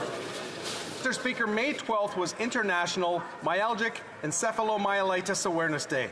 I would like to acknowledge the approximately 2 to 3 million Canadians now living with this debilitating illness. ME, formerly known as chronic fatigue syndrome, is a devastating, chronic, complex, multi-system illness. It occurs in children, adolescents, and adults of all ages and backgrounds, and 3/4 of people living with the illness are women. Up to 75% are unable to work, and 1/4 are consistently bedbound or housebound. ME is an urgent health crisis, with research showing 50% or more of those with long COVID go on to develop ME. People with ME are suffering and desperately want their lives back. There is currently no cure or approved treatment for it at this time. It is therefore crucial that Canada take action, increase funding for ME research, and providing resources for national education and training. Thank you very much, Mr. Speaker. Good job. L'honorable député de Bellechasse. The honourable member for Bellechasse-les-Échemins-Lévis. Mr. Speaker, the housing crisis has reached an unbearable level for Canadians. In La Presse, we've learned that delays to get a construction permit in Montreal have now reached 610 days in some neighbourhoods. Nearly 2 years, Quebecers are suffering, and the leader of the Conservative Party sees that, and he's taking concrete action to help. His plan to build housing, not bureaucracy, is asking municipalities to build housing quickly. It will offer benefits to towns that do that and punishments for towns that instead create more red tape. Now, the Bloc Québécois voted against that solution yesterday, and it also voted against Quebecers' best interests when it voted for $500 billion in spending. The Bloc Québécois is refusing to make housing more affordable, even though Quebecers need it. We need common sense solutions to the housing crisis. Canadians need that, but the Liberal Bloc doesn't care. The Bloc is not helping Quebecers, and it is opposed to solutions to help them. Member from Toronto Danforth. Mr. Speaker, during the Second World War, our country held Japanese, German, and Italian Canadians responsible for the actions of their heritage or origin countries. And that was wrong. With the rise in anti-Semitism today, too many Canadians are repeating that mistake. It is wrong to hold Jewish Canadians responsible for the actions of Israel. The vast majority of Jewish Canadians feel a deep connection to Israel. That's called Zionism. And it is the same connection that many people in this House feel to their heritage countries or countries of origin. But we don't, and we shouldn't hold anyone to account for the actions of another country, and we should never question their loyalty to our great country. Let's all stand up against anti-Semitism. It's dangerous and it needs to stop.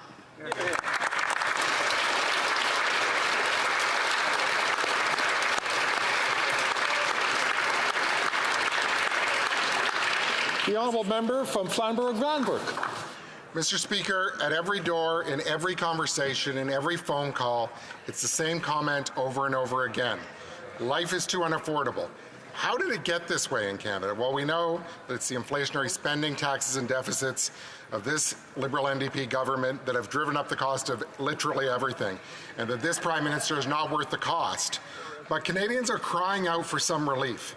And that's why, in our motion before Parliament today, Common Sense Conservatives are calling on the government to suspend all gas and diesel taxes for the summer until Labor Day.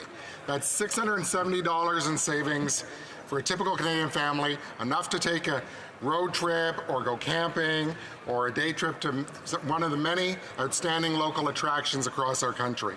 The stuff that memories are made of. Some relief, some hope, until a new common sense Conservative government, under the leadership of the Honourable Leader of the Opposition, enacts the tax on everything, everywhere, for good. The honourable member from Calgary-Midnapore. This week, the Calgary Herald confirmed how hard the people in my city are struggling as a result of the fiscal incompetence and arrogance of the Liberal NDP government. Since 2019, shelter and food costs have gone up 26% for Calgarians, while electricity and natural gas are up over 70%. Alberta used to be a province of opportunity and economic prosperity, but this Prime Minister has done everything he could to change that. His ideological carbon tax and his irresponsible spending have my constituents feeling desperation, dread, and lost hope. Young adults can't afford to have the children they dreamed of. Parents have to pull kids out of organized sport, and seniors are embarrassed that they have to rely on food banks. Today, we ask the Liberal NDP government to immediately axe the carbon tax, the federal fuel tax, and the GST on gasoline and diesel until Labor Day. I hope the other members in this House will do the right thing and vote to help Canadians who need and deserve a break. It's common sense. The honourable member from Brampton East. Thank you, Mr. Speaker. Mr. Speaker, dental care is health care, and I'm proud to be part of a team that is making dental care more accessible and affordable for millions of Canadians, including so many in my riding of Brampton East. More than 2 million Canadians have successfully signed up for the Canadian Dental Care Plan. Over 10,000 dentists and oral health providers have signed up to participate in this plan, and in 3 weeks, over 120,000 seniors have visited their oral health providers under our federally funded plan, saving seniors hundreds of dollars in dental care costs. Mr. Speaker, I find it hard to believe that the Conservatives across the way stand against these vital supports for seniors. The Canadian Dental Care Plan is a significant achievement by our federal government. Not only will it alleviate major financial barriers and burdens, but it will also improve the quality of life for many Canadians. As the initiative continues to roll out in phases, our plan will help improve dental health not only for the seniors in my constituency, but for seniors in communities across Canada. Thank you, Mr. Speaker.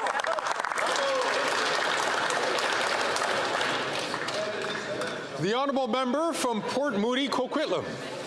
Big airlines are raking in billions of dollars of profits off the back of unpaid work.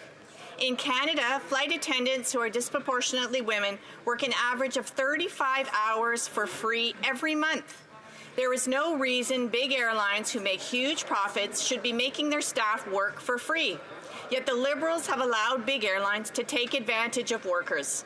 Today, flight attendants are in Ottawa fighting for their right to be paid for the work they do. They want this government to change the laws and correct this unacceptable status quo and ensure that when flight attendants are at work in uniform performing their duties, they're being paid. It's only fair. New Democrats agree. This government must stand up to corporate greed and protect workers. Flight attendants deserve better, and today I raise their voices here in the House of Commons by saying unpaid work won't fly. Hear, hear. Hear, hear.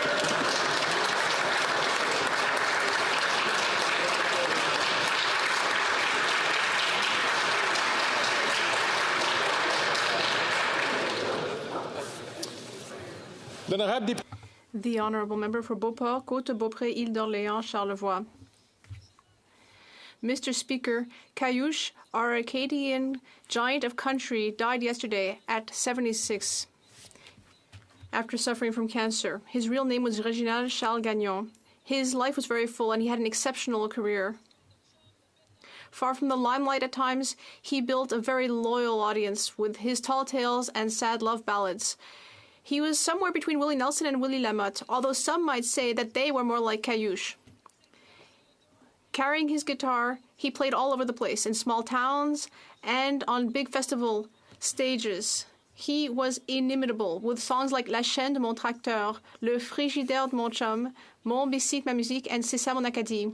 He was one of the most successful Acadian artists. He sold more than 100,000 albums. Our sincere condolences to his family, his loved ones, and his fans. We will join with our Acadian friends and hope that he is welcomed into heaven with a nice, cold Alpine beer. Thank you.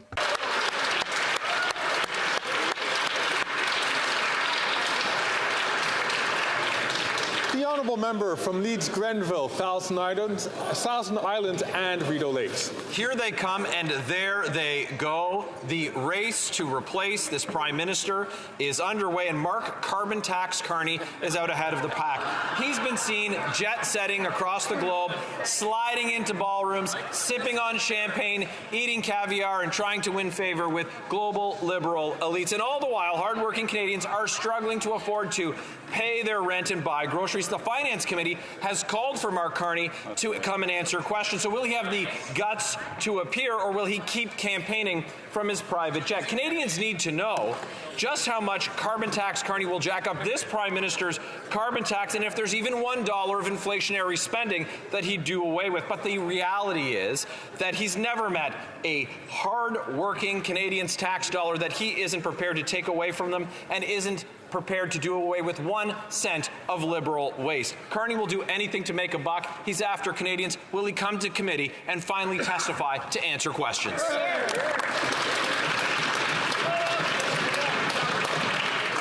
The honourable member from Oakville North, Burlington. Speaker, on August the 9th, 2012, Canada's women's soccer team played France for Olympic bronze in London. In the dying seconds of the game, Oakville's own Diana Matheson scored the winning goal, a goal that changed the trajectory of soccer in Canada and inspired a whole generation of young Canadian female soccer players like Sophia Stevens from my office. Matheson and Team Canada would go on to win Olympic bronze in 2016 in Rio. She's more than just a Canadian Olympic hero, she's a trailblazer and an extraordinary leader. Canada is the only top 10 women's team in the world without its own professional women's league. In 2022, Matheson launched Project 8 to change that, with the goal of creating a league that would see Canada's best soccer players play in front of their hometown instead of moving abroad. This week, that dream became a reality when Project 8 announced the Northern Super League. Congratulations, Diana Matheson, on your hard work and dedication.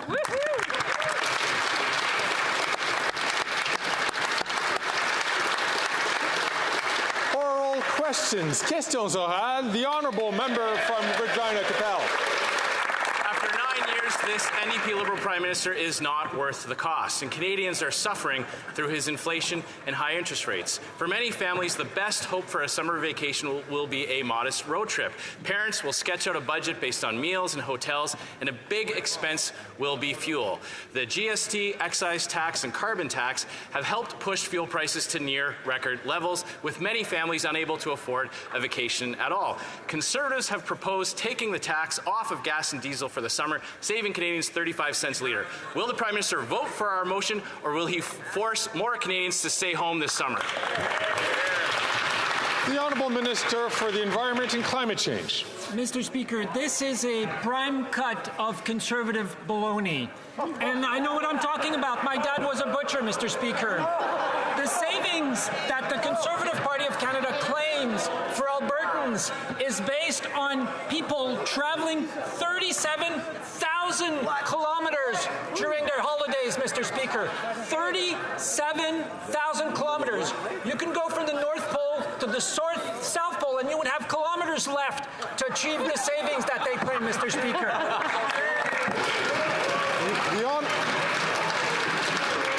The Honourable honourable member from Regina Capel. That's just not true, Mr. Speaker. And everybody knows that the carbon tax costs more than the rebate. That is why the Prime Minister was humiliated into granting a carve-out for just some people in some parts of the country. And that's all we're asking for today, a carve-out on federal taxes on fuel and diesel for this summer. For the average family in Ontario, that would mean almost $600 in savings. Now, to the Prime Minister and his wealthy friends, that might not seem like a lot of money, but to struggling Canadians, that could make the difference to be able to say yes to the kids when they ask for some summertime fun. So will the Prime Minister have an ounce of compassion and help more Canadian families afford a vacation?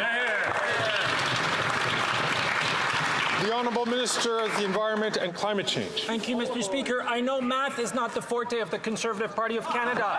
Let me walk them through it. By their math, the Albertans would have to use 3,293 litres of gasoline over a 3-month period, Mr. Speaker. At an average of 8.9 litres per 100 kilometres, that equivalent to 37,000 kilometres. You would have to drive for 10 consecutive days, non-stop, Mr. Speaker. If you had 2 weeks vacation, you would have 2 days left, or maybe 3, to enjoy your vacation.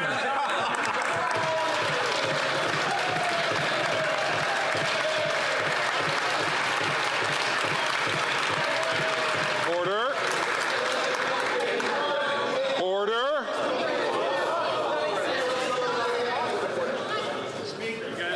The honourable member from Regina Capel. I don't think math is the forte of someone who brags that he doesn't think about monetary policy and thinks that budgets balance themselves, Mr. Speaker. Maybe the reason why the Prime Minister is being so cruel about this issue is because he's long forgotten the thrill of the family road trip. You see, he has wealthy lobbyists who invite him to their private islands where he doesn't have to pay for the villas and he gets to stick taxpayers with the bill. But Canadian workers have to pay for all the inflation, all the interest rates, and all the tax hikes themselves. So will he have an ounce of compassion, take fuel taxes off for the summer so Canadians can have a road trip this year?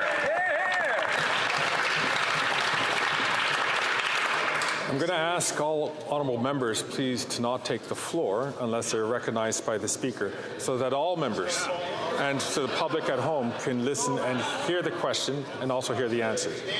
The Honourable Minister of Health. Well, thank you, Mr. Speaker. I don't think Canadians' idea of summertime fun is being locked in a car for 10 straight days. I think their idea of summertime fun also isn't having their dental care taken away or taking away their diabetes medication, or that their summertime fun is losing child care, Mr. Speaker. Their definition of summertime fun, I think maybe they should have a conversation with kids about what they want to do with their summer. I think they care more about getting dental care and having good teeth than being locked in a car for 10 straight days.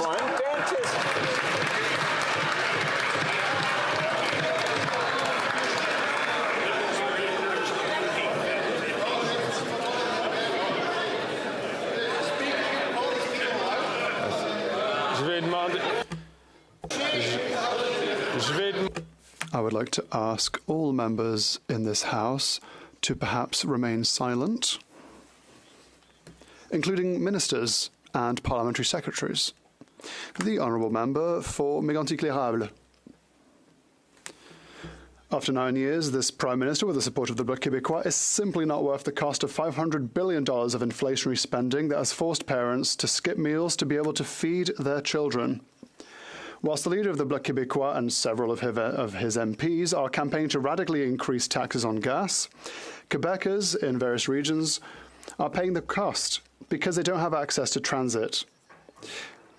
That's what one could call being completely out of touch. Will the Liberal Bloc put their ideological agenda on hold, at least for the summer, and vote for a motion to suspend the federal gas tax for the summer? The Honourable Minister for the Environment and Climate Change. Thank you, Mr. Speaker. The calculations and economies put forward by the Conservative Party is completely ridiculous. An Albertan family, for example, would have to drive 37,000 kilometers during their vacation. So you could leave from Montreal and go to Mexico City and come back to Montreal, go back to Mexico City, come back to Montreal, go back to Mexico City, and come back to Montreal, go back to Mexico City, and you'd still have kilometers to spare.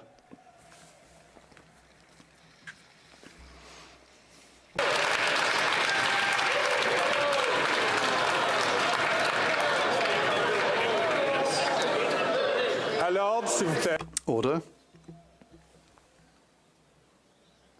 The Honourable Member for Mégantic-L'Érable. Mr. Speaker, I don't know where they do their calculations, but they seem to be pulling numbers out of thin air, as usual. We know full well on our side that Quebecers that have to fill up their car every week will see a change in their bill at the end of the month. That is the truth. Quebecers who are paying too much for groceries, who are paying too much for their rent, and who can't make ends meet, who have to go to food banks, Mr. Speaker, they understand liberal mathematics because these mathematics take money from their pockets. Will they suspend the tax, the carbon tax for the summer? The Honourable Minister for the Environment and Climate Change. Thank you, Mr. Speaker. I know that mathematics aren't the forte of the Conservative Party of Canada, so I would like to help them. To try to benefit from the economies put forth by the Conservatives, a family would have to expend 3,296 litres of gas over 3 months. So at 8.9 litres per 100 kilometres, that means driving 37,000 kilometres. You go from the North Pole to the South Pole, and you could almost get all the way back to the North Pole. And you'd also have to do that in under a few months. It's complete rubbish, Mr. Speaker.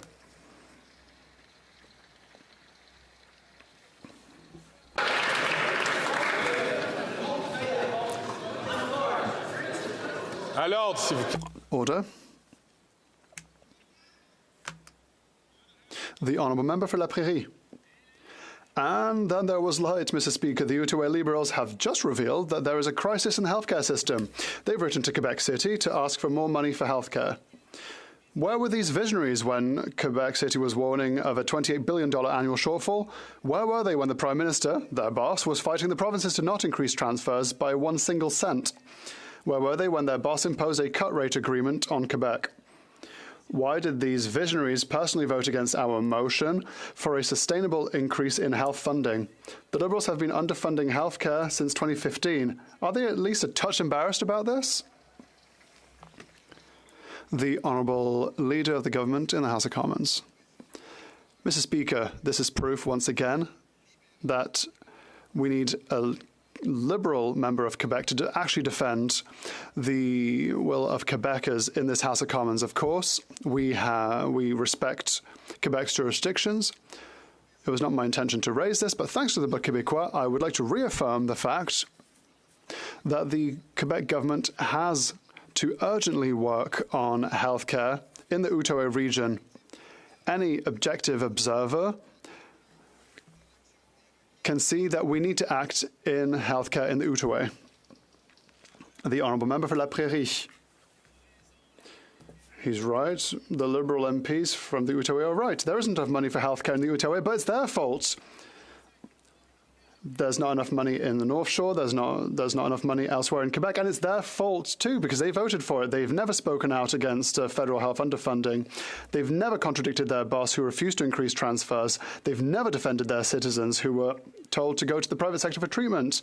They were too busy shopping for ministerial or speakership positions, and now they're waking up. Are these visionaries well placed to give us any lessons? The Honourable Leader of the Government in the House of Commons.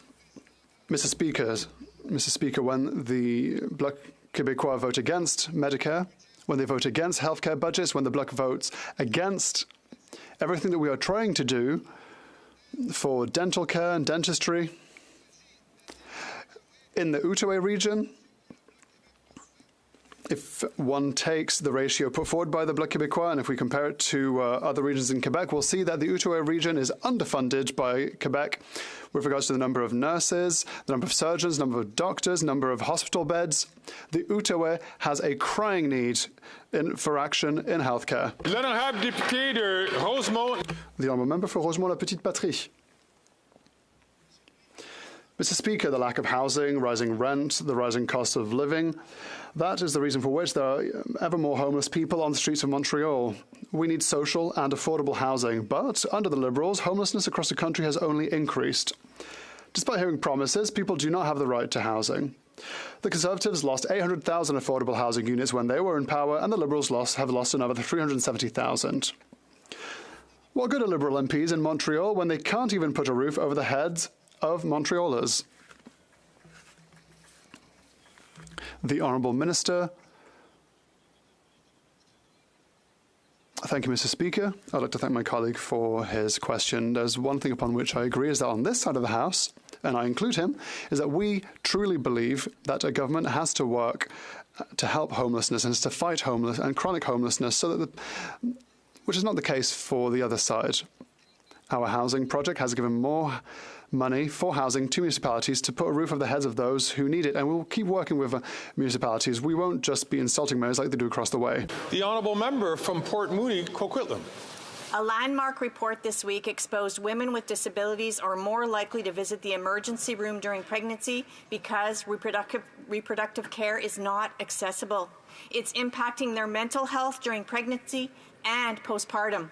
People with disabilities have had enough of the Liberals' half measures. They're all talk, no action. Just like their Canada Disability benefit that is nowhere near enough to live on. What is the government going to do to address these unacceptable barriers to care for pregnant women with disabilities? The Honourable Minister of Health. Well, thank you, Mr. Speaker. In every province and every territory, we've signed agreements to improve health care in this country, and that absolutely includes care for persons with disability. And specifically on sexual and reproductive health, we're making sure that we're there for women with the sexual and reproductive assistance that they need, making sure they have the contraception they need to have control over their sexual and reproductive lives and their futures. So absolutely, we're going to continue to work with provinces and territories to increase access and resist the cuts and the reductions that the Conservatives want to bring. The honourable member from Calgary, Forest Lawn. After 9 years, this Liberal NDP Prime Minister is not worth the hunger or homelessness as 1 in 4 Canadians skip meals. Edith is a single mom in my community that can't afford to feed her kids because this Prime Minister doubled groceries and gas. And his bright idea, he jacked up the carbon tax 23%. Common sense Conservatives are calling on him to axe all federal fuel taxes this summer to save average families $670. Will he vote with us, or does he want more families like Edith's to go hungry and broke? The Honourable Minister of the Environment and Climate Change. Mr. Speaker, maybe I need to go through the math again to make sure that it is understood. The savings that the Conservative Party is claiming based on that assertion is based on the use of gasoline over the summertime of 3,293 liters of gasoline. Do the math. It's not complicated. At an average consumption of 8.9 liters per 100 kilometers, a family in Alberta would have to drive 37 kilometers to be able to benefit for those claimed savings, Mr. Speaker. This has nothing to do with reality. It would be nice for the Conservative Party of Canada to come down to earth and leave La La Land for a little while. The honourable member from Calgary, Forest Lawn. Well, Liberal math for that anti-Alberta minister says that jacking up the carbon tax 20% is somehow going to fix forest fires and reduce the... I'm going to just ask the honourable member to start from the top again and just to rephrase it slightly on that front. The honourable member from Calgary, Forest Lawn, from the top. Liberal math says jacking up the carbon tax 23% is going to somehow magically fix forest fires and reduce the cost of groceries like that Edith can't afford. And they think we're gullible and incompetent like the NDP, that we'd blindly support policies that made 2 million Canadians go into a food bank in a single month and that made 1 in 4 Canadians skip meals. Why don't they do everyone a favor? Give Canadians a break and put them out and finally end their misery. Call a carbon tax election so common sense Conservatives can scrap the carbon tax scam and Canadians can kick this costly carbon tax coalition to the curb.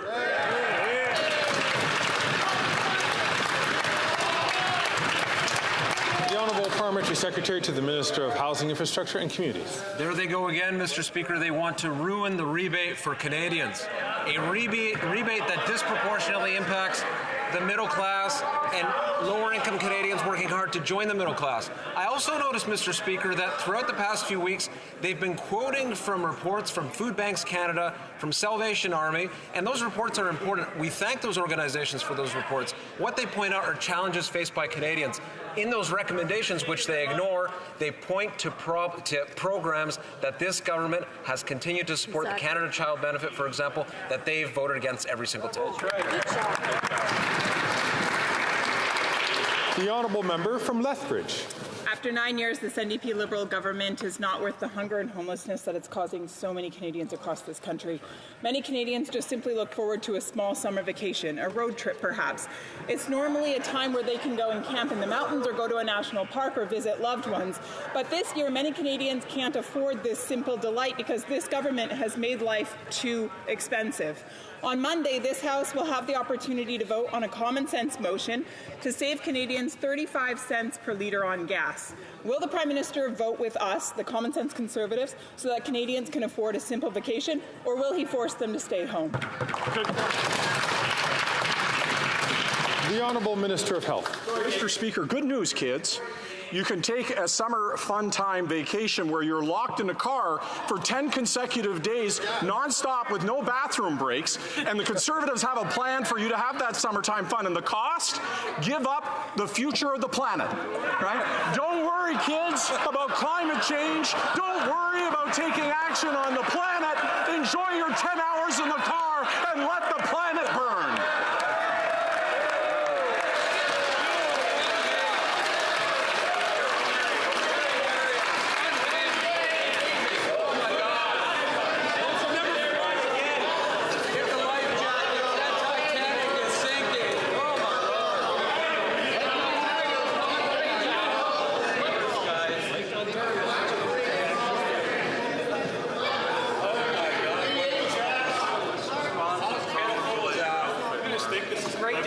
You would think it's Wednesday.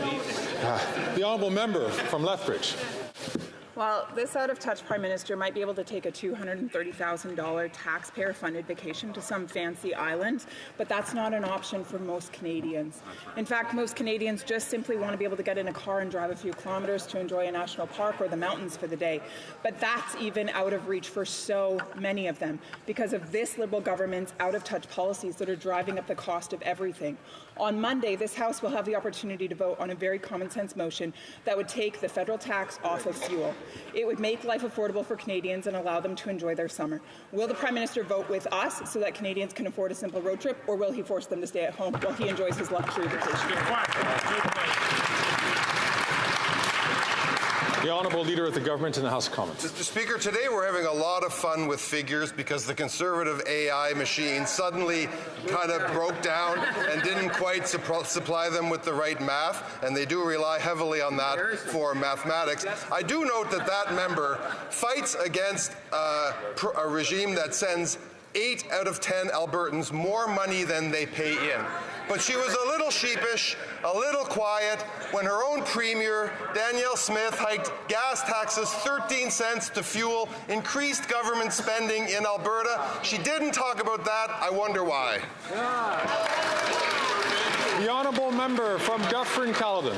After 9 years of this NDP Liberal government, Canadians know this Liberal Prime Minister, he's not worth the homelessness, he's not worth the hunger, and he's not worth the tent cities that are propping up everywhere. But there is a plan to give some relief. A Conservative motion will take the carbon tax and all federal taxes off gas from now until Labor Day. It will save 35 cents a litre and maybe give Canadians a road trip. The only road trip these Liberals know are their ministers driving around in their limousines with their chauffeurs. Will they support the motion to axe the tax, yes or no? The Honourable Parliamentary Secretary to the Minister of Housing, Infrastructure and Communities. That Conservative motion, Mr. Speaker, is written on the same napkin as their housing plan. The reality is that whenever it comes to serious issues of the day, all they have are slogans, Mr. Speaker, hollow slogans. What happened in the House of Commons yesterday? Every single party in this House, minus the Conservatives, voted against their initiative because it would tax home building, Mr. Speaker, and it says nothing about homelessness. Finally, Mr. Speaker, most of their caucus is made up of rural members. Do they know that that housing plan only applies to a certain number of cities, not to the entire country, Mr. Speaker? The Honourable Member from Dufferin-Caledon. It's unbelievable. This would save 35 cents a litre in gasoline. Now, it doesn't mean much to ministers who get driven around by chauffeurs in their limos who probably haven't pumped gas and know the cost of gas in about 10 years. But for the average Canadian family, it will mean everything, and they could actually do something about it. I know they don't take road trips, but actual Canadian families do, and it will make a difference, and they've got a choice. They can vote to actually take those taxes off, save Canadians 35 cents a litre so they can take a road trip, or they continue to punish Canadians with this damn carbon tax. Just going to ask members to be very careful about the use of language in the House. The Honourable Minister for Families and Economic Development. Mr. Speaker, the Conservatives want to talk about numbers today, so let's talk about a few of those numbers. 4, the number of consecutive months that we've seen inflation decrease in this country. 750,000, the number of families benefiting from our affordable early learning and childcare. 1.3 million, the number of Canadians that have been lifted out of poverty with our policies. 400,000, the number of kids that will receive access to food at school.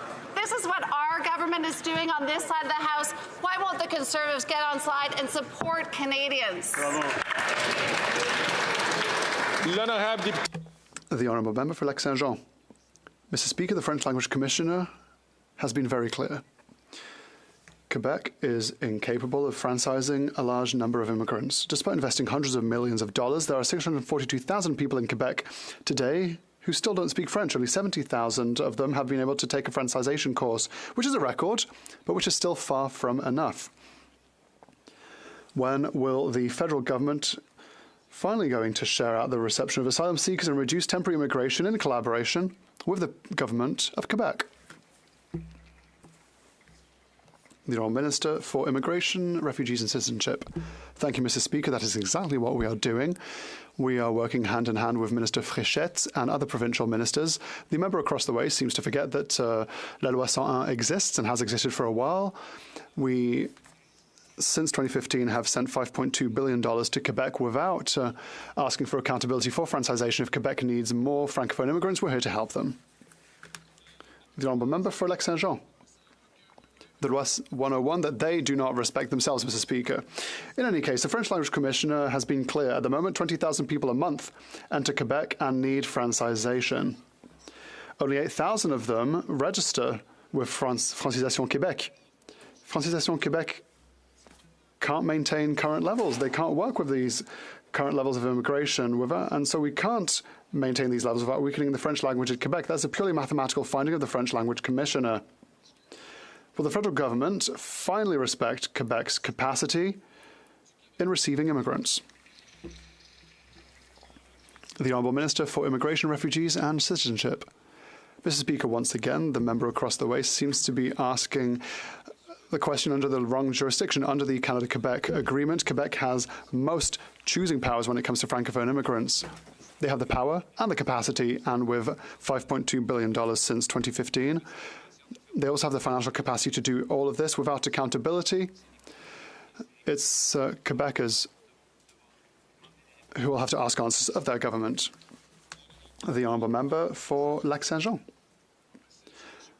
That's not an easy answer, Mr. Speaker. The ability to fund everything is a key element in our ability to welcome newcomers, but it's hard to ask people to learn French when they can't feed themselves in the first place. In Drummondville alone, the food bank has recorded a 97% increase in needs this year, and so it's had to turn people away. This increase is also an increase through asylum seekers and foreign workers. Disappointed immigrants tell the organisation that, and I quote, they didn't think it would be like this in Canada, and they're right, Mr. Speaker. Will the Minister finally take action and understand that exceeding reception capacity is tantamount to causing a humanitarian crisis, Mr. Speaker?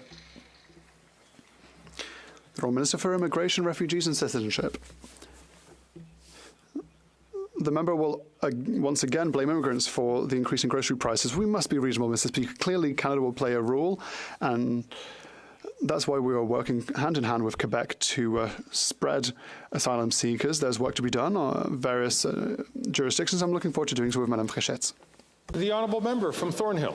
9 years of this NDP Liberal Prime Minister, and Canadians are fleeing Canada, moving south in record numbers, tens of thousands, the highest number in 10 years, escaping this Prime Minister's economic ruin, fleeing so they can afford to live, afford to buy a home, and stop paying for this government's bloat. This is an inconvenient truth from the Prime Minister's very own media machine, the CBC, this morning. So how many more Canadians have to leave their country before the Prime Minister realizes that his government is just not worth the cost? The Honourable Minister of Health. Well, there it is, Mr. Speaker. I wondered when they continually put down our country who they want us to be and what they want to emulate. Now we know. They prefer to have a United States model, for example, of health care. Well, I can tell you I was down south a couple of months ago with my partner where an individual fell over. And when they came conscious after I called 911, their concern wasn't their health. Their concern was money. That they didn't have the money for the care. I don't want to live in that country. And on this side, we will fight for public health care. We will fight against the cuts the Conservatives want to bring to our health care system. And we will make sure that every Canadian gets access to the care they need.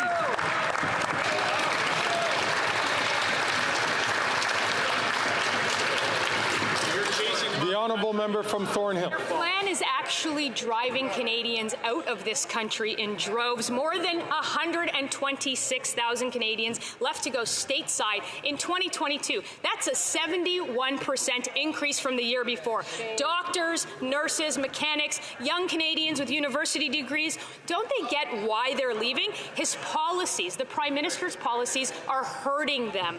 When will the Prime Minister realize that Canadians are just not that into him?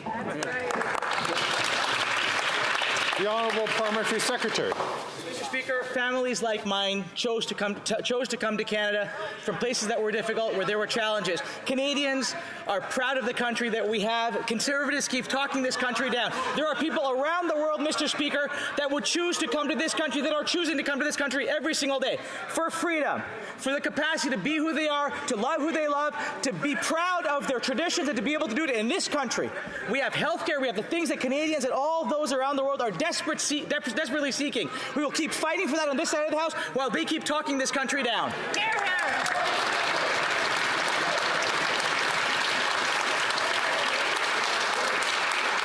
The honourable member from Stormont, Dundas, South Glengarry. After 9 years, this NDP Liberal Prime Minister, Canadians know just how unaffordable life has become, and the facts speak for themselves. They are so glaringly obvious, even the CBC of all places is covering the record surge of Canadians moving to the United States. 126,000 Canadians moved to the U.S. in 2022 alone, a 70% increase in the last decade.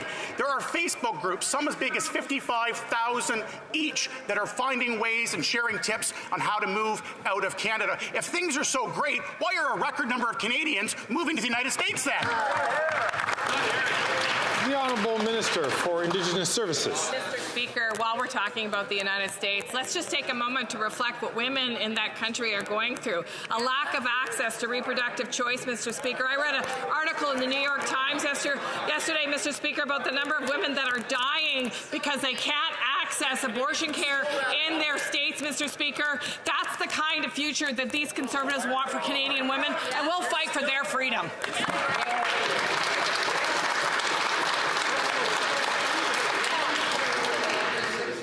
The honourable member from Edmonton Strathcona. Mr. Speaker, every year hundreds of festivals light up communities across Canada. In Edmonton, the internationally renowned Fringe Festival supports thousands of artists, volunteers, and visitors, generating $16 million in economic benefits. Despite this, the Fringe and other festivals have had their federal funding significantly cut. This is devastating for our festivals and for our communities. These are already promised funding agreements. Why is the government cutting funding that is hurting Canadian arts and culture? Hear, hear. The honourable member, the honourable Minister of Heritage. I'd like to thank my colleague for the question, because it allows me to say that we've reinvested $31 billion in festivals, including the Fringe Festival, which will normally benefit from this, because we understand the importance that culture has for all communities across Canada, including during the pandemic. Festivals are absolutely extraordinary places to bring communities together and to share cultural events that bring them together and tell Canadian stories. Unfortunately, the Conservatives are going to vote against this in the budget 2024, like they do, like all other support for cultural events across the country. The honourable member from Courtenay, Alberni. Mr. Speaker, 523 people in Toronto died last year from toxic drugs, and still the Liberals rejected the City of Toronto's request to take a health-based approach to tackling this crisis without offering any other solutions. Then there's the Conservatives who keep yelling out harmful disinformation and attacking real people. People are dying, and Canada needs to take a compassionate approach. Treatment, housing, healthcare. Will the minister reconsider Toronto's proposal to tackle this crisis and save lives? Here, here. The Honourable Parliamentary Secretary. That's why we refused the Toronto public health request, because it didn't adequately protect public health and maintain public safety. We follow science, we listen to families, doctors, and people with living experience, because we know what works. A full continuum of support from prevention and harm reduction to treatment. The only person the member for is listening is to... Sorry, that's it.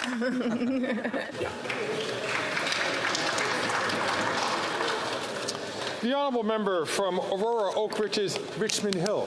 Thank you. If you believe in something, defend it. Our government firmly believes in a woman's right to choose, which is why we are unwavering in our defence of abortion rights, in Parliament and in our communities. Conservative caucus members demonise abortion and would rather ban it from Canada. The Leader of the Opposition outright refuses to defend abortion. Why is he so silent? Canadians have a right to know where their leaders stand on abortion. Can the Minister of Justice please let us know the government's position? The Honourable Minister of Justice and Attorney General. Mr. Speaker, on this day in 1990, members of Parliament passed a Conservative bill that would sentence doctors to jail for providing abortions. Thankfully, that bill died in the Senate. Abortion is health care, Mr. Speaker. Canadian women should always have access to abortion. Recognizing this constitutional right to abortion, Liberal Bill C-75 removed abortion from our criminal code entirely in 2019. That's the exact same bill the Conservative leader keeps promising to repeal. While Conservatives speak at anti-abortion rallies, venerate American restrictions on abortion, this Liberal government will always stand up for women's rights.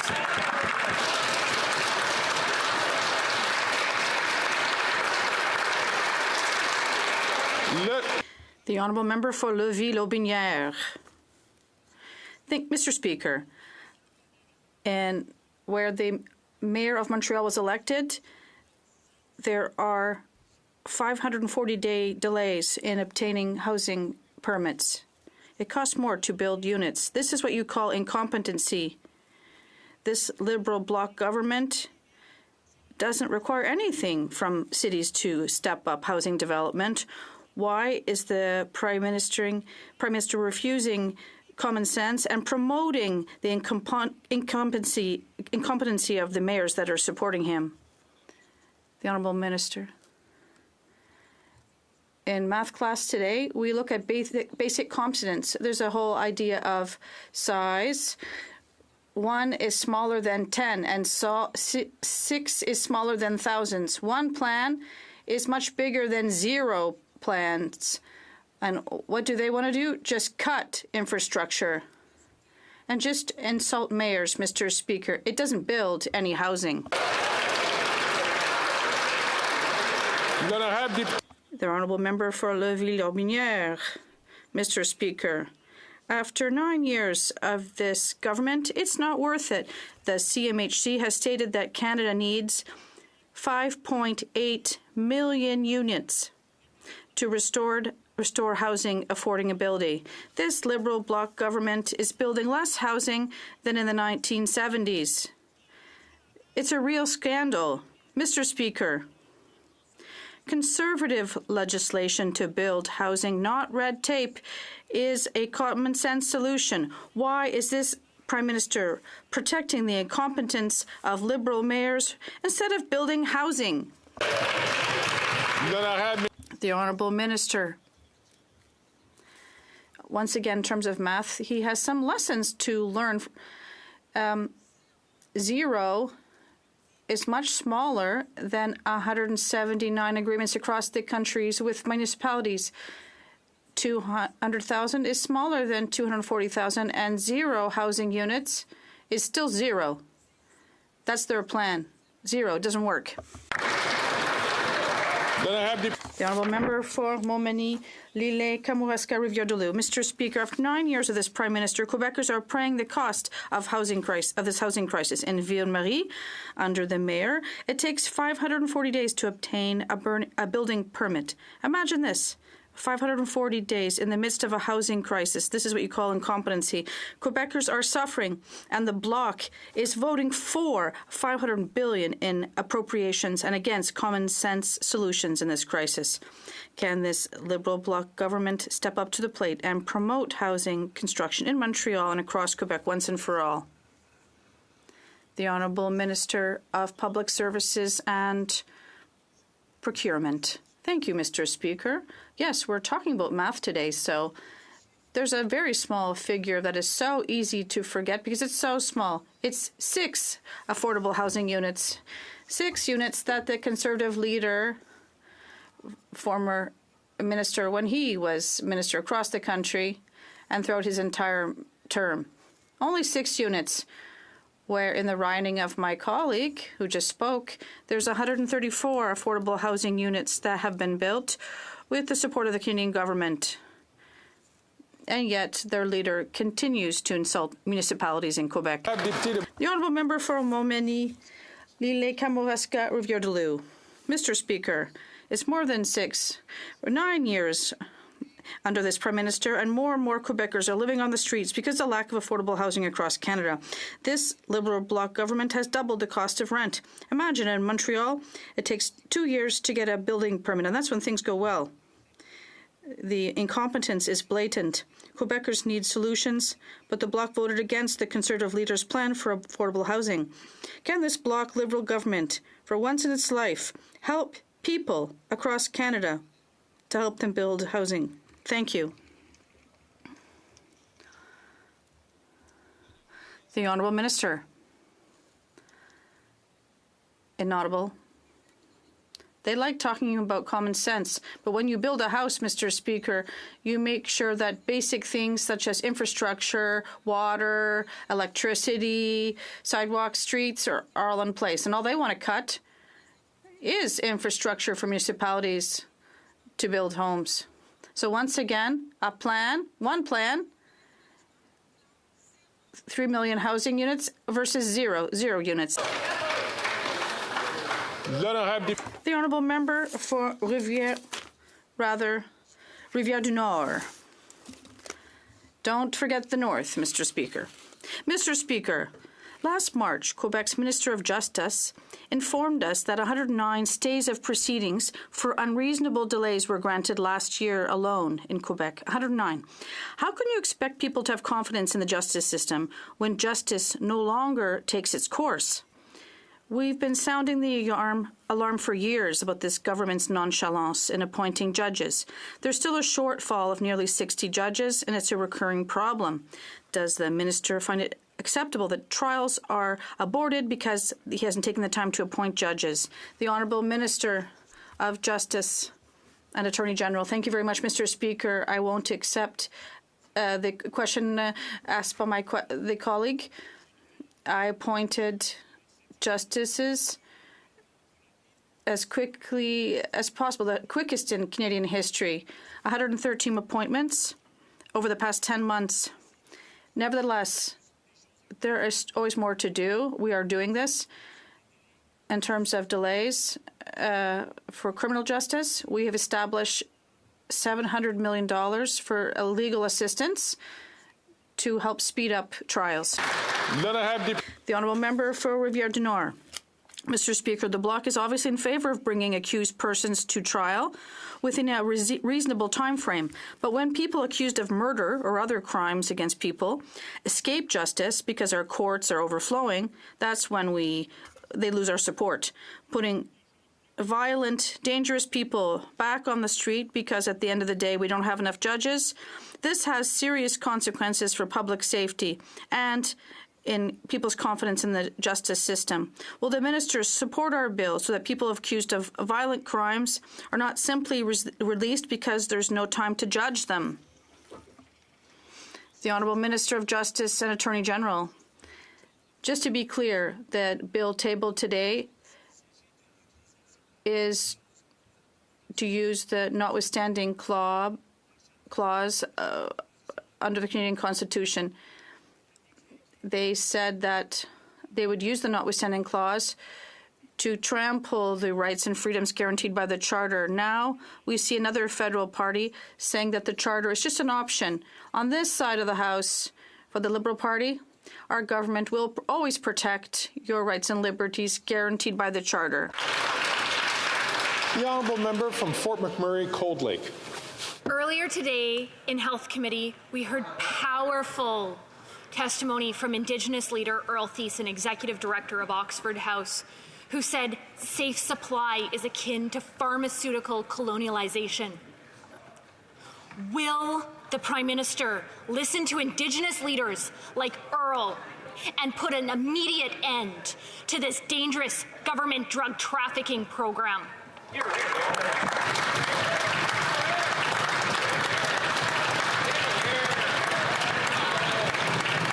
The Honourable Minister for Indigenous Services. Mr. Speaker, it is important to recognize that there is not one perspective on the best way forward through this toxic drug supply that is facing this country.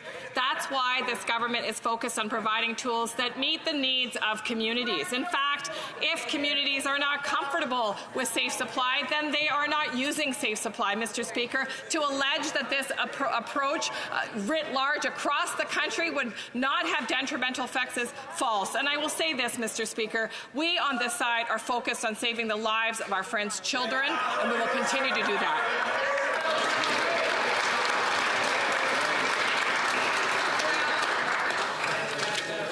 The honourable member from Cumberland Colchester.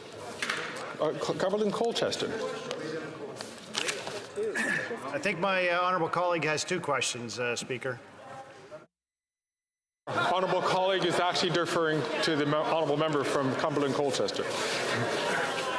Speaker, last night the Minister of Mental Health and Addiction said the Prime Minister's deadly experiment of hard drug legalization in BC was a success. After 9 years of this NDP Liberal Prime Minister, drug overdose deaths are up 380% in BC. The minister refused to rule out expanding the drug legalization in Toronto or Montreal or anywhere else in Canada. The message is clear. The NDP Liberal government will import death, disorder, crime, chaos caused by this deadly experiment. Why won't the Prime Minister abandon his deadly hard drug policies? Hear, hear. The Honourable Parliamentary Secretary. Mr. Speaker, the Conservatives' remarks are dangerous. They're just saying that we need to clean these people up because they bother people. No, we're trying to help drug users. They don't choose to be addicts. They don't wake up one morning and say, yeah, we're going to start using drugs. We have a range of options so they can find a path to move forward and solve their health problem, which is not a criminal one, but a mental health one. The Honourable Member for Charlesbourg-Saint-Charles. Yesterday, the Minister of Mental Health doubled down and said that the deadly experience with hard drug legalization in BC was a success. For the minister, success is a 388% increase in the number of deaths related to drugs. In 2023, the Mayor of Montreal reiterated her support for legalization of hard drugs, such as heroin and crack. And will the minister, can they reassure Quebecers that they will never reproduce the experience with hard drugs in Montreal? Before we get to the honourable parliamentary, Before we move to the honourable parliamentary secretary, I'd like to encourage all members, particularly the member for Courtenay Alberni, that he had the privilege of asking a question, and so please not speak until you're recognized by the chair. The honourable parliamentary secretary. Thank you very much, Mr. Speaker. I'm also at the Health Committee. And in the last meetings we had, we did hear what the colleague has just said, but we also heard people say that it takes a range of options because there's not just one way of getting people to stop taking hard drugs. We need several strategies and initiatives to ensure that everyone finds a solution. And this is what we've committed to. In terms of the exemption, there hasn't been one yet from Montreal. So if we do receive one, we will do what is necessary. Thank you. Honourable member from Davenport. Mr. Speaker, tackling climate change, reducing emissions, and moving to a low-carbon future is a top priority for Canadians and for our Liberal government. We're implementing an aggressive climate action plan while trying to keep costs down for Canadians. We recently learned that the PBO has agreed to do a revised analysis on his report on the costs of carbon pricing to Canadians, as he acknowledged some errors in the original analysis. Can the Minister of Environment update this House on the benefits of the carbon rebate, Canada carbon rebate to Canadians, and comment on the PBO's recent publication? The Honourable Minister of the Environment and Climate Change. Thank you, Mr. Speaker. I thank my honourable colleague for her question. In fact, the Parliamentary Budget Officer on April 17 did put an update on his website saying that the last estimate that he had done was based on faulty premises. We thank the PBO for doing that. And in fact, it confirms what we've known all along, what economists are saying, what independent organizations in the country are saying. 8 out of 10 Canadians are better off with the federal pricing on carbon. It helps fight climate change. It helps Canadians with affordability. We thank the PBO for doing that. Thank you, Mr. Speaker. The Honourable Member from Prince George, Peace River, Northern Rockies. NDP Liberal government is once again hiring foreign mercenaries to shoot deer on a BC island. The cost? It will cost taxpayers over $12 million to cull less than 900 invasive deer. This while local hunters had previously removed over 2,000 of the invasive fallow deer for free. Why is the minister wasting $12 million on a deer hunt Canadian hunters said they'd do for free?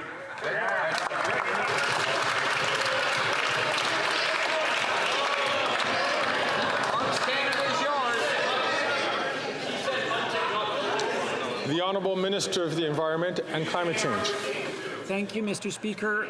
I have no knowledge of this issue. We will look into it and get back to the member as quickly as possible. Thank you. The Honourable Member from Prince George, Peace River, Northern Rockies. Mr. Speaker, we have Canadian hunters that say they would even pay to hunt these deer, yet the NDP Liberals have found a way to make it cost millions. Wow. From Scott Carpenter. It's a real slap in the face to Canadian hunters, and there's millions of us in this country who would have been more than happy to spend our own money to go in there and harvest some of the meat ourselves. To invite foreigners into the country because they felt we were incapable of doing it ourselves is insulting, to say the least.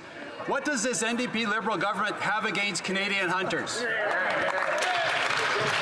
The Honourable Minister of the Environment and Climate Change. As I said, Mr. Speaker, we will look into it and get back to the member as fast as possible. Thank you. The Honourable Member from Red Deer Lacombe. Well, it just goes to show, Mr. Speaker, if it's not climate change, they don't know anything about it. In 2015, the Prime Minister told Canadians that you don't need an AR-15 to bring down a deer. Yet he's hired foreign mercenaries with semi-automatic rifles and large-capacity magazines to do just that. These NDP Liberals are spending $12 million to cull a few hundred deer on Sydney Island. The waste is typical. The hypocrisy is palpable. Why does this Prime Minister continue to demonize hunters while finding the most expensive way to do something that local hunters would have done for free?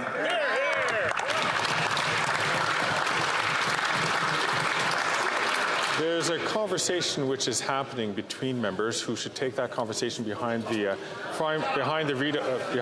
curtains while the Honourable Member is speaking and the Honourable Minister is going to answer. So the Honourable Minister for the Environment and Climate Change. Thank you, Mr. Speaker. I repeated my answer to the question twice, so now I'll reply in French. I'll get back to the member as quickly as possible. Thank you. The Honourable Member from Kitchener South Hespeler. Mr. Speaker, the Canadian Task Force on Preventative Health just announced their updated breast cancer screening guidelines. I am disappointed that the guidelines do not reflect concerns put forward by many Canadians. Can the Minister of Health please share his views on the task force recommendations? The Honourable Minister of Health. Well, thank you, Mr. Speaker. I share the member's concern. I was concerned and disappointed, frankly, at the recommendations that were there. They do not seem to comport to the experts that I've spoken to across the country. That's why I've asked immediately for the Chief Public Health Officer to review this independent task force decision to make sure we convene the best science and the best experts to be able to inform the decision that makes sure that every woman in this country gets the guidance they need to protect their health. The Honourable Member from South Okanagan, West Kootenay. Mr. Speaker, Canadians are expecting this wildfire season to be devastating, and the Minister has said the same. Last summer, we had to rely on our military to help battle wildfires and support communities. This year, the Chief of Defence Staff says that's no longer an option. Wow. We need a solution. Mr. Speaker, Canadians overwhelmingly want a dedicated national wildfire fighting force. So will the Liberals create this needed force to tackle fires, support communities, and save lives? The Honourable Parliamentary Secretary. Speaker, I'd like to thank the member opposite for bringing this forward. And first of all, I'd like to say to the 8 firefighters that were killed in last year's wildfire season, our hearts go out to their families. Over 200,000 Canadians were evacuated last year. The important thing is we work very closely with the municipalities, with provinces and territories who have the first line of defense when it comes to fighting wildfires, but we will always be there for them, and we are making sure that we have the proper resources in place to make sure that we are ready for this year. Thank you. The Honourable Member from Saanich Gulf Islands. Mr. Speaker, I had the great honor of participating yesterday in a symposium sponsored by Senator Mary Lou McPhedran from the other place and attended by so many brilliant young people arguing that the voting age should be 16 years old. Mr. Speaker, the Vote 16 movement includes a bunch of people over 70, like myself. Well, I'm not over 70. I'm almost 70. My point is, Mr. Speaker, all of us, regardless of party, should get behind this. Would the Honourable Minister for Democratic Reform, for responsibility for the elections, let us know whether the government is prepared to listen to young people and put the voting age at 16? The Honourable Parliamentary Secretary. I want to thank the member opposite for the question, and in particular for young people taking part in their democratic institutions. This is precisely what we want young people to do, to be engaged, and the democratic process involves Canadians all across this country at every age to take part in our democracy. PROC is studying this matter as well. We've introduced reforms to the Election Act. Mr. Speaker, we are going to continue to listen to Canadians to ensure that everybody can take part in the democratic process.